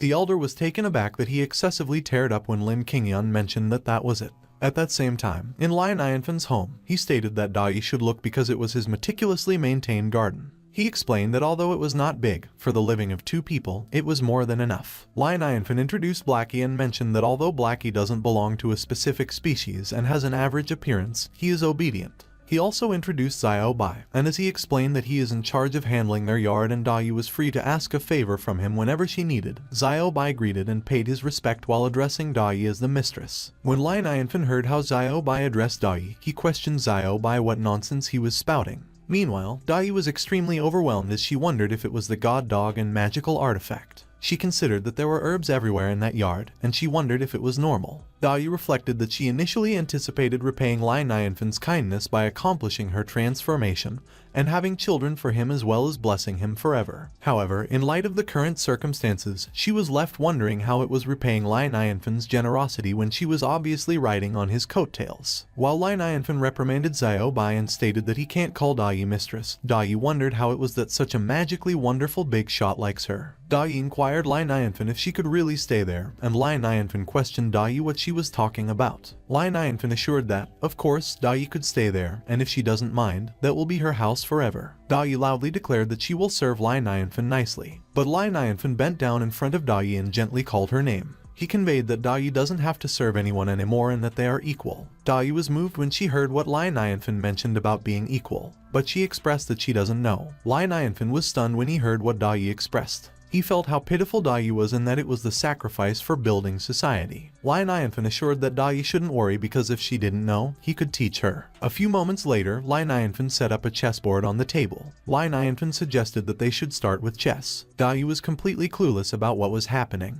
She inquired Lai Nianfan what it was. Lai Nianfan explained that it was chess and Dai thought that she knew it was chess, but she was wondering why they were playing suddenly. Lai Nianfan stated that the chessboard is an equal system for everyone, regardless of who sits on either side, whether it is the king playing with the homeless person or a teacher with a student. He mentioned that on the side of the board, there will be no more hierarchy, and it was the charm of that game. But Dai responded that she still doesn't know. Lai Nianfan asserted that playing games is the best way to improve relationships, so Dai should look and let him teach her. He placed a black piece on the board. At that moment, Dai's consciousness was brought to the board. Lai Nianfan explained that those were the rules. He mentioned that they should begin with the simplest one. Dai was startled when she heard that. Lai Nianfan placed a white piece on the board where Dai was, and she was minuscule compared to his hand and the white piece. Dai was horrified when she saw what was coming towards her. As Lai Nianfan placed the white piece on the board, Dai's form disappeared. Dai wondered if it was the truth of black and white yin-yang. She admitted that she was too stupid and failed to avoid the calamity during transformation, and it was for that reason that Lai Nianfan used chess to teach her the truth. Dai remarked that Lai Nianfan's generosity towards her continues to grow. Meanwhile, Lai Nianfan stated that as Dai could see, a straight line had been formed by the 5 black pieces, so the black had won the game.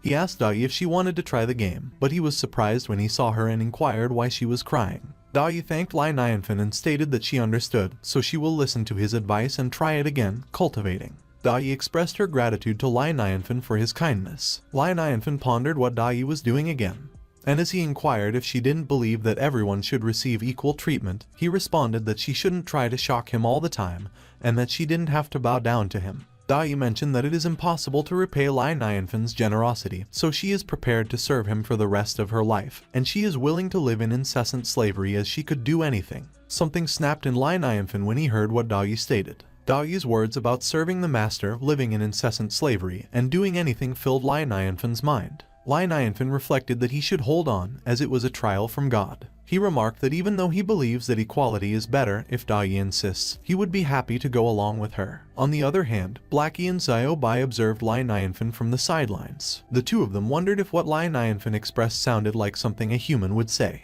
The next morning, the sun shone brightly in the sky. The forest was at peace and birds were resting by the tree branch. Lai Nianfan mentioned that he should go for a walk and gather some wild vegetables to make dumplings for Dai. Suddenly, he noticed Mingling. Mingling was quietly sitting on the rock outside his house. Lai Nianfan questioned why the scholar was in front of his door. Suddenly, he realized something. Lai Nianfan sensed that Mingling didn't seem to notice him. Suddenly, Mingling acknowledged Lai Nianfan. He quickly greeted Lai Nianfan with a good morning. Lai Nianfen inquired why Minglang was in a daze, and Minglang explained that the couplet outside Lai Nianfen's door had piqued his interest, and he didn't think that he would bother Lai Nianfen. The couplet reads, "I'm here to seek longevity and I've come to the mortal world." Lai Nianfen recalled that when he wrote that sentence, he believed he was experiencing brain fade. He mentioned that Minglang shouldn't take it too seriously because he was just scribbling. But Minglang disagreed and stated that he came there to seek guidance because he was stumped on something. Minglang noted that before they even met, Lai Nianfen had the answer scrawled on the door, and he had learned something. He added that he has gained substantial benefits from that encounter despite its triviality. Minglang stated that as advised by Lai Nianfen, he will diligently observe everything around him, whether it is the ants or the stars. Lai Nianfen quickly went back inside and mentioned that he should stay far from the eye to be far from the heart. Meanwhile, Minglang just noticed that Lai Nianfen went back inside. He smiled and let out a sigh. Minglang went to sit back on the rock. He continued to sit there and stare at Lai Nianfen's door. Minglang sat there as the sun continued to rise up to the sky. A few moments later, the sun began to set. Luo Jinghong announced that he has finally collected all the elixirs in the Qianlong Celestial Dynasty, and that they must be the first ones to give to Lai Nianfen. Suddenly, Luo Shiyu inquired what it was, and Luo Jinghong explained that there was a demon Kai in front. Luo Shiyu indicated that it was the direction in which Lai Nianfen is. Luo Jinghong revealed that the demon Kai was a pair of demon king level monsters, so he was afraid that they were there to find the demon fox's inner pill, and it would be bad if it caused Lai Nianfen any distress. And when Luo Shiyu heard that they were two demon king level monsters, she questioned if it was possible to stop them with their own power. Luo Jinghong stated that they have to try their very best. On the other hand, the wolf demon remarked that he could smell the scent of the nine-tailed fox. He added that she was in Lai Nianfen's yard. The bull demon expressed disbelief that Dai dared to transform, and it was a piece of cake to find it. The wolf demon mentioned that when Dai had 7 tails, she escaped. But at that time, she would not be so fortunate. The bull demon suggested that since Dai was sick, they should take her life at that moment. The two demons began to approach Lai Nianfen's residence. The two of them continued to walk, and they went past Minglang. Suddenly, the two demons noticed Minglang and looked back. The two demons stared at Minglang. Minglang stared right back at them. The bull demon questioned where the stranger, Minglang, came from. The wolf demon suggested that the bull demon should never mind because seizing Dai is more important at the moment. Suddenly, Minglang stated that they should stop. He explained that it was not a place the demons should come to and it was never too late to mend, so they should leave immediately. The two demons were taken aback by what Minglang mentioned. They thought that a mere mortal that has an ant-like existence was really courting death. Minglang continued to sit on the rock even when he saw that the demon's attack was coming at him. He remained unfazed as the powerful attack barely missed him and went past him. Minglang just stared back at the demons and remained silent. The bull demon scoffed and stated that Minglang got scared, while the wolf demon remarked that Minglang was really crazy. The two of them turned around to continue approaching Lai Nianfen's residence. Minglang let out a sigh of disappointment. He mentioned that they were stubborn monsters. Minglang stated that it was the holy land of Lai Nianfen. He added that the two filthy monsters have no right to defile it. The fox demon revealed that he was thinking of sparing Minglang's life, but he kept on babbling like a fly. He asked Minglang if he wanted to die and stated that he should tell it straight to his face. Minglang just walked gracefully to avoid the fox demon's attack without even looking at it. He stared straight at the two demons. On the other hand, the two demons wondered how it was possible. Minglang stood in front of the demons and faced them. He declared that ashes to ashes and dust to dust. Suddenly, dark clouds began to gather and a powerful lightning bolt struck the area. The bull demon protested, while the fox demon admitted that he was wrong and requested that Minglang spare his life. But Minglang created a powerful tornado of aura and struck the two demons. A few moments later, smoke wafted out of the demons' bodies as they got flattened on the ground. The two demons were trembling in pain on the ground, and they reverted to their original animal forms. Minglang remarked that it was not easy for an animal to cultivate into an excellent monster, and it was too bad that they went the wrong way. He stated that they shall start over again. Minglang looked up with pensive eyes. He glanced at Lai Nianfen's door one more time.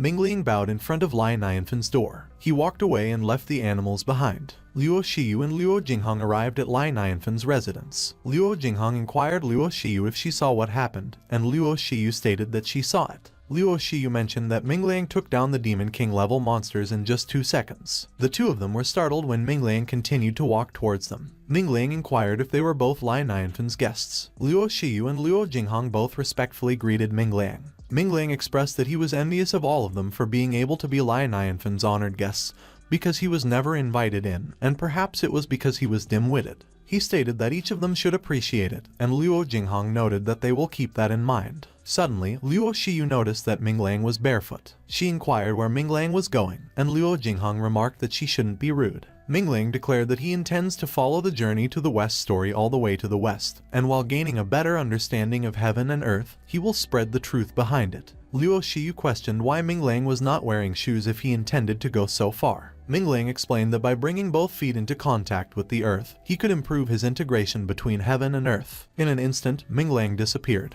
Luo Shiyu mentioned that Minglang is a weird person, but Luo Jinghong remarked that perhaps, unlike them, Minglang was not practicing cultivation. Luo Jinghong suggested that Minglang could be practicing the truth. A few moments later, Lai Nianfen was surprised when he heard what Luo Jinghong and Luo Shiyu mentioned. He inquired if they met Minglang at the door. Lai Nianfen questioned if Minglang really spent the entire day sitting in front of the door, and Luo Jinghong stated that he believed that Minglang was responsible for revising Journey to the West for Lai Nianfen, so he was truly gifted, but Lai Nianfen declared that Minglang was just a nerd. Lai Nianfen remarked that Minglang continues to ask about longevity every time he opens his mouth, and he has explained it very clearly, but he wonders why Minglang is unable to understand it. Holding the elixir storage, he noted that he still hasn't expressed his gratitude for the herbs they sent him, but he noticed Luo Jinghong and Luo Shiyu's reactions. Lai Nianfen inquired what happened to them all. Luo Jinghong and Luo Shiyu were both astonished when they heard Lai Nianfen mention the truth of longevity. They believed that what Minglang learned from Lai Nianfen was the truth of longevity, so it was no wonder it was great while Lai Nianfen questioned them if it was their Immortal Cultivation World's space storage device and stated that it was incredible. Suddenly, Lin Qingyun called Lai Nianfen, and as she inquired if he was at home, she remarked that she noticed that the door wasn't shut, so she walked right in.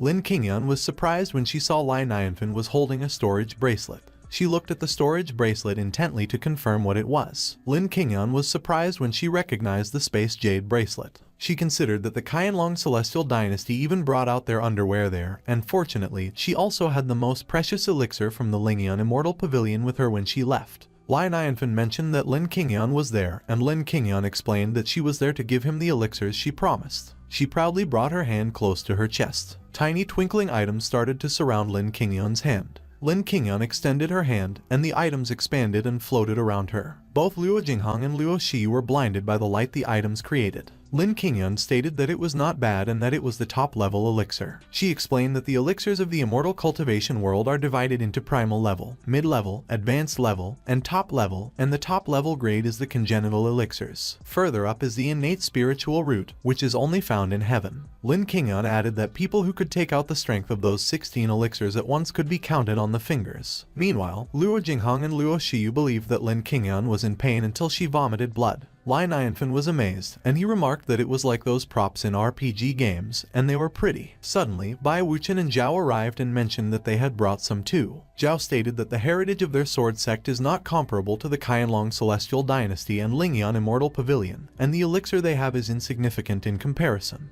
He explained that he brought a seed and that his patriarch went to an ancient secret realm and got it by luck. Luo Jinghong inquired Zhao if he was right that the generation of Zhao's patriarch was at least 1,000 years old, while Luo Shiyu questioned what kind of seed could survive that long. Zhao replied that he didn't know. He noted that when he was young, he was very naughty, and he noticed that the seed is impervious to swords as well as the elements of water and fire. Lai Nianfen remarked that it was interesting because although it appears to be in a state of fake death, it was in fact alive and well. He inquired Zhao if he was really giving him that and stated that he really wanted to try to revive it, to which Zhao replied that he could do whatever he liked. Lai Nianfen believed that it was a seed that had lived for hundreds of years and was neither scared of fire nor of water, and he is a person who has been assigned the title of Ultimate Farmer by the system, so he should sow the seed and watch it grow. He suddenly recalled something. Lai Nianfen mentioned that they have brought so many treasures, and he has prepared some insignificant gifts for them all. Everyone was immediately moved when they heard about the gifts. A few moments later, Lai Nianfen came back. He stated that the tea tree in his backyard has grown to maturity, and although it wasn't much, he planted it himself, so it's fresh and healthy. Lai Nianfen handed the packs of teas to the cultivators. Luo Jinghong and the others thanked Lai Nianfen for the tea and mentioned that they were leaving. Suddenly, all their smiling faces turned dark. Each of them assumed that the tea was a valuable thing, and it would be a tragedy to have it coveted. The 5 cultivators quickly left Lai Nianfen's house. Lai Nianfen remarked that immortal cultivators could fly so fast like an airplane, which is amazing. Dai believed she heard Lai Nianfen mention Fei chicken, and she wondered if it was a chicken. Lai Nianfen laughed and teased that Dai's dad joke is cold. He added that Dai arrived just in time because Lin Qingyan and the others had brought a lot of elixirs. Lai Nianfen explained that he has picked the ones that could help with Dai's injury and will plant the remainder in his backyard because those medicines are gleaming and must look fantastic when used as a decoration. Dai was confused when she heard what Lai Nianfen mentioned about planting the elixirs and using them as a decoration. Lai Nianfen urged Dai to look at how beautiful they were. Dai seemed to have recognized the elixirs Lai Nianfen was showing to her. She pointed out that those are the top-level elixirs, and the rise and fall of such elixirs is entirely dependent on God's will. She warned that those elixirs will be damaged if the planting method is wrong. But Lai Nianfen just laughed and teased that she was underestimating him. Lai Nianfen reminded Dai not to judge a book by its cover because he has lived there for 5 years and grows all his own food, such as white cabbage and potatoes. Dai wondered how Lai Nianfen could compare the cabbage and potato with the elixir. Lai Nianfen invited Dai to come because he will let her see his vegetable farm. Dai speculated that although Lai Nianfen is not immortal, she doesn't know if he is a simple person or a silly person for comparing those elixirs with a cabbage. She stepped into Lai Nianfen's garden. Dai was caught off guard by the overwhelming pressure of the air that greeted her. The pressure was so strong that Dai had to steady herself against the wall. Dai questioned herself if it was the Taoist flow. She realized that it was just the remnants of a Taoist flow. But she recalled that according to legend, when one fully comprehended the truth and achieved an otherworldly state of mind, the traces of his Taoist flow would be left behind in the world and would be referred to as the remnants of Taoist flow. Dai reflected that the Taoist flow in the backyard was slightly different from the one on Lai Nianfen, so she pondered what was there and how come such strong traces of Taoist flow were there. While Dai was contemplating what the level of the person who left that Taoist flow trace was, Lai Nianfen called her. Not getting any response from Dai, Lai Nianfen called her again. He wondered why she stopped talking and if she was not feeling well again.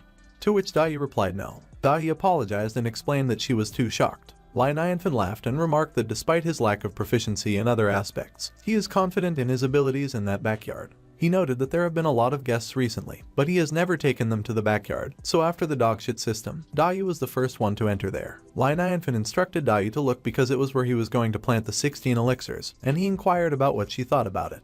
He queried if she liked it. Meanwhile, Dai pondered if System was the immortal's name, and as Lai Nianfen repeated his query if she liked it, Dai concluded that it wasn't the level of an immortal at all and that it is a level far above immortal. Lai Nianfen told Dai not to daydream. He encouraged Dai to come on. Dai was surprised when she saw the vegetables Lai Nianfen was growing. She was stunned when she saw the elixir-level cabbages. Dai also saw the elixir-level potatoes. She also saw the elixir-level watermelons. Dai realized that it was no wonder that even the most ordinary of objects could take on a divine quality in that environment, which is filled with Taoist flow. Suddenly, Dai noticed the pond. Her attention was caught by the ripples at the surface of the pond. Dai speculated if there were fish in the pond. Suddenly, a tortoise jumped out of the water. Dai wondered aloud if that was a tortoise. Lai Nianfen confirmed that it was a tortoise, and the fishmonger gave it to him. He explained that it was called the Old Tortoise, and when he brought it there, it was only the size of his palm, and it grew so big in less than 1 month. Dai was astonished when she heard that it grew in 1 month. Lai Nianfen admitted that he was concerned that there might be monsters in the pond, so he took the tortoise and put it in to see if there were any, but he was so foolish because there was no way there could be monsters in his yard.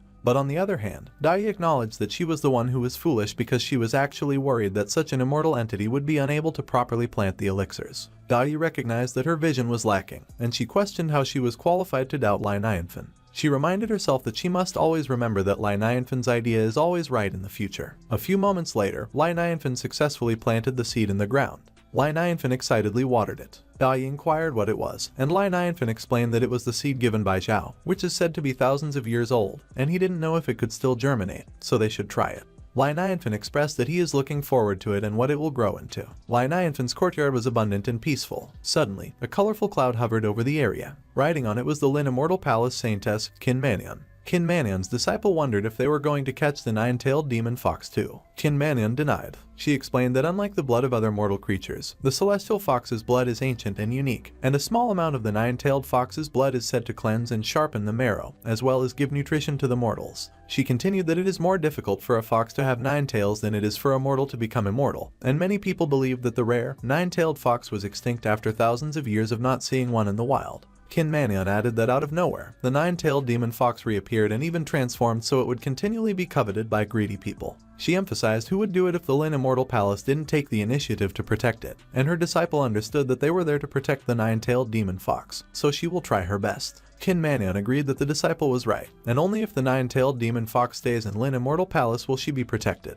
She reiterated that only they, the Lin Immortal Palace, have the ability to keep the nine-tailed demon fox safe. Qin Manyon's disciple noticed the gate of the Qianlong city. She identified that it was the palace of the Qianlong Celestial Dynasty, so they have arrived. Qin Manyon declared that since they have arrived on the territory of the Qianlong Celestial Dynasty, they should inform the landlord first, so they must first visit Luo Jinghong. She decided they would consult Luo Jinghong about the appearance of the nine-tailed celestial fox on Earth and its whereabouts. Luo Jinghong contemplated what he should do at the moment. He remarked that if the situation persists, those immortal cultivators will eventually find their way to Lai Nianfan's courtyard. Zhang Zhu inquired how long the array created by the Lingyan Immortal Pavilion in the 10,000 Sword Sect could last. Luo Jinghong replied that it was almost reaching its limit, and not only will the immortal cultivators rush there, but the small and big groups of monsters like wolves and tigers will also hurry there. He added that they don't even know if it was a male or female, and everyone was adamant about devouring the nine-tailed celestial fox alive. Luo Jinghong wondered what they should do about it if it bothered Lai Nianfan. Suddenly, Luo Jinghong's attendant called him and informed him that the Yuanying cultivator from the Lin Immortal Palace was there. Both Zhang Zhu and Luo Jinghong were surprised when they heard about the Yuanying cultivator. Luo Jinghong commented that even the people from the Lin Immortal Palace came. He queried what he was waiting for and urged that he should hurry up and welcome the cultivator. Luo Jinghong apologized to Zhang Zhu for making her brew the tea on her own and suggested that the southern borders offer the best black tea, so they should use that. Zhang Zhu replied that she understands, but she wondered where Luo Jinghong put that tea. On the other hand, Qin Manyon landed on the rooftop. She looked so graceful as she landed. One of Luo Jinghong's attendants wondered if Qin Manyon was a fairy, and another attendant chided that he is an idiot because she was the saintess of Lin Immortal Palace, Qin Manyon.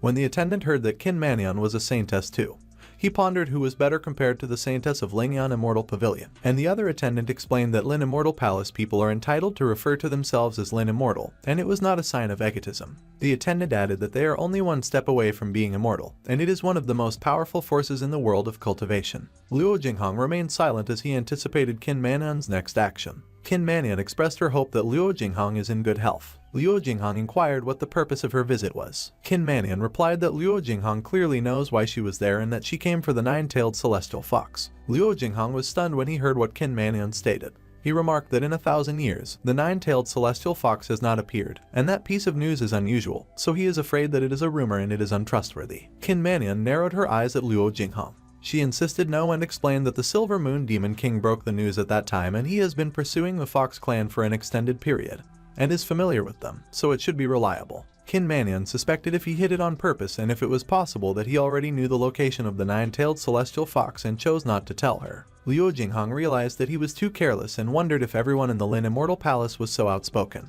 He quickly changed the subject and suggested that they have a cup of tea while conversing. Meanwhile, Zhang Zhu was at the treasure pavilion. She relayed that Luo Jinghong instructed to serve Qin Manyon with the finest tea. Zhang Zhu saw a tea on display. She confirmed that it was the right one, the Southern Frontier's tribute. Zhang Zhu declared that she will send it right away. But suddenly, she noticed the bag of tea that Lai Nianfan gifted to Luo Jinghong. Zhang Zhu wondered what it was. She was surprised when a bright light escaped from the bag as soon as she opened it. The tea leaves in the bag looked so vibrant and were sparkling. Zhang Zhu pondered what kind of tea it was and admitted that she had never seen it before. She looked so excited as she looked at the bag of tea that was from Lai Nianfan. Zhang Zhu looked glum when she looked at the Southern Frontier's tribute. She concluded that she knew it. On the other hand, Luo Jinghong queried what the purpose of the Lin Immortal Palace in pursuing the nine-tailed celestial fox was, and Qin Manyon explained that the nine-tailed celestial fox is the world's closest creature to the immortal sand. It also has the best chance of becoming one. Qin Manyon mentioned that they would like to ask the nine-tailed celestial fox to join the Lin Immortal Palace, and they will do their best to cultivate her and help her become immortal. Luo Jinghong responded that he understood. Qin Manyon reassured that Luo Jinghong shouldn't worry because they don't have any bad intentions towards the nine-tailed celestial fox, but there are just some situations to which Luo Jinghong interjected if she was talking about the road. Qin Manyon confirmed yes and clarified that they don't know when the road to immortality has been cut off, and no one, not even Lin Immortal Palace, has been able to attain immortality for a long time. She emphasized that the appearance of the nine-tailed fox is very important to them because if the road to immortality could be restored, it would be a blessing to thousands of immortal cultivators in their world. Luo Jinghong acknowledged that he assumed so too, that the road to immortality had been cut off. But he reflected that 2 days ago, he met an entity who was more extraordinary than the immortals, so if the road to immortality was already cut off, he pondered where Lai Nianfan came from. Luo Jinghong wondered if Qin Manyon would still dare to approach if he told her that the nine-tailed celestial fox is by Lai Nianfan's side. But he reasoned that Lin Immortal Palace is still incomparable to Lai Nianfan. Noticing Luo Jinghong's expression, Qin Man'an urged that he be serious, and she mentioned that the two Demon King level subordinates of the Silver Moon Demon King disappeared while searching for the nine-tailed celestial fox, so he was now sending more people to look for her. Qin Man'an warned that if the Silver Moon Demon King found the nine-tailed celestial fox first and swallowed her demon pill, not only would there be no nine-tailed celestial foxes left in the world at that time, but they would even be incapable of dealing with the Silver Moon Demon King. She insisted that Luo Jinghong take the matter seriously, and Luo Jinghong assured that he understood what she was saying. As Luo Jinghong was about to continue, he was cut off when Zhang Zhu invited Qin Man'an to have some tea. Qin Man'an thanked Zhang Zhu. Luo Jinghong explained that it was a rare variety of tea, and given the opportunity that day, he would like to invite Qin Man'an to taste it as well. Qin Man'an suggested that they should let her have a sip then. She was surprised when she took a closer look at the tea. The tea was vibrant and sparkling. Qin Man'an complimented that it was indeed a good tea. Luo Jinghong laughed as he concluded that his tea collection is indeed extraordinary because even Qin Man'an admires it. But when he looked at the tea, he realized that it was not the tea in his collection. Luo Jinghong wondered if it could be the tea given by Lai Nianfen. Qin Man'an wondered what is the most important point in the process of cultivation. She was suddenly transported into a garden. Qin Man'an concluded that the most important point was not about spiritual strength and not about whether one is gifted or not. She noticed the falling leaves and glanced over her shoulder. Qin Man'an looked up at the sky. Her eyes went wide when she saw what was in the sky. Qin Man'an realized that the most important point was about understanding the truth. She remarked that only by understanding the truth could one break through the bottleneck. Qin Man'an mentioned that what represents a bottleneck for most of the immortal cultivators is their lifetime. She woke back up in reality. Qin Man'an wondered what kind of tea it was and observed that it only required a cup of tea to get a glimpse of the truth, and the best tea of Lin Immortal Palace pales in comparison to that one. She called Luo Jinghong and indicated that she wanted to inquire about the tea. Qin Man'an pondered why Luo Jinghong had such a scowling expression. Luo Jinghong demanded where she found the tea. Zhang Zhu stated that she found it in the corner of the treasure trove, and she was worried that Luo Jinghong tucked it so deep that he forgot he even had it. But Luo Jinghong explained that he hid it there on purpose. Luo Jinghong complained that Zhang Zhu was the black sheep of their family. He explained that the tea was a gift from Lai Nianfen, and he was reluctant to drink it because it is a priceless tea. Luo Jinghong emphasized that it was his lifeline. Qin Man'an just calmly watched Luo Jinghong while he had a breakdown. She reassured Luo Jinghong that there was no need for him to be frantic because it was indeed a good tea, and Lin Immortal Palace will always remember his kind deed. But Luo Jinghong inwardly grumbled that no one cares and Qin Man'an should get lost. Qin Man'an commented that several immortal dynasties have been hoping for years to establish a partnership with Lin Immortal Palace, but only Luo Jinghong had the ability to exchange those kinds of valuables. She suggested that Luo Jinghong give her more of that tea for the elders of the Lin Immortal Palace to taste it, and added that she is sure that the entire Lin Immortal Palace will be impressed by the Qianlong Celestial Dynasty. Qin Man'an assured Luo Jinghong that Lin Immortal Palace will not steal his belongings and that they are willing to trade something else in exchange. But Luo Jinghong simply snapped at what she implied in a fit of rage. Luo Jinghong exploded if she still wanted to trade when she drank his lifeline. He kicked Qin Man'an out of the room. Qin Man'an's disciple inquired what happened and how the Qianlong Celestial Dynasty could act so rudely to her. Qin Man'an emphasized that, like she mentioned, those celestial dynasties who sought to gain the favors of Lin Immortal Palace lined up from the south to north, and she wondered about the whereabouts of the nine-tailed demon fox, but the Qianlong Celestial Dynasty decided to intentionally keep it a secret. She speculated that there must be a big secret hidden there. Qin Man'an's disciple queried about the big secret, and Qin Man'an recalled that Luo Jinghong mentioned a Master Lai earlier, and added that the precious tea was given by him. Qin Man'an ordered that they should send all the informants of Lin Immortal Palace out to find Master Lai immediately. She scoffed at what kind of secret the mere Qianlong Celestial Dynasty could hide in front of her. Suddenly, Luo Shiyu advised Qin Man'an to think twice. Qin Man'an immediately recognized Luo Shiyu. Luo Shiyu explained that she knew that once Qin Man'an began to do something, she would continue to do so until she achieved the desired result. And since she was aware of Lai Nianfen's presence, it was only a matter of time before she discovered his identity. Qin Man'an conceded that indeed Luo Shiyu knows her well, but Luo Shiyu countered that it was just that since Qin Man'an tasted the tea, as she might guess, Lai Nianfen is not her average person. Qin Man'an fell silent, and she listened intently to Luo Shiyu. Luo Shiyu warned that if Qin Man'an acts rashly, not only will the Qianlong Celestial Dynasty be destroyed, but Lin Immortal Palace won't escape it either. Qin Man'an doubted if that bluff wasn't a little extreme. But Luo Shiyu confessed that, to be honest, the nine-tailed celestial fox has also been rescued from the catastrophe by Lai Nianfen, so Qin Man'an doesn't need to worry anymore. When Qin Man'an heard that Lai Nianfen saved a person from the catastrophe, she questioned how that was possible, what the level of that big shot was, and if Lai Nianfen was an immortal. Luo Shiyu clarified that Lai Nianfen is not an immortal but an entity beyond immortal. A few moments later, Luo Shiyu and Qin Man'an went to the bustling town. One of the men walking down the street was stunned and was not looking where he was walking. He was so distracted that he bumped into the chest of a lady. The lady snapped if he was blind and if he had lost his mind. The man admitted yes and that he had lost his mind. Distracted by the beauty of Qin Manyan and Luo Shiyu, the man exclaimed what person would remain unscathed if they encountered a fairy. Qin Manyan remarked that those were all ignorant and vulgar people, and she questioned why she brought her there. Luo Shiyu comforted Qin Manyan shouldn't be mad because Lai Nianfen despises being disturbed. Hence, it is inappropriate to bring her to visit. She promised that Qin Manyan will be able to understand when she sees it. Qin Manyan reflected that for more than 1,000 years, the path to immortality has been shut, yet Luo Shiyu asserted that there is a person beyond immortals, and if that was true, it will have a profound effect on the world of immortals. She speculated if there was another person and what kind of person he is. Luo Shiyu informed her that he is a book boy of Lai Nianfen. A few moments later, they arrived at the tea house. The tea house was filled with customers. At the center of the stage, there was an empty seat. Qin Manyan wondered if they were listening to storytelling. She questioned why Luo Shiyu didn't go to the private room on the second floor when she is a princess. Luo Shiyu stated that when listening to that gentleman's storytelling, the socioeconomic status of the listener is irrelevant, and Qin Manyan will understand after listening.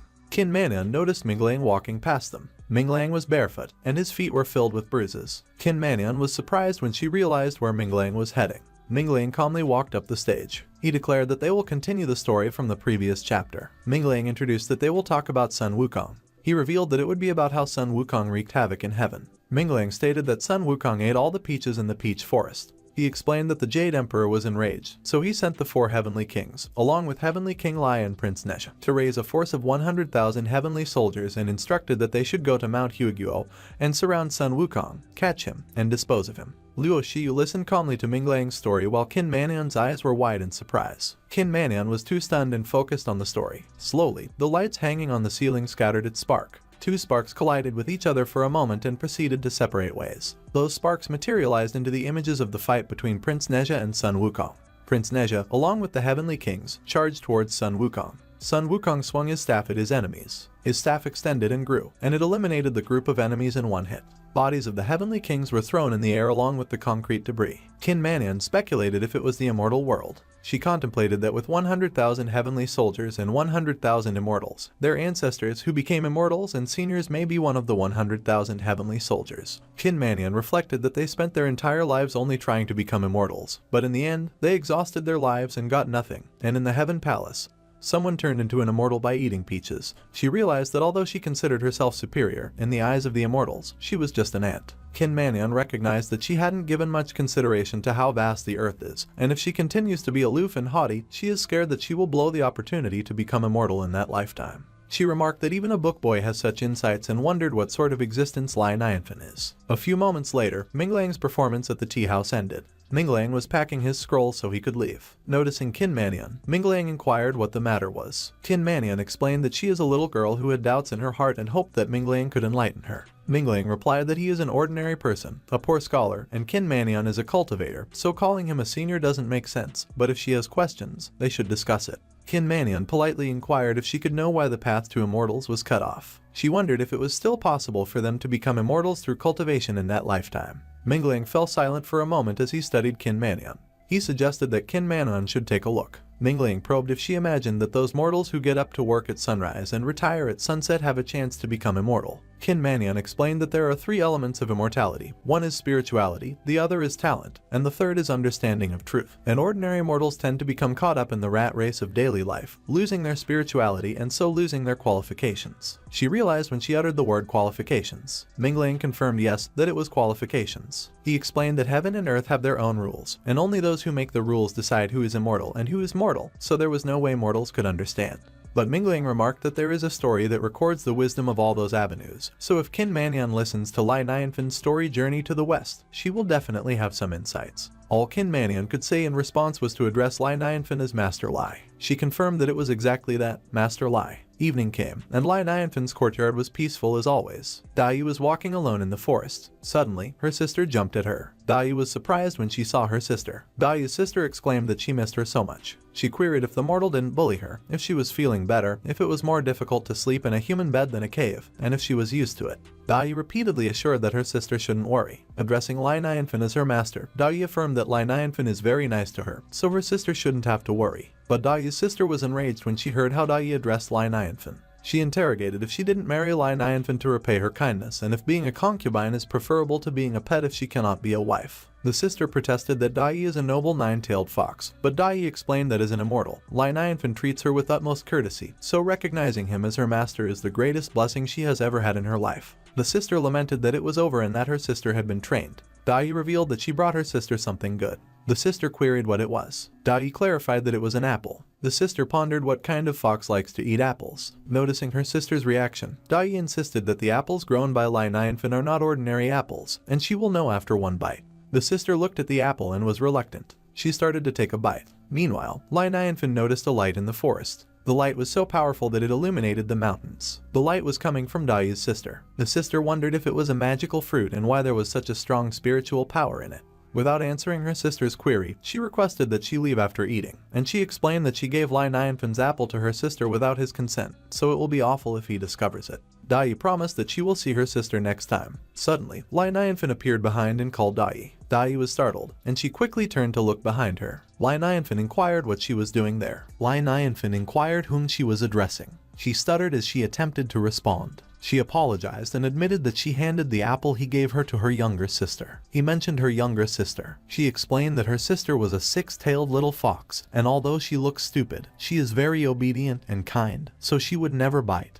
And she came there because she was worried about her. He questioned whether it was a fox. He wondered why she fed the fox an apple and mentioned that a fox is a carnivorous animal, so it cannot satisfy physiological needs without eating meat. She should remember next time to bring her some meat. They still have the tiger and leopard given by Bai Wuchen and the others. She wondered if he was not angry with her. He clarified why he would be angry and remarked that he thinks girls who like cute animals are also cute. He also rescued a little fox with several tails a few years ago. He questioned whether it was the same fox as her sister. She appeared surprised. He remarked that it is said that foxes understand human nature, so maybe she came to him to repay his kindness, perhaps wanting to become a beautiful girl to serve him or something. He laughed and clarified that he was just joking, but they, girls, are really interesting, always liking to treat small animals as siblings. Dai was speechless. She realized that he must have seen through her true self, and he must be giving her hints by making those remarks, to let her sister also transform into human form and come to serve him with her. She pondered if that would be the case. Her sister would receive the greatest blessing. On the other hand, Qin Mannion was at the palace. Luo Shiyu summoned her. She declared that since she already knows that Lai Nianfen is invincible, they should put the nine-tailed celestial fox investigation on hold. Qin Mannion questioned what was the reason they cultivated to become immortals. Luo Shiyu explained that of course it was to become immortal, and she wondered why she raised such a question. Qin Mannion realized that, until that moment, the path to immortality had been cut off, therefore it was a dream. But at that time, Master Lai appeared. There is divine will in the dark. Jin Chanzi has been ranked above the immortal class, but for the transcendence of the world, he reincarnated as a Tang monk, ascetic all the way to the west. That Master Lai must be a Tang monk in that world, and he came there to save them, sentient beings. Luo Shiyu questioned if that was the case. She suggested that journey to the west is the oracle he conveyed to the world as he tells the world that he has come. And Luo Shiyu remarked that it seemed to make sense. Qin Mannion wondered why she didn't take her to him, and questioned if she was still going to see him after everything she revealed and if she didn't mention that he likes quietness. Qin Mannion declared that she knows everything will come to an end if he isn't pleased, but in the end, it was what she had been working towards throughout her life, immortality. Luo Shiyu reminded that she shouldn't involve them when the world is coming to an end. Half an hour later, Luo Shiyu brought Qin Mannion to Lai Nianfen's house. Qin Mannion remarked that it was an unpretentious and ordinary little yard. Luo Shiyu informed her to let her make something clear: she is only allowed to meet him once, and if he is displeased, she has to leave right away. Qin Mannion assured her that she shouldn't worry because she has a sense of propriety. Their footsteps could be heard from the front yard as they walked towards the door. At that time, in the backyard, Dai appeared troubled. They were playing chess. Lai Nianfen looked at her with anticipation. She wondered if she could put it there. He questioned if she wouldn't lose right away if she put it to the left. She apologized. He urged her to think again. She questioned if she could put it there. He responded that she can't put it there either. She immediately apologized. He wondered how come she has practiced for so many days but still has made no progress at all. He emphasized that she has to think about it. As she apologized profusely, Blackie concluded that he deserved to be single. Suddenly, he heard footsteps. He and Xiao Bai wondered if it was a guest. Luo Shiyu greeted Lai Nianfen and introduced Qin Mannion as her friend.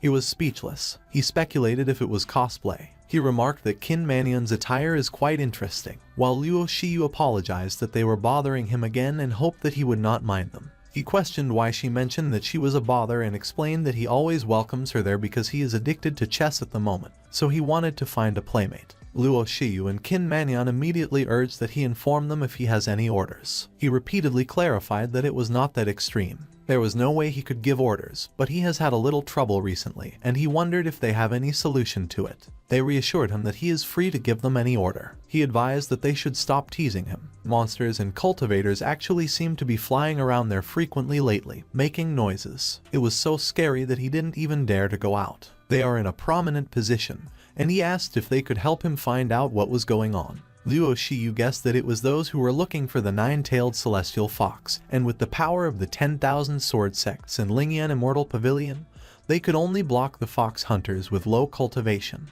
It is indeed difficult to drive away all the cultivators with their strength. Qin Manyun concluded that she thinks Lin Immortal Palace needs to stand out and solve that problem, to which Luo Shiyu agreed. Qin Manyun realized that he remarked that he was looking forward to their visit, and it turned out that he had long expected that Lin Immortal Palace would come to visit, and was waiting for her. She assured him that he should rest assured. She guaranteed that when he goes out the next day, he will never see them again. He thanked her but mentioned that the way she phrased it sounds a little scary. Suddenly, Dai came out of the backyard. She questioned if he had a guest. He acknowledged her presence. Qin Manyun speculated if she could be the nine-tailed celestial fox. Dai was sparkling in her eyes. Qin Manyun pondered if Luo Shiyu had not seen Dai and why she was more surprised than she was. Luo Shiyu explained that the nine-tailed celestial fox has suffered a catastrophe and lost all her cultivation base, and she questioned how she got to the savor stage in such a short period of time. Qin Manyun was surprised that Dai went from death to savor in a matter of days, and she contemplated if cultivating immortality wasn't just around the corner. She decided that she didn't want to be a saintess anymore, and she is fine with being a foot-washing girl at the master's house. Suddenly, Lai Nianfen remarked that he was just playing chess with Dai earlier,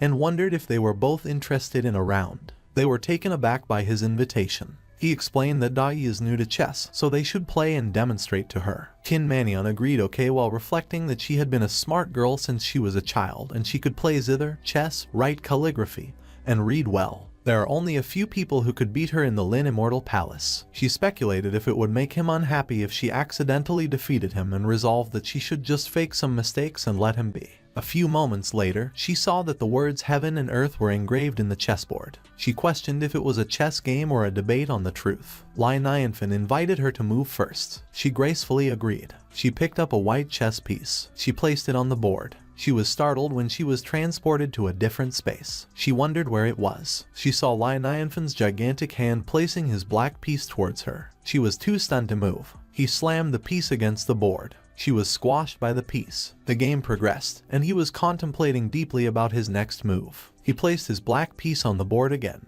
but the way he placed it doesn't seem ordinary, as a powerful aura surged out of the piece. Meanwhile, in the other space, Qin Manyun was dodging each of his moves. She realized that it wasn't a chess game but a learning to understand heaven and earth. He demonstrated the truth of heaven and earth in front of her eyes, and it was a great opportunity. She murmured that she didn't know how much of her weak body could carry that knowledge. But she is the saintess of Lin Immortal Palace, so she must persevere. More black pieces were thrown at her. She made her move and put her white piece on the board. Suddenly, blood spurted out of her mouth. Lai Nianfen inquired if she was alright. She admitted that he is very good at chess, and she is amazed by his skills. She was a little girl who was always proud of her own skills and assumed she was good at chess. But after seeing his skills, she realized that she had only seen a part of the world and knew nothing about it. She determined no one in that world could become an opponent for him, and she can't hold it anymore, so she thanked him for his advice. Both Lai Nianfen and Luo Shiyu got worried for her. Luo Shiyu considered if her acting was far too excessive in order to impress Lai Nianfen. On the other hand, Lai Nianfen reflected that she only made 11 moves, and she admitted defeat, which he couldn't understand. Dai exclaimed that she was able to make 11 moves. As expected of the saintess of Lin Immortal Palace, she really is great, and she is amazed. But Lai Nianfen retorted how that was great and questioned if even the formation of zygotes could do better. Luo Shiyu concluded that Qin Manyan misjudged the situation at that time because he was only concerned with having fun while playing chess. It is disrespectful to fake the play deliberately, and she flattered the wrong side of him so she would seize the opportunity. She proposed that they play around, and he accepted okay. She remarked that playing chess is a compulsory course for the royal family, and she has practiced it since she was a child, so she believes that she is able to make him satisfied. Lai Nianfen doubted if she was that great and asserted that he had to take her seriously then. He made his move and placed his piece on the board. Luo Shiyu was puzzled and horrified when she was transported to a different space. She saw the gigantic piece falling towards her. She realized that she misjudged. Dagi was worried, while Qin Manyan remarked that it was a bad loss. Lai Nianfen considered what was wrong with the people in that realm and where they got so much self-confidence. He realized that Luo Shiyu was a princess, so he assumed no one dared to beat her since she was a child, so she presumed she was excellent at chess. He added that it was quite pitiful too. Luo Shiyu tried to explain, but he assured her that she didn't need to explain, as he understood, and it was not too late to realize the truth. So she should practice hard in the future and not be ashamed. Dagi and Qin Manyan agreed and affirmed that they understood it well. Luo Shiyu thanked him and mentioned that she would go back and think about it. He observed that both of them don't look good and asked if they wanted to rest in the house for a while. Qin Manyan remarked that she didn't want to bother him, but it was true that playing chess made her mind and body tired, so she would be leaving. He questioned if she got tired after playing chess for only 5 minutes, and he remarked that if that was the case, he would not say much more. He suggested that she rest well. He walked them towards the door. Suddenly, Luo Shiyu tripped on a piece of bamboo. She lost her balance, and she tried to regain it. Qin Manyan questioned what happened, and she replied that something tripped her up. They looked back to see what it was. The bamboo was overflowing with aura. They were astonished when they recognized the Enlightenment bamboo. Luo Shiyu explained what the Enlightenment bamboo was. Qin Manyan responded that if she didn't know, it was normal because most people in the world have never heard the word Enlightenment bamboo. But when it comes to it, Lin Immortal Palace couldn't be more familiar. It is a rare opportunity, so she will give her an explanation. But as she was about to explain, Lai Nianfen interrupted, questioning why the firewood fell there and if it tripped them up. They were surprised when they heard him claim that it was firewood. He clarified that he is going to use it for cooking. It was good stuff, as the firewood rice cooked from that is much more delicious than from the rice cooker, and they shouldn't look at him like that because he is very resolute about the quality of life. Luo Shiyu wondered if the Enlightenment bamboo was used like that normally. Qin Manyan refuted that it was impossible. There was a legend saying that someone attained enlightenment under the Bodhi tree and ascended to heaven. The Bodhi tree becomes Taoism and soon, a holy tree. Although the Enlightenment bamboo isn't as good as the Bodhi, it is still a rare item. If there isn't a master who repeatedly enlightens the Tao by the bamboo side, the Taoist flow will go haywire. One would question how bamboo could gain consciousness and cultivate into Taoism. Qin Manyan continued that for thousands of years, no one has become immortal, and the enlightened bamboo has become a legend. If Lin Immortal Palace didn't have at least one on hand, she wouldn't have known that such magical wood existed in the world.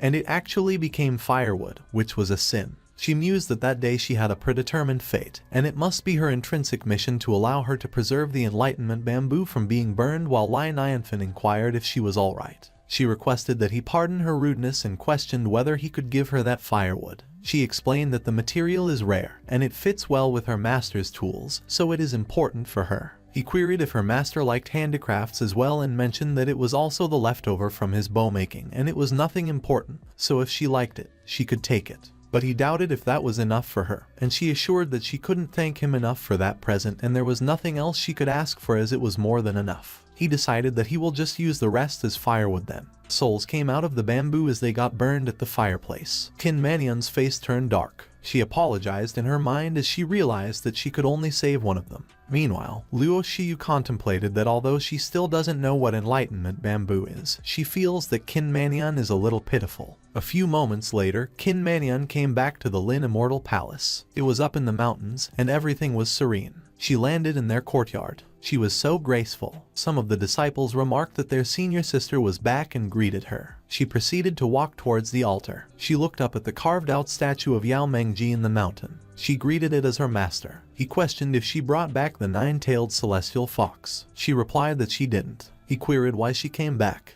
She responded that she already knows where the nine-tailed celestial fox is at the moment, and she also met a person who is comparable to heaven. He demanded what kind of big shot is comparable to heaven, and she explained that he was an expert who rescued the nine-tailed celestial fox from the catastrophe. He remarked that to be able to save people from the thunder is really amazing, and he probed if he was a virtuous person or an evil one. She replied that he took in the nine-tailed celestial fox, but there is no intention of using it or harming it. He inquired if she believed they could bring it back from him and if that was possible, and she confessed that, to be honest, she thinks they have no chance at all to take the fox from him. Yao Mengji was silent for a moment. He concluded that since he has no bad intentions, they should leave it that way. She must be tired from her trip too, so he requested that she take a good rest. She thanked him and questioned if it was true that the celestial heart zither is broken as he stated before. He affirmed that it was right and it is made of the enlightenment bamboo, so since it was broken, he is afraid that it would be impossible to repair it. She queried if there was any possibility of repairing it if she found the enlightenment bamboo.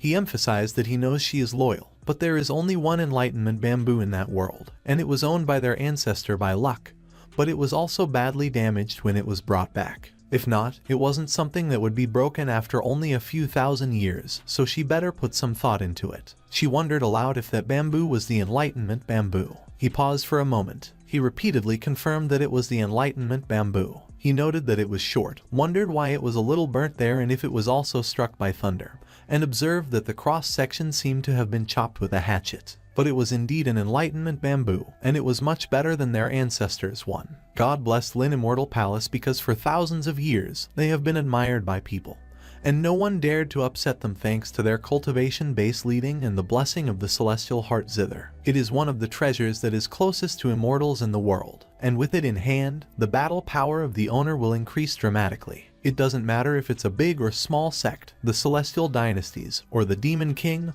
all of them respect them. Since the road to the immortal world is cut off and it was broken, they were facing some serious crisis. But with that bamboo, he is certain that no one will dare to be their enemy in the future. He queried where she got it, and she answered that she got it from an expert. That expert wanted to use it as firewood. He confirmed whether he was using it as firewood. She affirmed yes, and he has many enlightenment bamboos. He reconfirmed if there were many. She confirmed yes, and he uses them as firewood. He looked so menacing as he summoned her, and she awaited his instructions. He commanded that she must be courteous and not neglect that expert. Qin Manian briefed Yao Mengji on how things happened, and she conveyed that Lai Nianfen also had some orders for her. He prompted her to explain quickly what it was. She relayed that the first order was because of the appearance of the nine-tailed celestial fox. Several immortal cultivators have been appearing near the place where he is staying, and it has annoyed him a lot, so she wanted them to think of a way to solve the issue. He wondered if the expert wanted them to kill them all. She replied that he is a good man, so she assumes he just wanted them to drive them away and not to hurt them. He acknowledged that it is not easy, but they will get it done anyway.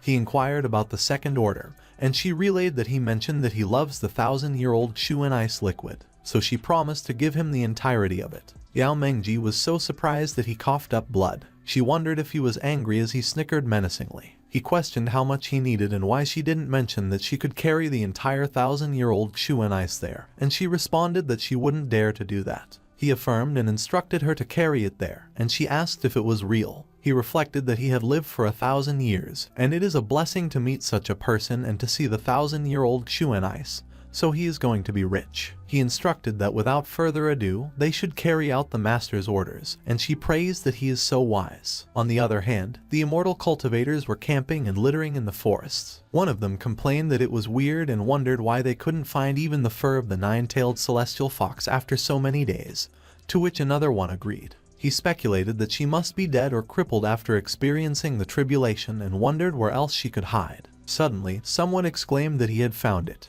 The immortal cultivators moved so quickly that they disappeared before their food hit the ground. They all ran in the same direction. One of them questioned if they were sure about it at that time. The other confirmed that it was true, and a group of people who were looking for foxes in the area had gathered. A few moments later, they arrived at the area. One of them saw Bai Wuchen, remarked that he heard that he had found the whereabouts of the celestial fox, and queried if that was true. Bai Wuchen affirmed that it was there. The immortal cultivators looked up. They saw the fox charging at an incredible speed. They wondered if it was the celestial fox and cursed as they exclaimed that it escaped. They warned that it shouldn't even think about it. A powerful aura surged from the bushes and quickly surrounded it. It abruptly stopped running and faced the other way.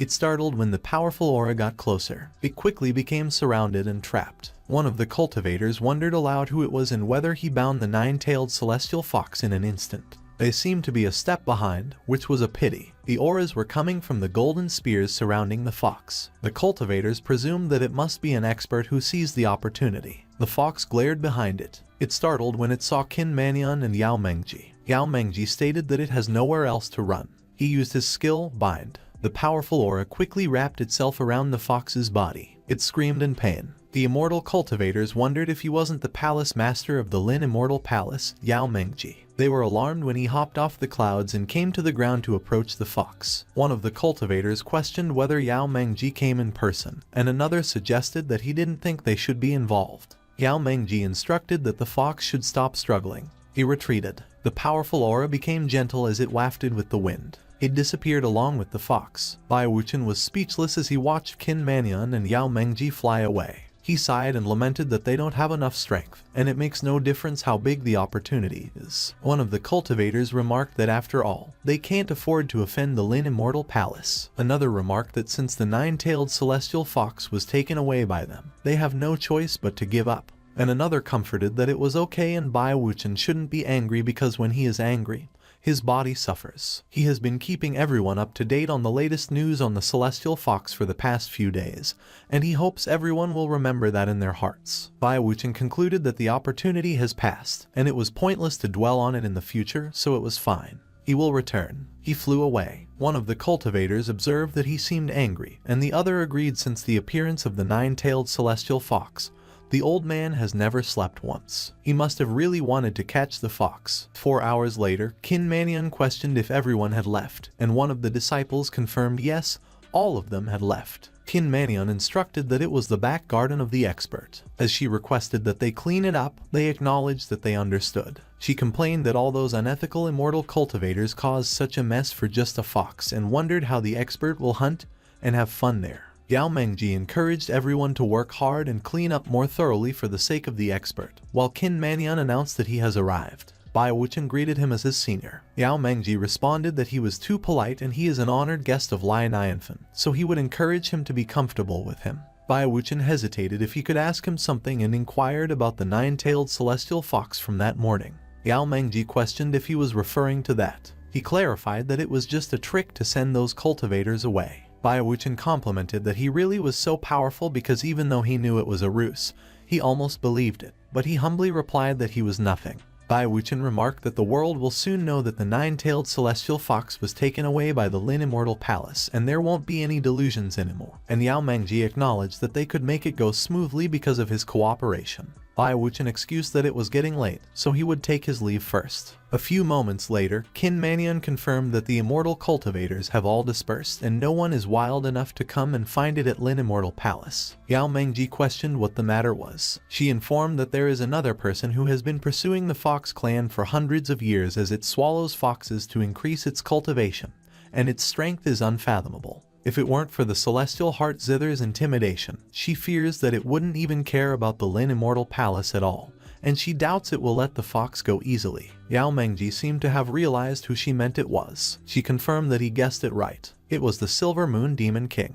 In a nameless little village, the people darted like panicked birds through the crooked lanes, hollering for help because monsters had stormed in. A hulking pig-like beast thundered after them, juggling a corroded cage in one hand as if it were a trophy. His cultivation had climbed a saver stage and he bragged loudly that the humans ought to submit themselves and let him chew them up as a tasty side dish. He carried the rank of head chef in the Silver Moon Demon King's army, and with his 18 flamboyant cooking techniques on display, he declared their deaths would not be squandered. Out of nowhere, Squirrel stomped on his skull with offhand savagery. The blow landed so viciously it burst into a roaring blast, rubble and dust hammering the sky. The pig demanded to know if she was really the Demon Guard Captain Squirrel under Lord Silvermoon. She snapped that he was a dim-witted pig and lashed him for barging in while everyone was preoccupied. She warned him not to sob later when Lord Silvermoon diced him into pitiful scraps. He scoffed that although the hunt for the nine-tailed celestial fox consumed everyone's time, the army still had to eat. So, as chef to Lord Silvermoon Demon King, He strutted into the town hunting ingredients, insisting on confirming if the nine-tailed celestial fox might be tucked away there, and he wondered aloud if that was his assigned duty. Squirrel froze silent, chewing on the ridiculous claim. An old man suddenly pleaded with her to spare him, his voice rattling like brittle twigs in the wind. She brushed him off, as too ancient, with a sharp tilt of her chin. The old man shuddered when she grabbed him without hesitation. She yanked him from the cage with one cruel pull. He crumpled onto the dirt, hacking and wheezing from the drop. The pig suggested Squirrel snag some meaty humans for the king's hearty dish, and she snapped back that the humans were sly, tossing out worthless old men while hiding the women and children. Out of nowhere, a chilling aura crawled across the air and bit at their skin. The pig warned that a gaze had been fixed on them for quite some time. The kid's complexion drained pale in fright. Squirrel noted there was indeed one there, a tender bit of flesh, just waiting. On the other hand, powerful lightning hammered relentlessly from the sky, the kind that made the whole world feel like it was being zapped awake. An entire village drowned under sudden floods, and people were swept away in frantic waves. Nothing graceful about any of it. There was also a fierce tornado twisting through the outskirts, ripping roofs like paper, and shredding whatever pride those houses still had. The Silver Moon Demon King was the architect of those disasters, shaping chaos from above with the casual cruelty of a god auditioning for terror. Squirrel abruptly turned to him while presenting his meal with a flat, casual gesture, like offering leftovers to a picky guest. She urged that he eat something light first so he would not get a stomachache, delivering the line with the brisk efficiency of someone who cooks and judges in equal measure. And she added that he shouldn't starve himself, as if offering parental advice while the world fell apart. But he only pushed back, demanding whether she had found the nine-tailed celestial fox, voice edged and thin like a blade. She replied no, not yet, shrugging off expectation with a small economy-sized indifference. He pressed whether it was real with an edge to his voice, hunting for fact or bluff with equal appetite. He threatened that if she hid in the mountain, he would destroy it. If she hid in the sea, he would evaporate it, laying out options with lethal clarity. If they couldn't find her, he vowed he would find her personally, tone folding into absolute certainty. But when the time came, he promised they all would become her side dishes, promising a grotesque, inevitable dinner course.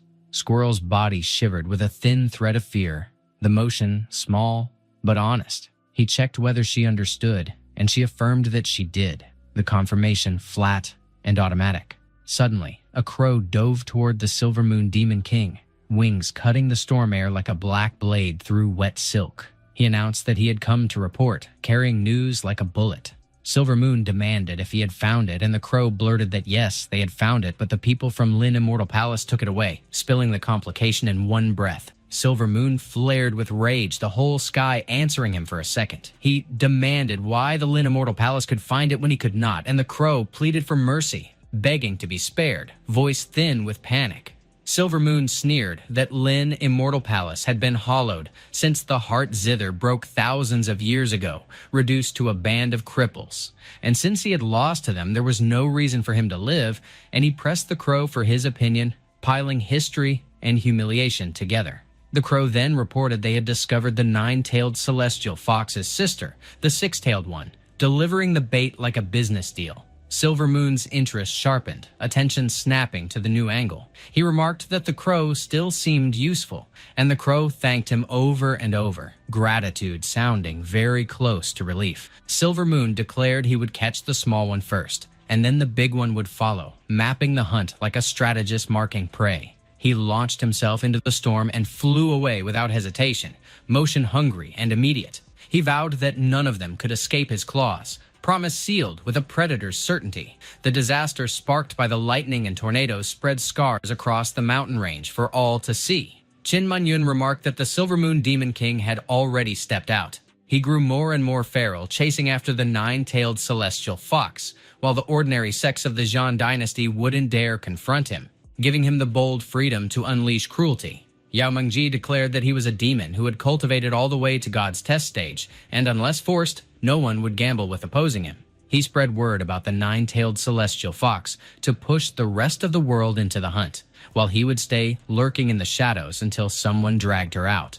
Qin Manyun pressed if he was truly a god's test stage, and pointed out that since everyone knew they had taken away the nine-tailed celestial fox, he would inevitably come looking. Yao Mengji responded that with the Heaven Heart Zither restored, he had been waiting for him to show up so he could finally hammer some painful lessons into him. But after they had painstakingly cleaned up the back garden for Li Nianfan, he asked how they could possibly let him wreck it again. Li Nianfan reminded them to handle matters carefully, for if that villain stirred up more chaos, and Li Nianfan turned the blame on him, wouldn't that squander the greatest opportunity he had been waiting 3,000 years for? And Qin Manyun pressed him if that was the reason. He snapped back if it wasn't obvious, and stressed that as their master's most critical chess piece, even if he crawled through hellfire, he would never back down. Qin Manyun replied that she understood and voiced her admiration for his clarity, and he in turn affirmed she was truly worthy of being his disciple. Meanwhile, Dai Yi's sister cried in fear. She fretted over whether she had offended someone. One of the monsters jeered that it had found her, calling her a little cutie, and she flinched with fright. She managed to slip past the monster's strike, but she landed hard, her body rolling helplessly across the ground. She puzzled over what was happening and desperately wished someone would come to her aid. A monster mocked that though her legs were short, she ran surprisingly fast, and another snarled that he had rushed too quickly. Silver Moon barked at them to chase her immediately, and they replied in unison that they understood. The two monsters launched right after her. Silver Moon muttered that it was the six-tailed fox, but then stopped and corrected himself with suspicion. He questioned aloud if she had already evolved into seven tails. He sneered that it was amusing and wondered how that could be possible. He broke into sinister laughter. He cursed that the two foxes were clearly concealing some shocking secret. One leapt from 7 tails to 9 in 3 years, while the other was now pushing towards 7. If he captured them and tore out the secrets locked in their bodies, then his ascension to immortal would be just around the corner. His chilling laughter rattled through the forest as he streaked away in pursuit. Meanwhile, Dai Yi's sister sobbed, calling for her sister and confessing how scared she was. She wailed if the Silver Moon Demon King had come to catch her and drag her sister out. A monster's hand suddenly tore into the bushes where she cowered. He crowed that he had caught her. She reacted in a flash, leaping over his shoulder. She bolted before he even realized what happened, but the monster only repeated his taunt, daring her to run. He reveled in hide and seek with furry prey. She resolved to flee in the opposite direction, for even if she were seized, she must never lead them to her sister's place. But Silver Moon abruptly appeared, blocking her escape. He snarled that she was just a brat, and that was enough. She froze, paralyzed by terror. He swung his claws, unleashing a devastating strike. She was so powerless that she simply shut her eyes and braced for death. But the attack was diverted at the last instant. She opened her eyes to see the ground torn apart beside her, while her body remained untouched. She wondered in shock who Qin Manyun was. Qin Manyun barked at her, demanding what she was waiting for and urging her to run. Startled, she sprinted away without hesitation. Yao Mengji suddenly declared that the Silver Moon Demon King's hour of reckoning had arrived. He and Qin Manyun together barred Silver Moon's path. Silver Moon clicked his tongue with a snap and complained that it was a real pain in the ass, since the fox that rushed straight to his claws managed to escape again, and now he had to waste effort chasing it down once more. They knew full well that he was a lazy and hot-tempered eagle, and he grilled them for daring to screw up his hunt. He pressed them with a sharp edge in his voice, demanding if they were ready to die. Qin Manyun and Yao Mengji stood steady, unfazed by his furious scream. Yao Mengji fixed him with an unblinking glare, sharp and unwavering. He suddenly swung his arms in irritation. He cursed and barked that his head was already throbbing, so why the hell did he have to scream so loud? He added bluntly that he should keep it down since the expert might be trying to nap. Silver Moon cut in and demanded to know exactly who the hell he was. Yao Mengji introduced himself as someone hailing from the Lin Immortal Palace and declared that he would cut down demons for the sake of humanity. Silver Moon shot back that he had been holed up behind closed doors in that palace for hundreds of years, and while he pressed him on why he bothered showing up now, he sneered that Lin Immortal Palace might fool outsiders, but it sure as hell couldn't fool him. He mocked that the day the Heaven Heart Zither shattered, the sect lost all hope for immortal cultivation, and from then on, he never dared step outside. acting like he'd been severed from the rest of the world for a century. The world might believe he was some pure-hearted hermit obsessed with cultivation, but monsters knew the truth of his bullshit. He was nothing more than a coward. Qin Manyun remarked bluntly that she hadn't expected him to nail that point. Yao Mengji cleared his throat with purpose. He declared that they should cut the nonsense short and start fighting, because if he didn't finish him off today, there was no reason to keep on living. He was throwing himself onto the board like a chess piece. Silver Moon cracked a smile and answered that it was good, since he would stake his life to seize the nine-tailed celestial fox.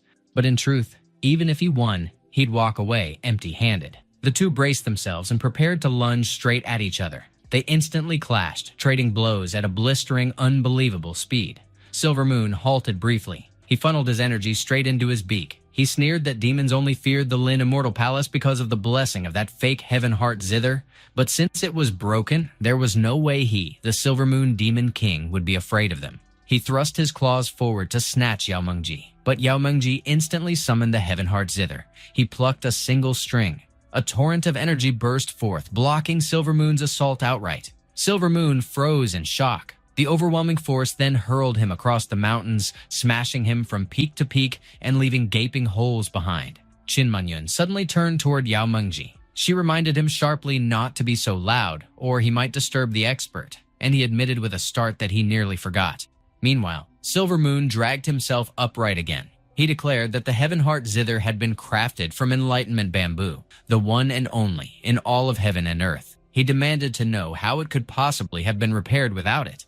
Yao Mengji mulled over the question. He suddenly realized the truth at the same moment as Qin Manyun. He exclaimed that everything had been within their master's calculations, that he had been given the enlightenment bamboo precisely to strike down that evil monster. It was a God-sent opportunity, proof that he had already been made into a chess piece of their master, and Qin Manyun affirmed it with certainty. Silver Moon suddenly dangled an offer, declaring that if Yao Mengji swore not to oppose him, he would reveal a secret. Yao Mengji's curiosity was piqued. Silver Moon pressed him, asking if he knew that the nine-tailed fox they had taken away had only been a seven-tailed 3 years ago. He explained that it had taken her just 3 years to grow 9 tails and even survive tribulation, meaning she must have stumbled on some extraordinary stroke of fortune. Yao Mengji challenged him, demanding what difference that made, and Silver Moon replied that if they dug up the secret together, the path to becoming an immortal would be within their claws. Yao Mengji gave the idea some serious weight. Qin Manyun leaned close and whispered that she believed the so-called big opportunity he spoke of was actually Li Nianfan, and he confirmed sharply that she was right. Silver Moon then pushed for an answer, urging him to cooperate since he knew how desperately he craved immortality. But fury overtook him the instant he caught sight of their sympathetic expressions. He snapped at them, demanding to know why the hell they were staring at him with pity. Yao Mengji cut in bluntly, pressing what was so damn great about that secret. Silver Moon barked out that it was enough already and Yao Mengji should just keep his nose out of it. First, he snatched his goods, and then he slammed him around and threw out insults. He figured he wasn't worthy of the Demon King's title at all if he didn't strike back. Yao Mengji then caught on to what he was trying to pull. Silver Moon tossed in that he would definitely return. Qin Manyun pressed if he ran off, and Yao Mengji muttered that he had expected him to fight to the end, but he slipped away instead. She remarked that the Silver Moon Demon King's chi was overwhelming, and if he pushed further, even he wouldn't be able to get away from him, to which he admitted she was right. But since the expert had handed him a mission, he had no choice but to carry it through. He then called out to her, and she answered yes. The two of them bolted off in pursuit of Silver Moon. On the other side, Silver Moon was flapping his wings in wild panic to flee. He cursed that the old man Yao Mengji was out of his mind, utterly insane. For 4,000 years, he, the Eagle Demon, had been unbreakable. So there was no way that old fool could even compare. He vowed he would bide his time and destroy Lin Immortal Palace. Then he jerked in shock when Blackie suddenly popped up and blocked his flight path. Silver Moon fixed him with a fierce glare, trying to cow him, but Blackie stood there, entirely unmoved. Silver Moon barked where that mutt came from and snapped that he almost got knocked aside, so he better move out of the way. Blackie coolly declared that he was just a little demon and should smash his own demon pill, as he wouldn't bother to make a move if he did that. Silver Moon was so floored that he froze without words. He then growled that as the saying went, even hares might yank eagles by the beard, and he couldn't believe a dog dared to provoke him while he was running. He sneered that it was lucky the Demon King had no time to waste on him that day. But his sneer died when pain flared across his back. Blackie had ripped a handful of feathers off his tail. Silvermoon shouted that the mutt was unbearably rude, yet confusion clouded him as he stared at Blackie. Then shock overtook him when he saw a mighty light burst across the dark sky. He demanded to know who Blackie really was. Blackie rose up straight. He announced that he was nothing but an ordinary guard dog. Silvermoon trembled in terror. A thunderous lightning bolt smashed down on the mountaintop.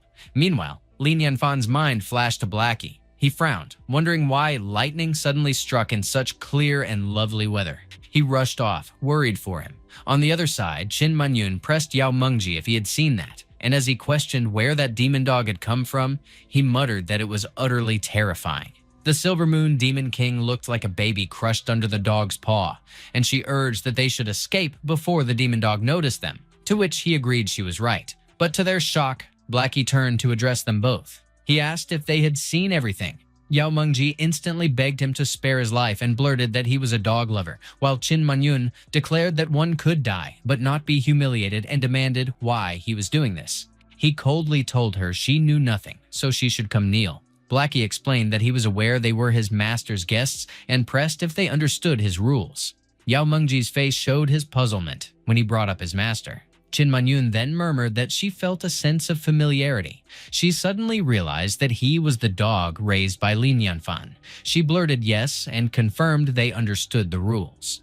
Blackie then reminded them firmly that they should keep in mind he was just a mutt who loved hunting, and that the eagle was just a normal mountain eagle he had happened to catch. Yao Mengji quickly declared that he understood and gushed that he was simply the finest hound in the world with unmatched skills.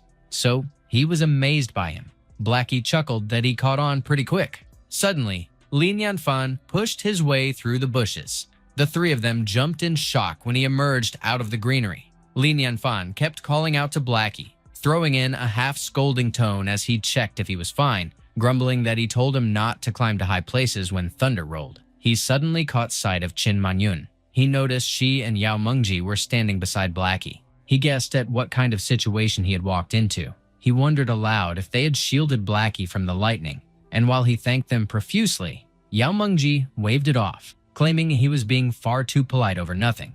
Qin Manyun casually introduced Yao Mengji as her master. Lin Yanfan greeted him warmly, calling him uncle, and mentioning it was great to meet him, and Yao Mengji returned the pleasantry with equal courtesy. Lin Yanfan's attention drifted back to Blackie. He checked if he caught that prey. He remarked with genuine awe that it was a massive eagle and that he did an incredible job. Normally, some pesky kid would always show up around that hour, but that day, the mountains had gone oddly silent, letting him hunt in peace. Out of nowhere, lightning slammed down on his dog's head, and his heart almost jumped out of his chest at the sight. He expressed his gratitude for their help with Blackie and invited them to come rest at his house if they didn't mind. Yao Mengji figured that he already knew about the Silvermoon Demon King's demise, so this was the perfect opening. He apologized for the intrusion, but Lin Yanfan brushed it off, insisting it was no trouble at all. Soon after, calm settled over the mountain, and the group was laughing together. Yao Mengji mentioned that Qin Manyun had talked about Lin Yanfan days ago, and ever since he had been eager to meet him in person. He finally got his wish that day. Lin Yanfan modestly told him he was exaggerating, claiming he was just a plain man without anything remarkable. Yao Mengji privately concluded that, as he expected, he preferred hiding under immortal guise in this world, so he had to tread carefully not to expose him or waste such a rare encounter. He then praised Journey to the West as a genuine masterpiece, urging him not to be overly humble when his insight shone so brightly. And he mentioned hearing about the legendary couplet that left everyone stunned, confessing that as an old man he couldn't wait to see it himself. Lin Yanfan figured the man was clearly cultured, admitting that he was just a jack of all trades who could use his advice. Yao Mengji questioned what kind of advice he meant, insisting they should simply exchange ideas as equals. His gaze then caught on the arrows nearby. He realized they were made of enlightenment bamboo. He marveled that someone actually crafted arrows from such material, knowing one shot could erase its mark. Even the bow came from enlightenment bamboo. Qin Manyun quickly checked if he was fine. She recalled telling him once that the enlightenment bamboo she brought back had been discarded trash from Lin Yanfan. When he first heard it, disbelief filled him, but seeing it firsthand that day left him no room to doubt. He now desperately wished he could scavenge the things thrown away by him. Lin Yanfan asked if he felt alright, and Qin Manyun quietly explained that her master was just overwhelmed from meeting him, so he shouldn't worry. Yao Mengji shifted his gaze toward the Demon King's corpse. He reflected that it was almost an honor to perish by the hands of such a being. A short while later, they reached Lin Yanfan's home. He greeted Da Yi cheerfully, announcing their return. She inquired about his hunt. She swore under her breath and demanded to know if he really caught the Silver Moon Demon King. He credited it all to Blackie's effort, teasing that she should praise him too. She agreed easily. She gave Blackie a firm pat on the head. Then she sent him a telepathic message, asking what exactly happened. He replied that it was his doing, but playfully added that she wouldn't believe him if he said he just passed by and accidentally killed it. Either way, she shouldn't make their master suspect anything. Lin Yanfan looked at her curiously, wondering what it was and why she seemed uneasy. She answered that it was her first time seeing such a giant mountain eagle, that she was just startled, but its meat looked tender enough to make a fine meal. He chuckled, saying they should roast it that night. Qin Manyun and Yao Mengji were stunned into silence as they listened. They could hardly believe he intended to eat the Silver Moon Demon King. Yao Mengji mentioned to Lin Yanfan that he heard from Qin Manyun about his fondness for a treat called jelly, so he went out of his way to bring him some that day. And Lin Yanfan, half intrigued, wondered aloud if that was for real. But Yao Mengji explained that the thing wasn't exactly small, so he needed a bit of space to set it down properly. Lin Yanfan waved it off, saying it was no big deal, just a simple matter to handle. A short while later, he went and dug up a patch of his yard without hesitation. Then he turned to Yao Mengji and asked casually if that spot would do for placing it. Both Qin Manyun and Yao Mengji traded uncertain looks, wondering if he had really just chopped through all those elixirs growing there. Yao Mengji remarked that it would be sufficient. He lifted his hands and let his aura surge outward in a steady flow. A massive block of ice appeared before them, gleaming under the light. Lin Yanfan's eyes widened, genuinely impressed. He commented that he thought it would be some kind of jelly-making machine, and while he questioned what it actually was, Yao Mengji explained that jelly was formed from that very ice block.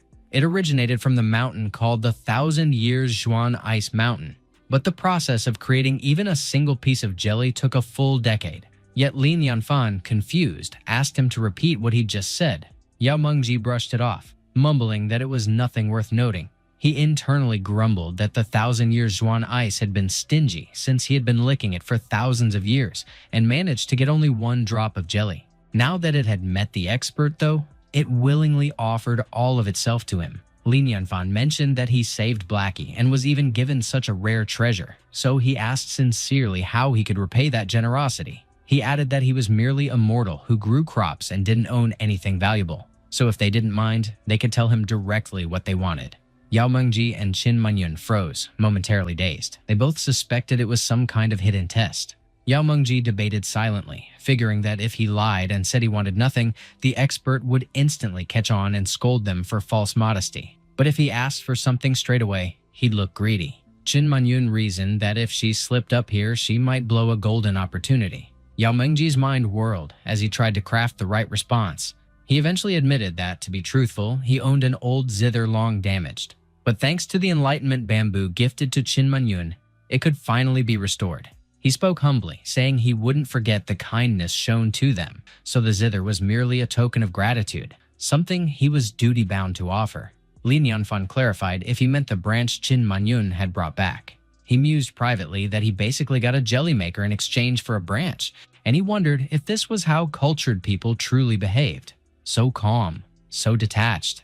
Yao Mengji declared that his heart was as clear as a mirror, so if that was the case, he would come straight to the point, and Lin Yanfan told him to go ahead. Yao Mengji then stated that what he wished for was for him to show them the way. Qin Manyun caught her breath, realizing he was asking Lin Yanfan to reveal the path to immortality. She knew he always avoided the topic of cultivation, so her master's move felt like a gamble, and she wondered how Lin Yanfan would respond. Lin Yanfan simply agreed and told them to follow. A little while later, Lin Yanfan mentioned that it had been ages since he last played the zither with anyone. Both Qin Manyun and Yao Mengji stared at him, confused. Lin Yanfan told them not to give him that look since he knew a bit about music himself. Qin Manyun inwardly sighed, assuming they were about to be turned away.